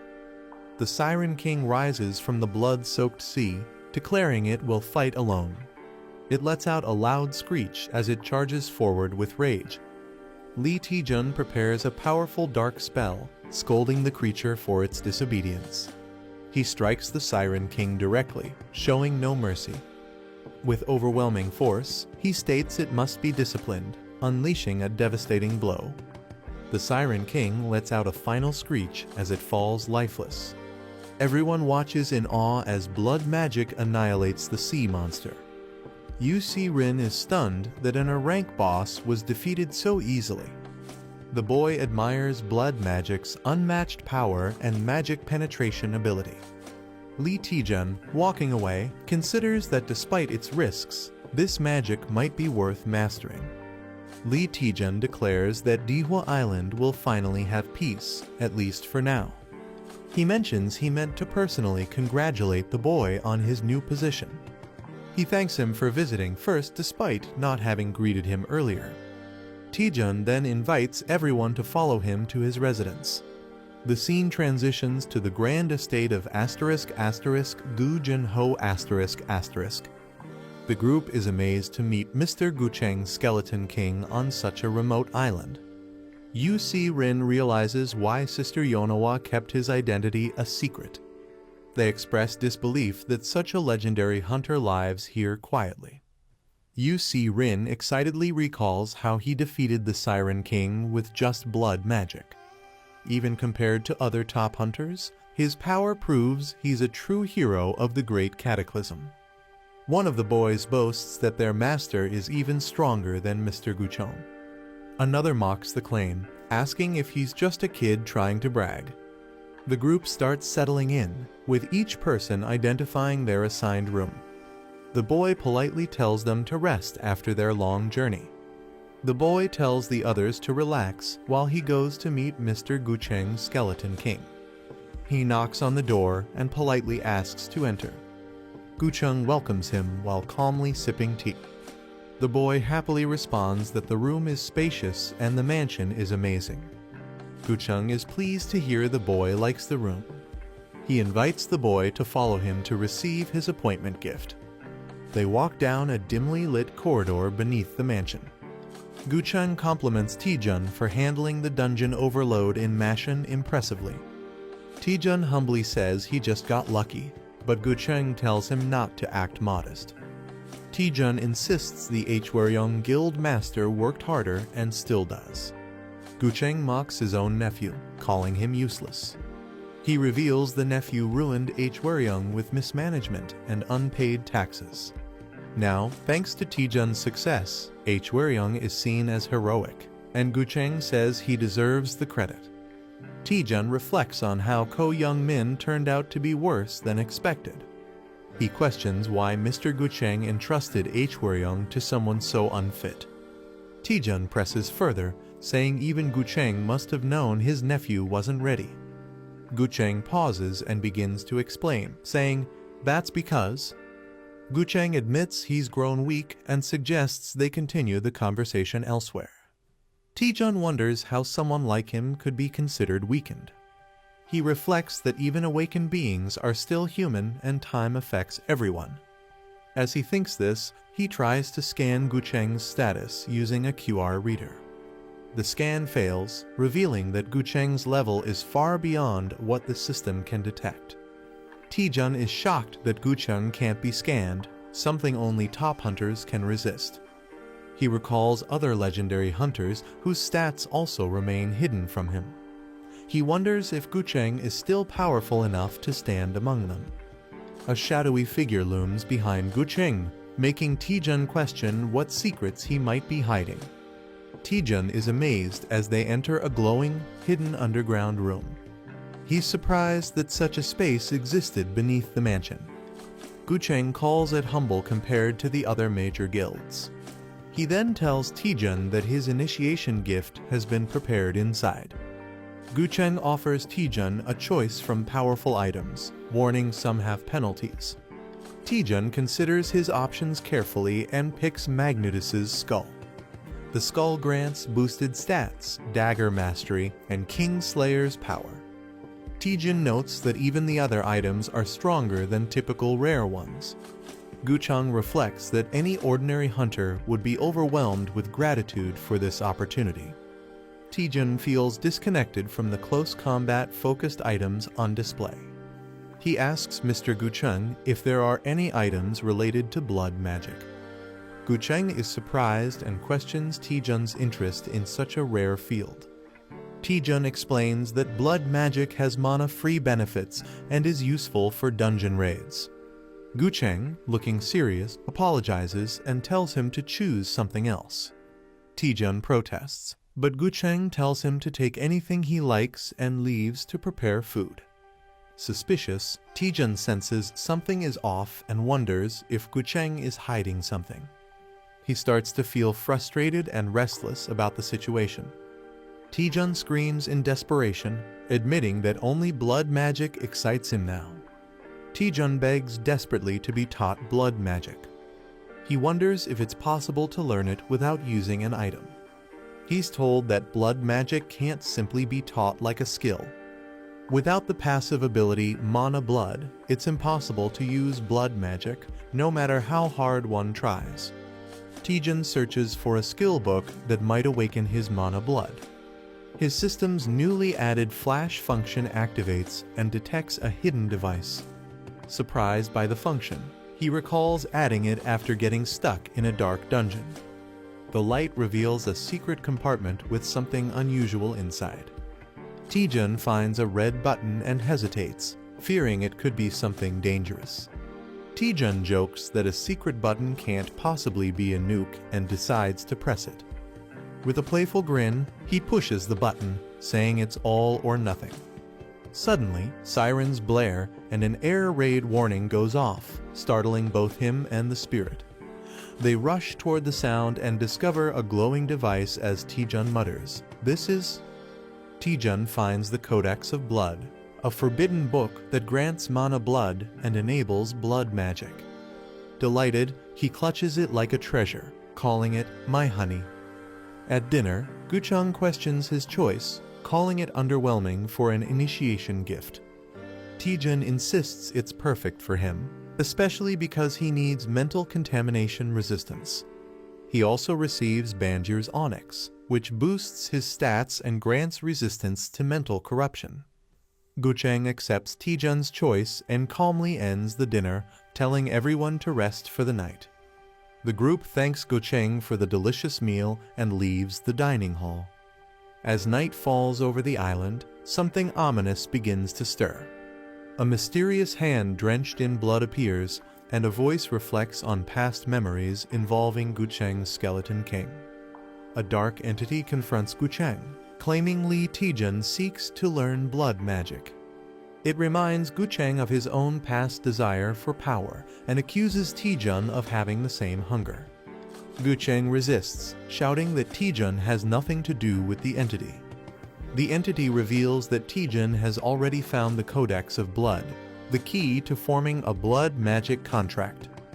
Shocked, Gucheng realizes Taejun might already be on a dangerous path he tried to avoid. Gucheng is restrained by the dark entity as it declares it's no longer content with his offerings. The entity senses a new, more suitable host has emerged, one stronger than Gucheng's aging body. With a sinister tone, it says it will temporarily take control of Gucheng's body. Gucheng, now under possession, walks quietly into a room where a girl sleeps unaware. The entity expresses hunger for a greater feast, hinting at dark intentions as it approaches her. The possessed Gucheng looms over the sleeping girl, driven by the entity's growing hunger. The entity mocks Gucheng for only feeding it weak souls, calling them trash. With a sinister grin, it prepares to consume the girl's soul slowly and completely. Just as the situation turns critical, someone enters the room and calls out to Gucheng. The sudden interruption snaps Gucheng's attention, putting the entity's plan at risk. Taejun walks in, catching Gucheng off guard while he's dangerously close to the unconscious girl. Bowing in guilt, Taejun confesses that he couldn't sleep due to the dishonesty about his initiation gift. He admits he lied about his true desire and wasn't entirely honest with Gucheng.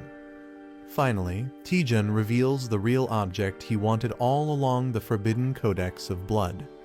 Taejun apologizes for taking the codex without permission, explaining he has a powerful reason to learn blood magic. He declares that his motivation is so strong, he's willing to give up everything to achieve it. Gucheng, concerned, warns him that blood magic is far more dangerous than he can imagine. He questions whether Taejun is truly prepared to bear the enormous cost that comes with such forbidden power. With unwavering resolve, Taejun grips the codex and affirms that he's always been ready to face whatever price it demands. Gucheng smirks ominously and agrees to begin the ritual, signaling the start of something dangerous. Taejun is confused and questions what exactly is about to begin. A monstrous voice suddenly speaks to him, asking if he can hear it. Taejun recoils in shock as a massive dark entity introduces itself as a legendary blood sorcerer. The entity declares it once ruled over countless deaths, and now it's the one who will grant Taejun a new and terrifying power. The dark entity announces that it will now reside within Taejun's body and demands a small amount of energy to stay alive. Taejun is alarmed as tendrils shoot out from the codex and begin wrapping around him. He panics, realizing this possession wasn't mentioned in the agreement. The demon dismisses his concerns, laughing and saying it's too late to turn back now. As the cursed book glows with runes, the contract begins, binding Taejun's body to the ancient sorcerer. The entity forcefully begins fusing with Taejun's body, claiming his flesh as its own. Taejun struggles and cries out, but the synchronization starts regardless of his resistance. The entity mocks Taejun, pleased with the superior vessel compared to its old one. As the possession takes hold, Taejun briefly smirks, revealing he hasn't fully lost control. Laughing maniacally, Taejun surprises the entity, leaving it confused by his unexpected reaction. Taejun bursts into uncontrollable laughter, moving chaotically as the entity inside him panics. The sorcerer, now trapped, screams in confusion, realizing he can't control Taejun's body at all. A man screams in panic as his body moves against his will. He discovers a magic book hidden deep within a secret location. The girl's spirit feels uneasy and warns him not to touch it. He realizes the Skeleton King never meant for anyone to read this dangerous book. Blood magic backfires on a man, causing him intense pain and risking his life. The boy is shocked as his eye glows, sensing danger from the book. The book reveals it's a unique forbidden text that unlocks blood magic at a deadly cost. He finds it unusual for a magical item to clearly warn about its risks. He nervously wonders just how dangerous the book's price truly is. The boy asks if powerful items like the book exist in other dimensions. The manager explains that ancient tomes are usually collected by experts. She suggests getting the book appraised at Parsley Market. The boy remembers and agrees to check Parsley Market. They begin connecting to the Parsley Market system for appraisal. The boy posts a question online asking for information about the mysterious item. He learns that sharing more details could lead to better rewards. A user named Knowledgeable Wanderer quickly requests a chat. When asked if he's selling it, the boy replies he wants to check its details first. The boy chats online and learns the book is a soul-bound codex. He's told the book grants skills, but at the cost of the user's life. Shocked, he realizes his life might be the price. He anxiously asks what that actually means. When a contract is signed, the mage's consciousness merges with the user's body. This allows the user to access the mage's magic without limits. The boy realizes the book lets someone overwrite another's mind. But he's told the book is outdated and considered trash. Modern systems would block it instantly due to security risks. The boy smirks and says thanks after learning about Magic System 2.0. He promises to send a generous reward with a creepy grin. Suddenly, he hacks into the system, triggering an alert. The attacker laughs, thinking he's winning, but a virus is detected. Shocked and burning, he realizes too late that something has gone terribly wrong. The intruder is denied access and panics, realizing the system isn't normal. He suspects everything was a setup from the beginning. A fiery force strikes and sends him flying violently. Stunned and confused, he utters Lee Taejun's name, demanding to know who he really is. The firewall blocks the virus, preventing the system from being hacked. The attacker watches in disbelief, thinking the outcome is impossible. He mocks the failed attack, calling it pathetic until the end. The boy grabs the magic book with confidence, ready to claim it. A golden glow appears as he successfully acquires the Tome of Heavenly Blood and gains the passive skill Blood Magic. Lee Taejun unlocks a new feature called Horizon of Communication after completing a quest. He thinks the new function seems useless at first. Someone rushes to him in concern, asking if he's okay. Smiling, he reassures them and checks on the Skeleton King's condition instead. The older man is shocked, insisting he saw a demon's soul enter Lee Taejun's body. He questions why nothing seems to be happening afterward. He's confused how Lee Taejun is unaffected despite making a contract. Surprised, he asks if Taejun defeated Azazel on his own. Smiling, Lee Taejun replies that he simply chose not to listen to the demon. The man is shocked as Lee Taejun explains he broke the contract at the last moment. Taejun says the demon's soul was rejected from his body. He refused to sell his soul, no matter how powerful blood magic is. He declares that true strength comes from within. He jokes that the demon might now be lost in the afterlife, searching for a new host. The older man realizes the dark voice haunting him has vanished. He's amazed that Lee Taejun removed it with such a simple method. He thanks Taejun, recalling how he struggled with the contract for 30 years. During the Great Cataclysm, he had made a dark pact to protect the world. Now, he reflects that Taejun has shown him a better path. Mr. Gutchen reflects that none of the power he wielded was truly his. Lee Taejun acknowledges the heavy burden Gutchen has carried for so long. He reassures him that even without blood magic, he's already strong. Taejun gently urges him to finally let go of that burden. Suddenly, a girl complains about the noise, waking up and interrupting their moment. The girl wakes up and panics upon seeing Lee Taejun and Mr. Gutchen in her room. She yells, demanding to know why they're both there. Taejun awkwardly laughs, trying to explain the misunderstanding. Embarrassed and fuming, the girl hides under her blanket in frustration. Everyone panics as a terrifying sound echoes through the room. A sinister voice calls them foolish mortals, declaring its immortality. It claims that without a vessel, it still cannot be destroyed. The demon vows to be reborn using their flesh and blood. A monstrous, heavenly blood tree begins to emerge, summoned by blood mages. The group is stunned as they realize the massive figure is actually a tree. The system identifies it as the Thousand Blood Tree, a powerful blood sorcery entity. It reveals that summoning it usually requires 100 human sacrifices. Since no humans are present, Lee Taejun deduces the caster sacrificed himself. A sinister beast with glowing red eyes appears, confirming the dark ritual's result. Silver Fang beasts suddenly charge in, roaring as chaos erupts. The girl panics, shocked by the arrival of the strange tree and monsters. Mr. Gutchen declares they can't ignore the growing threat. He orders the girl to wake up hunter Kangjin immediately for support. The enemy, still hungry after consuming countless souls, continues its advance. The monstrous tree begins absorbing all life around it, expanding its reach. Mr. Gutchen calls it greedy and prepares to fight using a massive bone weapon.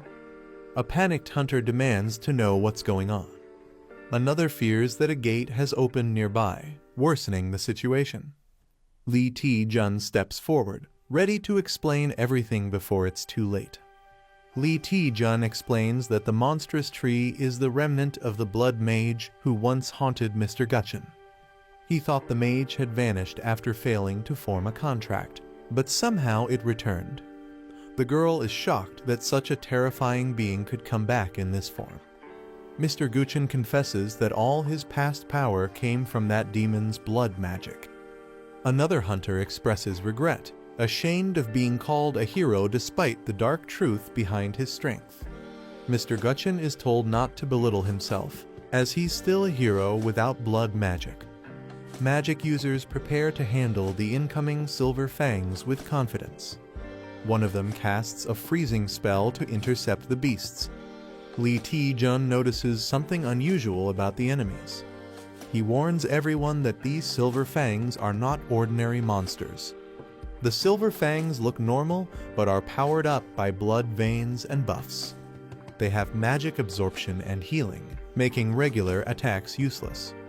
Lee Taejun says they must destroy the tree first, or the battle won't end. He wonders if there's a way to completely eliminate the Thousand Blood Tree. Unfortunately, the tree's regeneration and passive skills make it nearly indestructible. Lee Taejun thinks hard, unable to find any weakness in the monster. Then he confidently says there must be one, and he knows a way. He asks everyone to trust him and buy time by handling the Silver Fangs. Mr. Gutchen agrees and prepares to fight, ready to show his skills again. A powerful green energy strike slams down as the battle begins. A creature emerges from the ground, relieved that the parasite on its body is gone.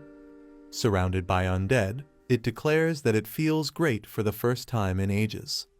The silver fangs roar fiercely, ready to attack. A muscular fighter charges forward with a loud battle cry. Using triple step charge, he smashes into the beast with explosive force. Seren summons ice magic, calling upon the spirits of the frozen earth.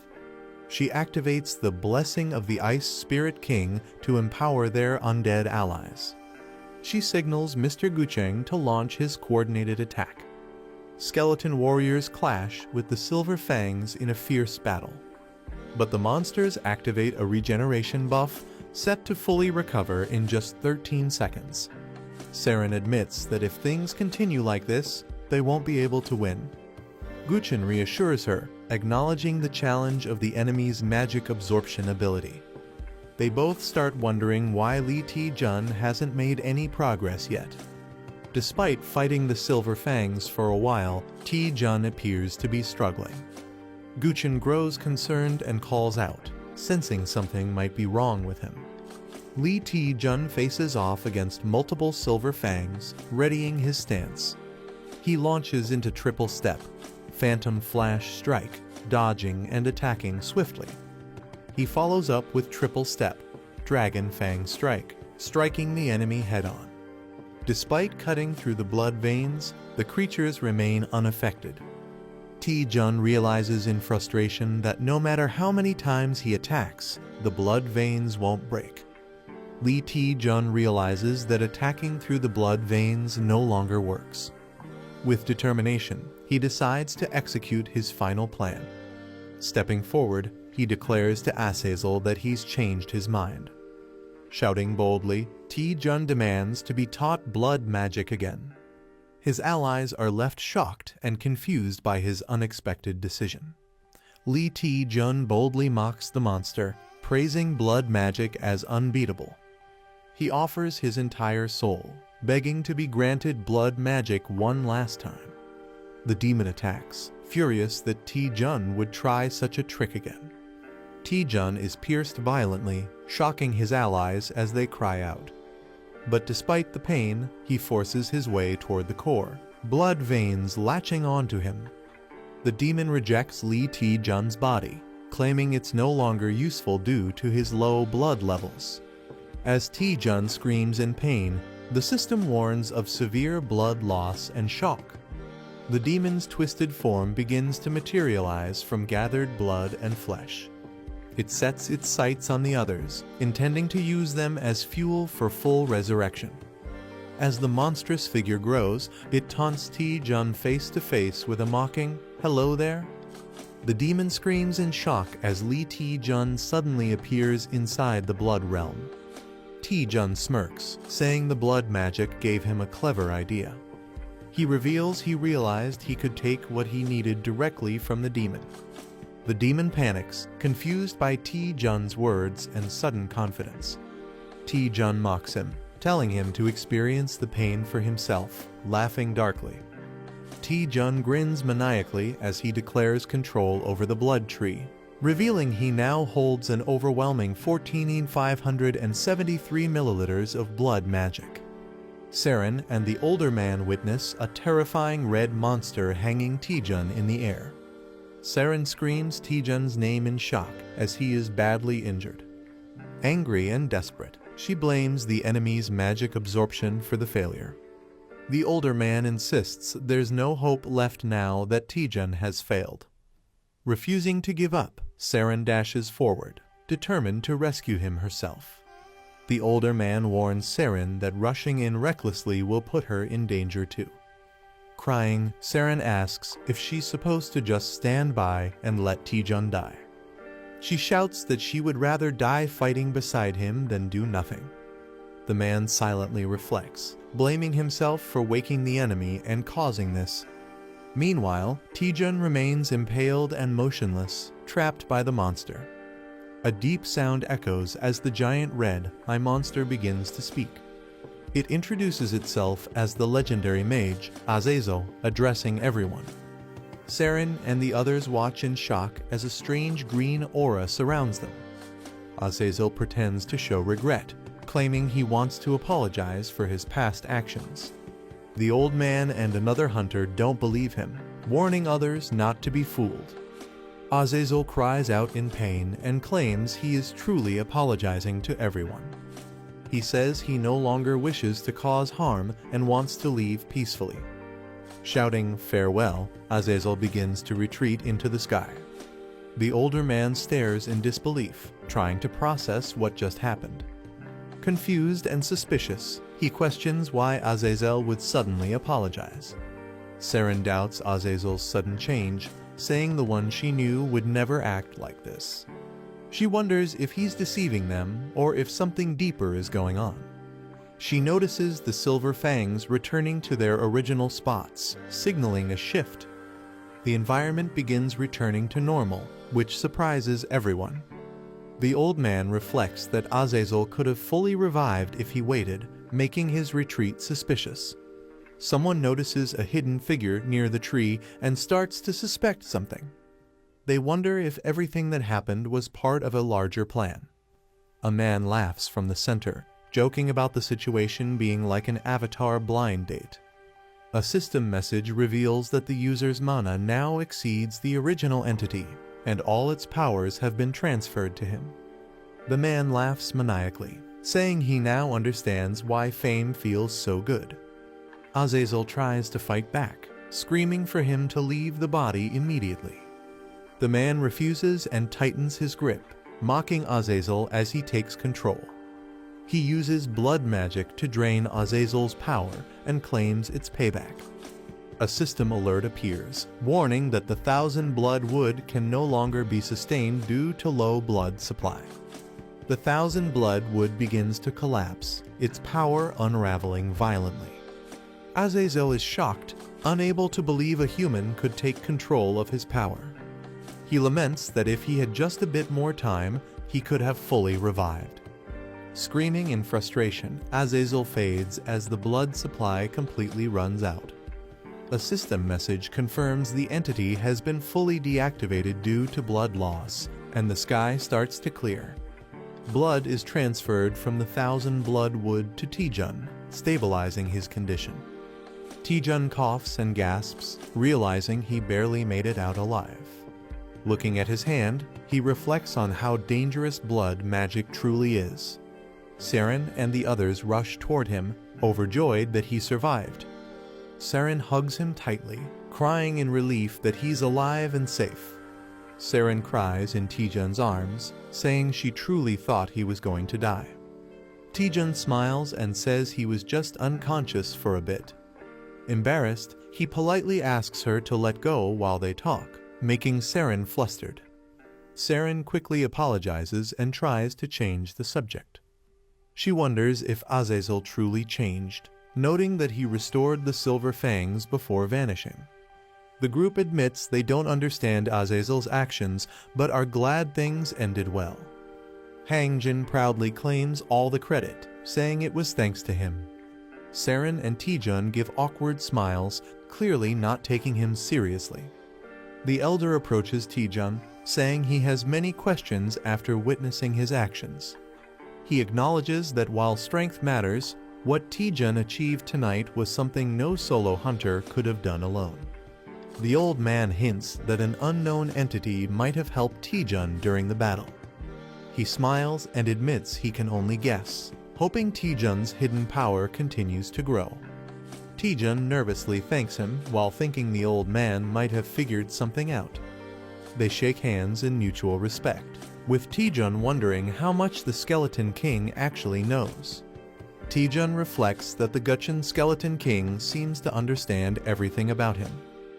Suddenly, Azazel's presence returns, declaring that he's not finished yet. Taejun reacts in shock and frustration, wishing Azazel would stay dead. The Skeleton King calls out Azazel's name, realizing he's still clinging on. Azazel swears vengeance, saying he will forever haunt them, even from the abyss. Azazel begins casting a massive spell, calling the mortals to join him in the abyss. Saren and Taejun are frustrated that he still won't die peacefully. They realize the giant red magic sphere is formed from Azazel's remaining life force. If the sphere explodes, it will destroy everyone and the entire battlefield. Taejun panics, knowing his mana is depleted and the situation is extremely dangerous. Taejun yells at the management team, demanding to know where they've been. They respond that they were conducting investigations and assure him there's no need to worry now. Suddenly, something strange happens and Taejun turns, asking, "What is this?" Time itself appears to have stopped, confusing everyone present.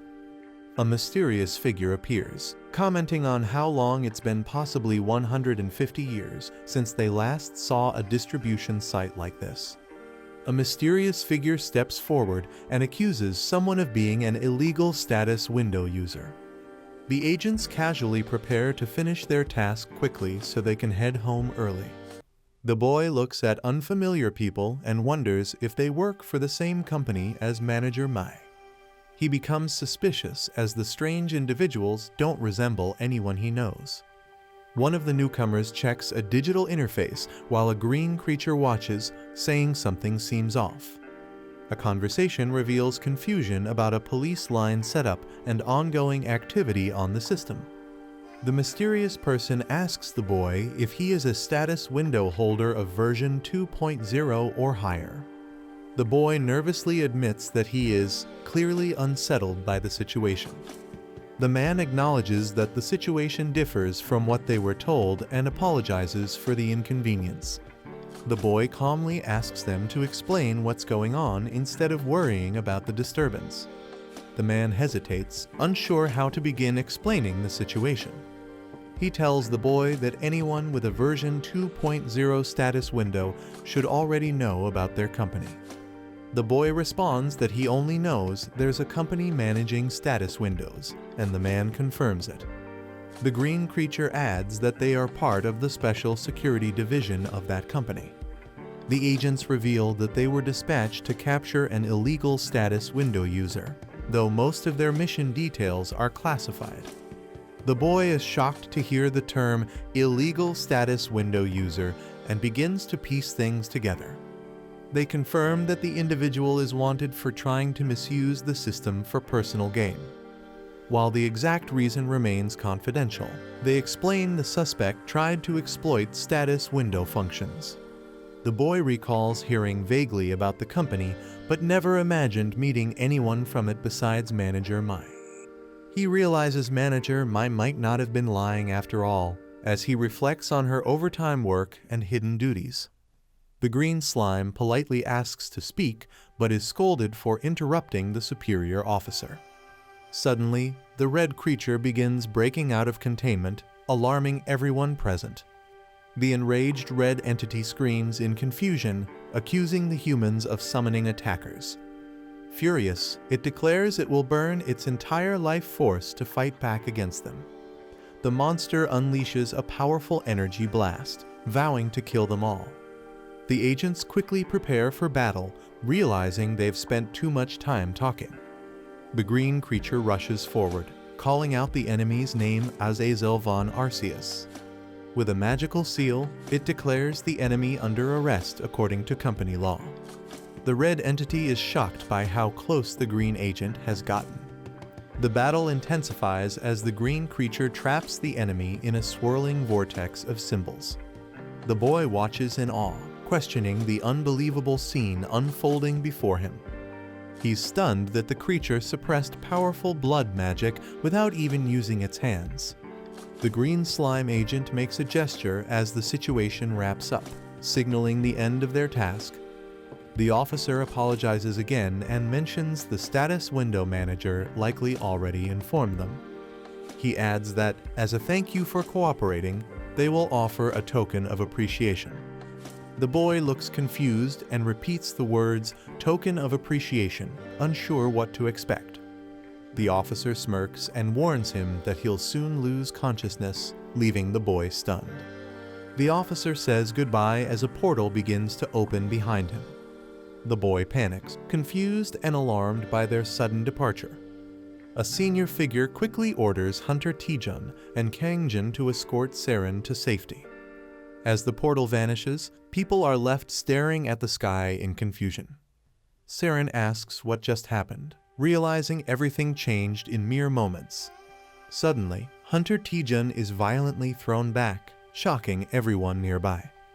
The boy is unconscious as someone urgently checks if he's okay. He wakes up in a peaceful, sunlit building that appears to be a recovery facility. Manager Mai greets him enthusiastically with exaggerated, outdated language. The boy yawns and questions her odd way of speaking, finding it old-fashioned. She asks why he lost consciousness when he still had enough mana to stay awake. Manager Mai explains that even an advanced status window couldn't prevent Taejun's stamina from being drained. She adds that navigating a quarantine dimension is extremely difficult and not something easily handled. She encourages the boy to check his own status window, hinting his opinion of the special division might improve. Confused, he opens it and sees a bounty reward notification for capturing a Tier 3 criminal. Shocked, he exclaims at the massive reward of 10,000 parsley coins being deposited into his account. He realizes the large payout makes sense given the high-level bounty on the criminal they captured. The boy comments that the bounty reward isn't as much as he expected. He realizes the token of appreciation was actually the bounty reward all along. He suddenly tells Manager Mai that he wants to quit being a hunter. With a dramatic expression, he declares that his new dream is to become a bounty hunter. Manager Mai stares at him blankly, asking if he's joking. Manager Mai reminds Taejun that everything started thanks to her reporting the illegal user and expects some gratitude. Taejun jokes about wanting a hug, then asks if she can teleport like the special agents. Manager Mai replies she could with higher approval, but declines his playful request. Taejun confirms that Azazel was a Tier 3 wanted criminal and wonders if higher tiers exist. Manager Mai confirms there are Tier 1 and Tier 2 criminals, though they're very rare. She explains that even Tier 3 criminals are dangerous and far from being small-time offenders. Taejun asks what it takes to be classified as a Tier 1 criminal, and Manager Mai explains it's based on power and crime severity. Manager Mai gasps and suddenly realizes she might reveal too much. Nervously, she says she can't share anything further because it's classified company information. Taejun silently reflects, realizing the seriousness of what he's learned. He concludes that if someone as powerful as Azazel was only Tier 3, the higher tiers must be unimaginably dangerous. Taejun wonders how powerful the employees must be to capture such dangerous criminals. Manager Mai smiles and tells him not to overthink it. The boat arrives at a chaotic and damaged shoreline. The captain, confused by the destruction, wonders if a volcano erupted. Yu Si-rin happily greets the captain while approaching with her group. The captain recognizes Si-rin and invites them aboard warmly. As everyone gets ready to set sail, the captain suddenly tells them to wait. The captain is shocked by something unexpected right before departure. A man in a suit unexpectedly climbs onto the boat, surprising everyone. The crew questions why he's boarding, jokingly asking if it's for fishing. The captain refuses to go fishing today because it's his wife's birthday.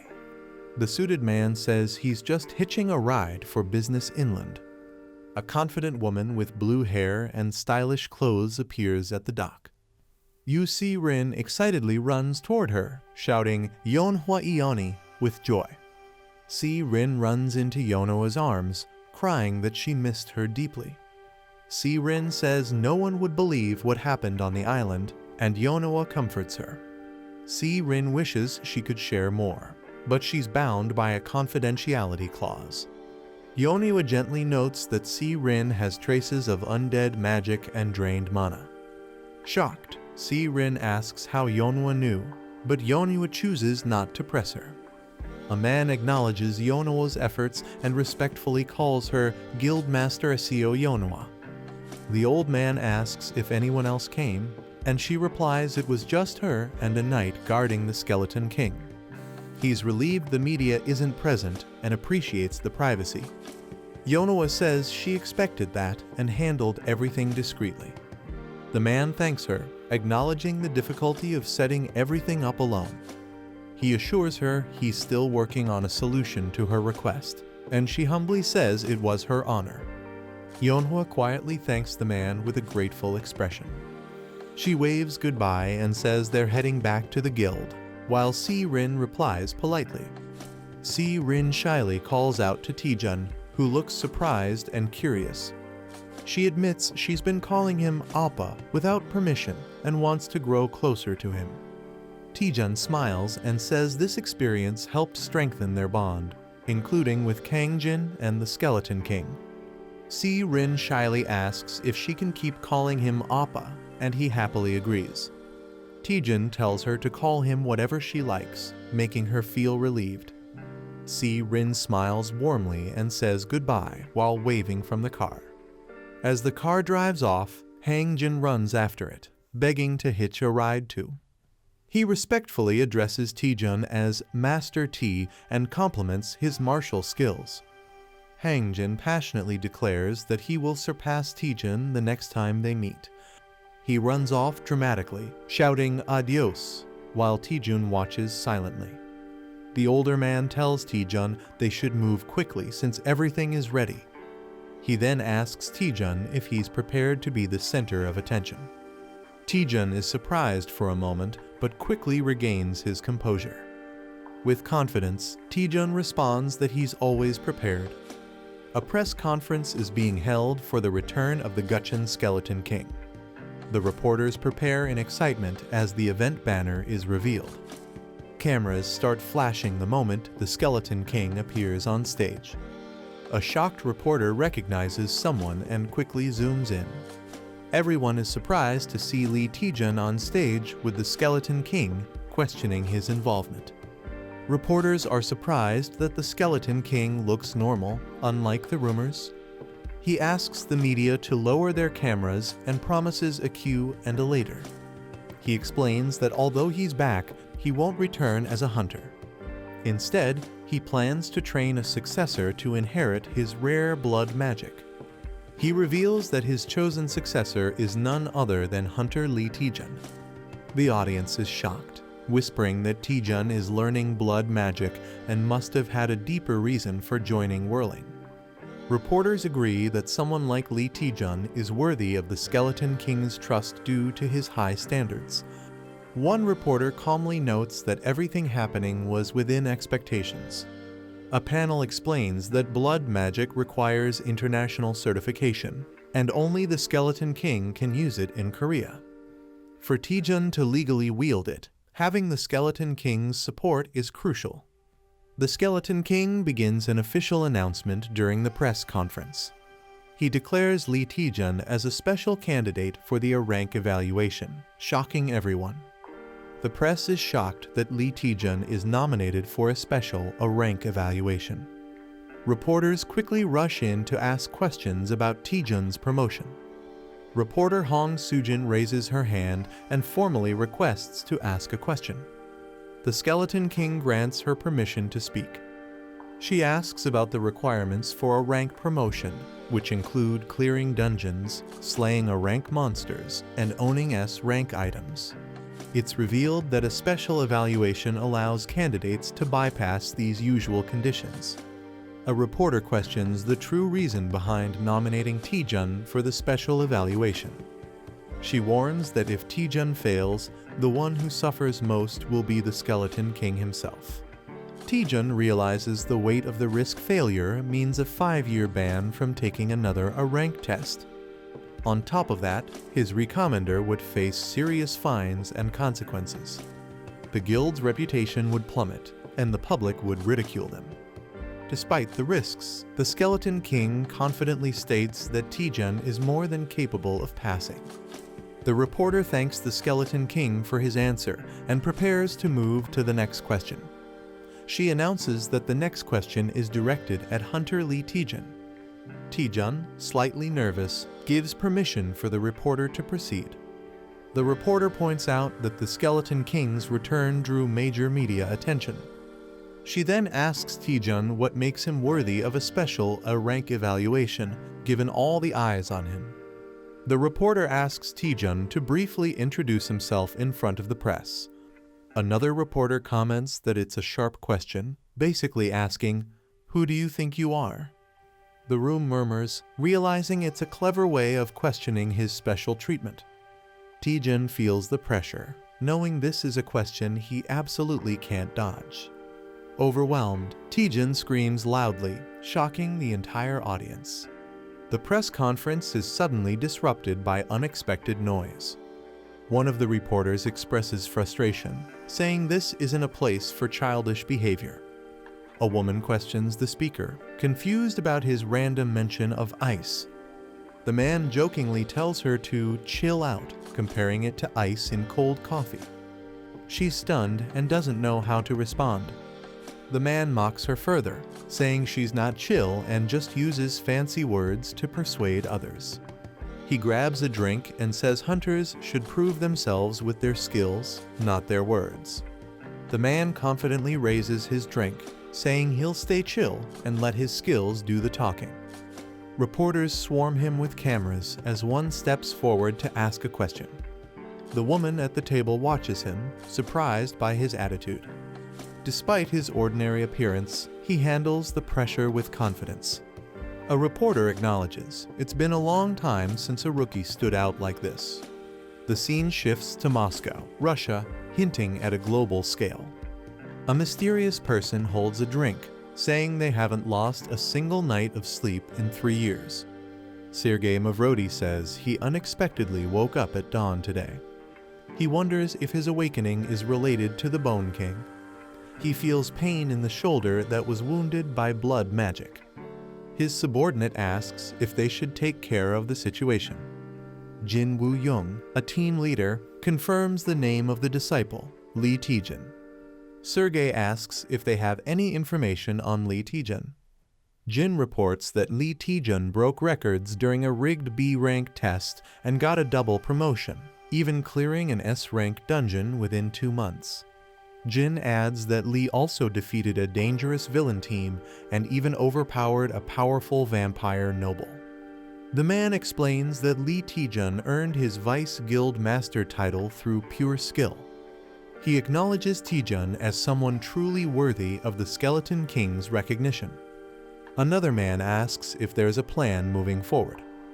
A woman suggests proposing a collaboration with the Hwaryeong Guild for an upcoming 72-gate expedition. She adds that if they refuse, they can use it to stir up a scandal and damage the Skeleton King's reputation. The man smirks and says he likes the idea. With flames in his hand, he vows to see how the Skeleton King's disciple survives from now on. Taejun lives in a luxurious apartment gifted by Manhwa. He enjoys a big bite of fried chicken, savoring it. Relaxing at home, he watches himself on TV while eating. A spirit questions if he's really okay just lazing around. The spirit warns that enemies are likely scheming against him right now. Despite upcoming challenges, Taejun is carefree and says he'll deal with it later. He knows people are targeting him after the press conference, but shrugs off the pressure, saying he can't fight everyone. Taejun believes taking a break now will help him grow stronger later. He decides to relax, eat chicken, and binge-watch some dramas. Suddenly, a notification pops up, catching his attention. The system says Horizon of Communication has been downgraded to version 1.1. Taejun is surprised and confirms that it's really a downgrade. The spirit wonders if the previous version wasn't already 1.1. Shocked, the spirit points out this is the first time they've seen a system downgrade instead of an upgrade. The spirit explains that the first version of Horizon of Communication is quite old. Taejun suspects his abnormal growth is interfering with system functions. He wonders why the system downgraded instead of upgrading and suspects a hidden reason. Taejun asks manager Mimi to explain what Horizon of Communication really is. Mimi compares it to a superior or possibly inferior version of the parsley market. She clarifies it's basically a community board for users from different dimensions. Curious, she taps to activate it and launches Horizon of Communication version 1.1. Taejun sees the Horizon of Communication and realizes it's just a basic forum. He notices that all the posts are extremely old and nothing new is there. Mimi explains the forum was already shut down before she even started working. Taejun wonders why he was given a dead forum as a feature. Suddenly, they receive a notification that a new post has been uploaded. Surprised, Taejun and Mimi rush to check it, realizing someone is still active on the forum. Mimi is shocked someone actually posted, while Taejun jokes she's panicking more than he is. Mimi is shocked that a regular user could access the closed system, suspecting Taejun's abnormal growth might be the cause. Taejun wonders if the other user might also possess abnormal growth. Mimi states that officially, Taejun is the only remaining holder of explosive growth. Taejun realizes he might be the only one, which confuses and intrigues him. In the forum comments, a user named Sky Thief notices someone is reading and asks for a reply. Taejun responds. Sky Thief wants to start a face-to-face chat with Taejun, asking if he wants to accept. Taejun is shocked by the sudden face-to-face chat request, while Mimi warns it's dangerous. Unlike regular item markets, this feature allows users to physically enter a shared space. Some used it for deadly duels, while others misused it for money laundering. Because of the risks, this function was removed from newer versions. Taejun wonders if the other person is targeting his resources. He imagines the other user could be a crazy fighter seeking thrills. Despite the danger, Taejun hesitates but ultimately decides to accept the request. Taejun confidently accepts the face-to-face chat, claiming he always wins anyway. Despite Mimi's warnings, he's excited and pumped with adrenaline. He teleports into the communication dimension, eager to meet his mysterious opponent. The fog clears to reveal a shadowy silhouette with an ominous presence. Taejun's opponent appears with glowing red eyes, looking dark and dangerous. This is the end of the video. If you guys want to see the next part, then don't forget to subscribe and like the video.